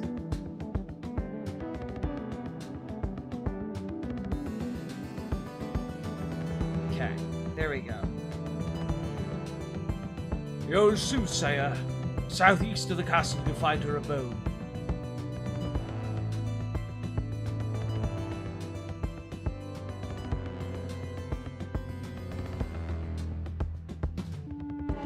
Aha, the soothsayer's house.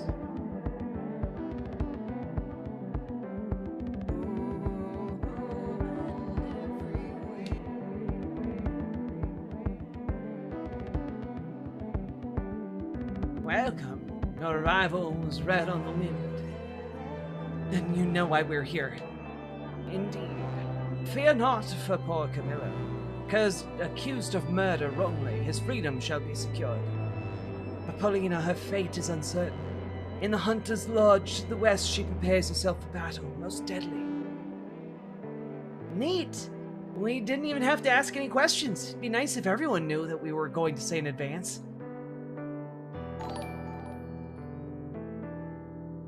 Trump's declining faster than I thought. He's already in smooth 8-bit. Sake Tanuki, thank you for the 5 tier 1 subs. Very much appreciate the support. Hell yeah. If we're not already too late.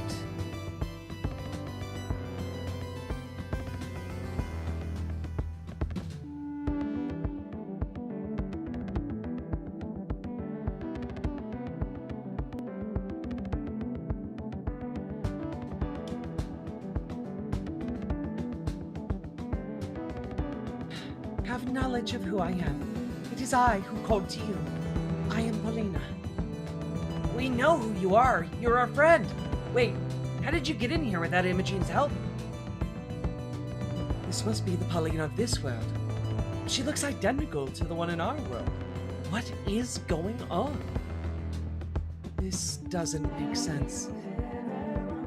You must be questioned of your fears, and yet time is lacking to answer them all. The beast that rent my husband asunder, fled to the cavern of earth not far hence. Lead the way, and we'll deal with any monsters that cross our path. The path to the beast's abode begins in the west. Let's get this over with.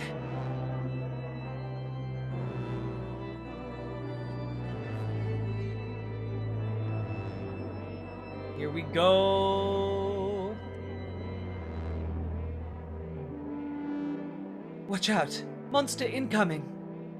Nay, this is not the beast, but merely a shadow of its terror. Get behind us, Paulina. We'll deal with this. Imogen? Imogen Olivia? If there hasn't been a character named Olivia yet, but if there is one, I'm gonna lose it. Do not you fear.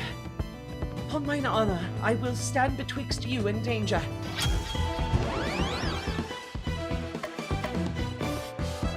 Fir tree made of blades. A razor fir tree. No.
Fight as well as our own Paulina. And you have some of the same moves. There has to be connection there. I am as ignorant in that as you. We have to keep looking for the monster. Be careful.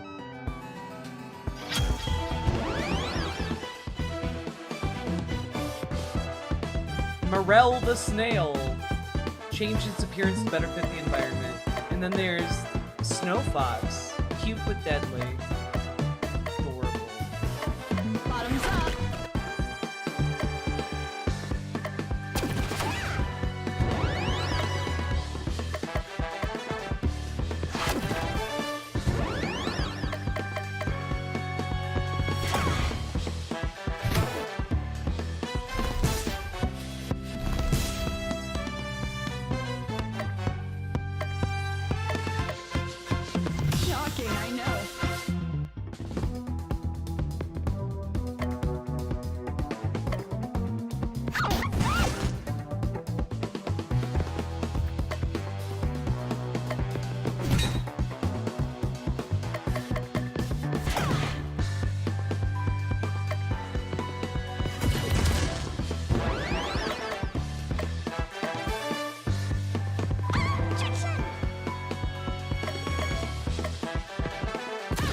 I vaporized a dog.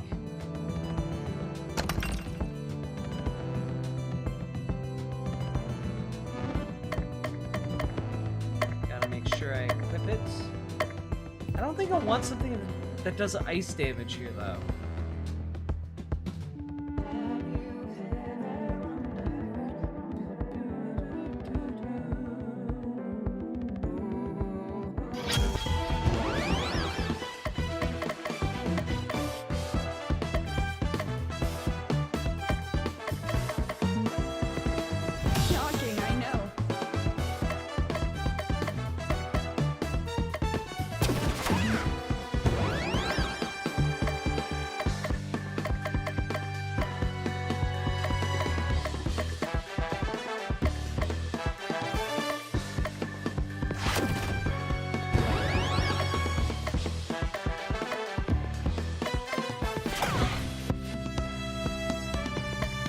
Bottoms up.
Oh, can poison not kill them? I genuinely do care.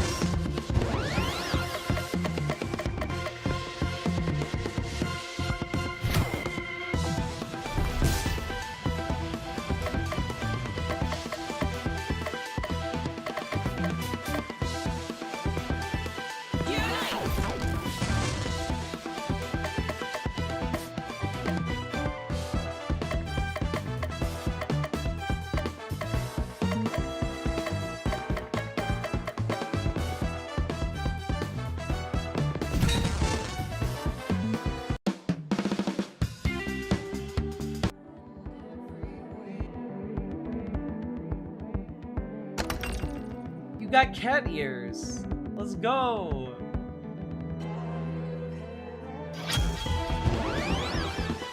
What? Jon Snowman. Fuck. That's good. This game's brilliant. Breaking news, winter's coming. Let's go.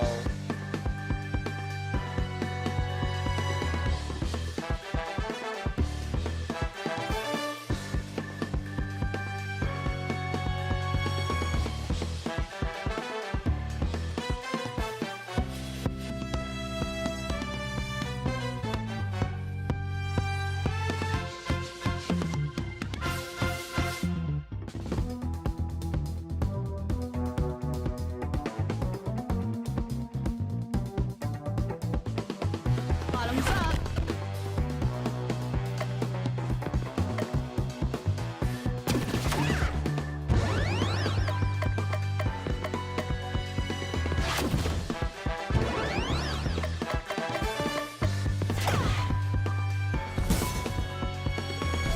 Don't worry, Comrade Girl, not Dr. Sopgold. I've specifically never used her again.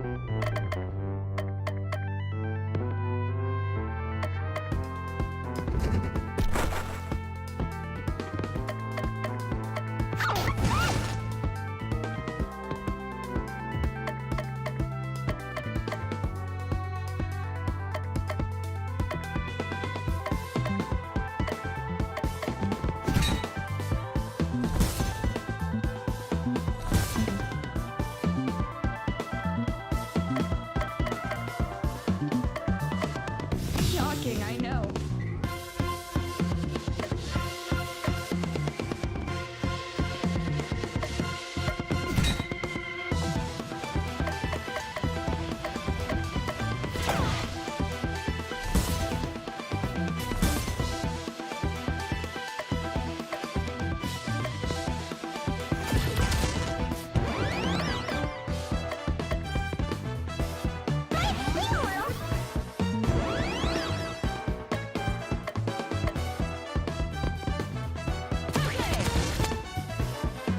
There we go. Miranda learned a new ability, Mojo. Beatrice learned a new ability, Cunning. Paulina learned a new ability, Rose Quartz.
my stinky dog are going to snuggle.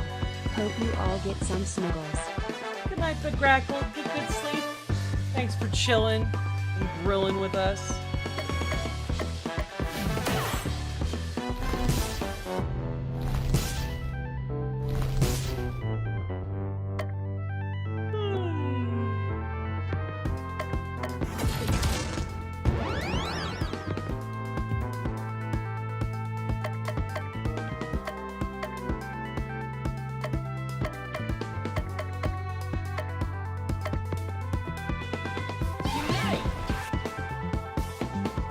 Poison up.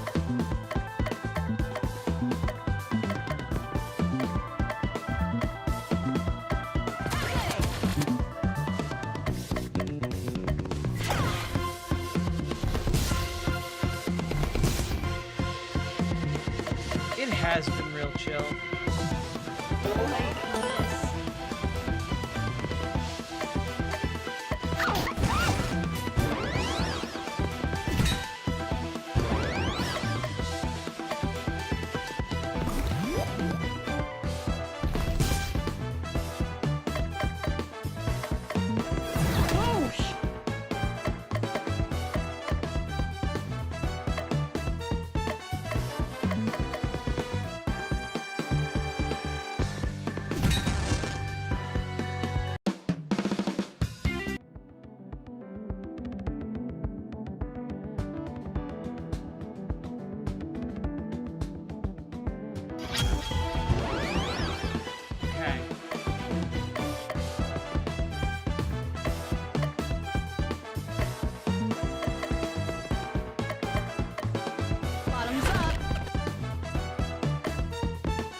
Get annihilated, bitch.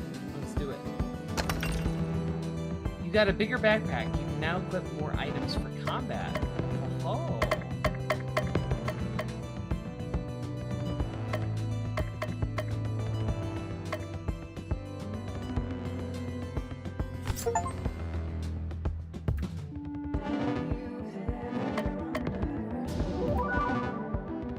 All right, folks. I think I have to be done. Because I am exhausted. It's so late. But honestly, we needed a chill stream. And maybe I'll make this a more regular part of what we do, just cause like this is nice. It really sucked talking about all the ways in which the world is breaking earlier, and now we get to play a game that reminds us human beings are weird little guys, and that's awesome. This was nice. It was a very cozy time. Thank you all for joining me and like seeing what this game was all about. I might finish it off stream. I don't know if you guys want me to do the entire thing on stream. I don't know how committed you guys are to the gaming stream bits to like see me get through one of these. So I don't know. I don't want to be waiting too long to play more of this. Maybe we'll alternate like Mina the Hollower and This Way Madness Lies. I don't know. We'll figure it out. Anyway, good night, everybody. Get good sleep, and I will see you all tomorrow. Transatlantic Call-In Show at 2 p.m. Central Time. Be there, be square. And I will be back. Bye. Goodbye.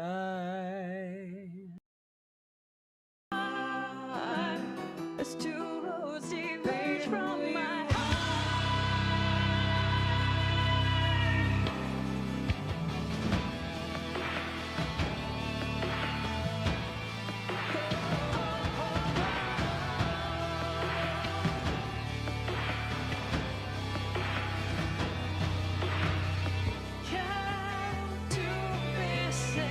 crossroads can I find? Which way?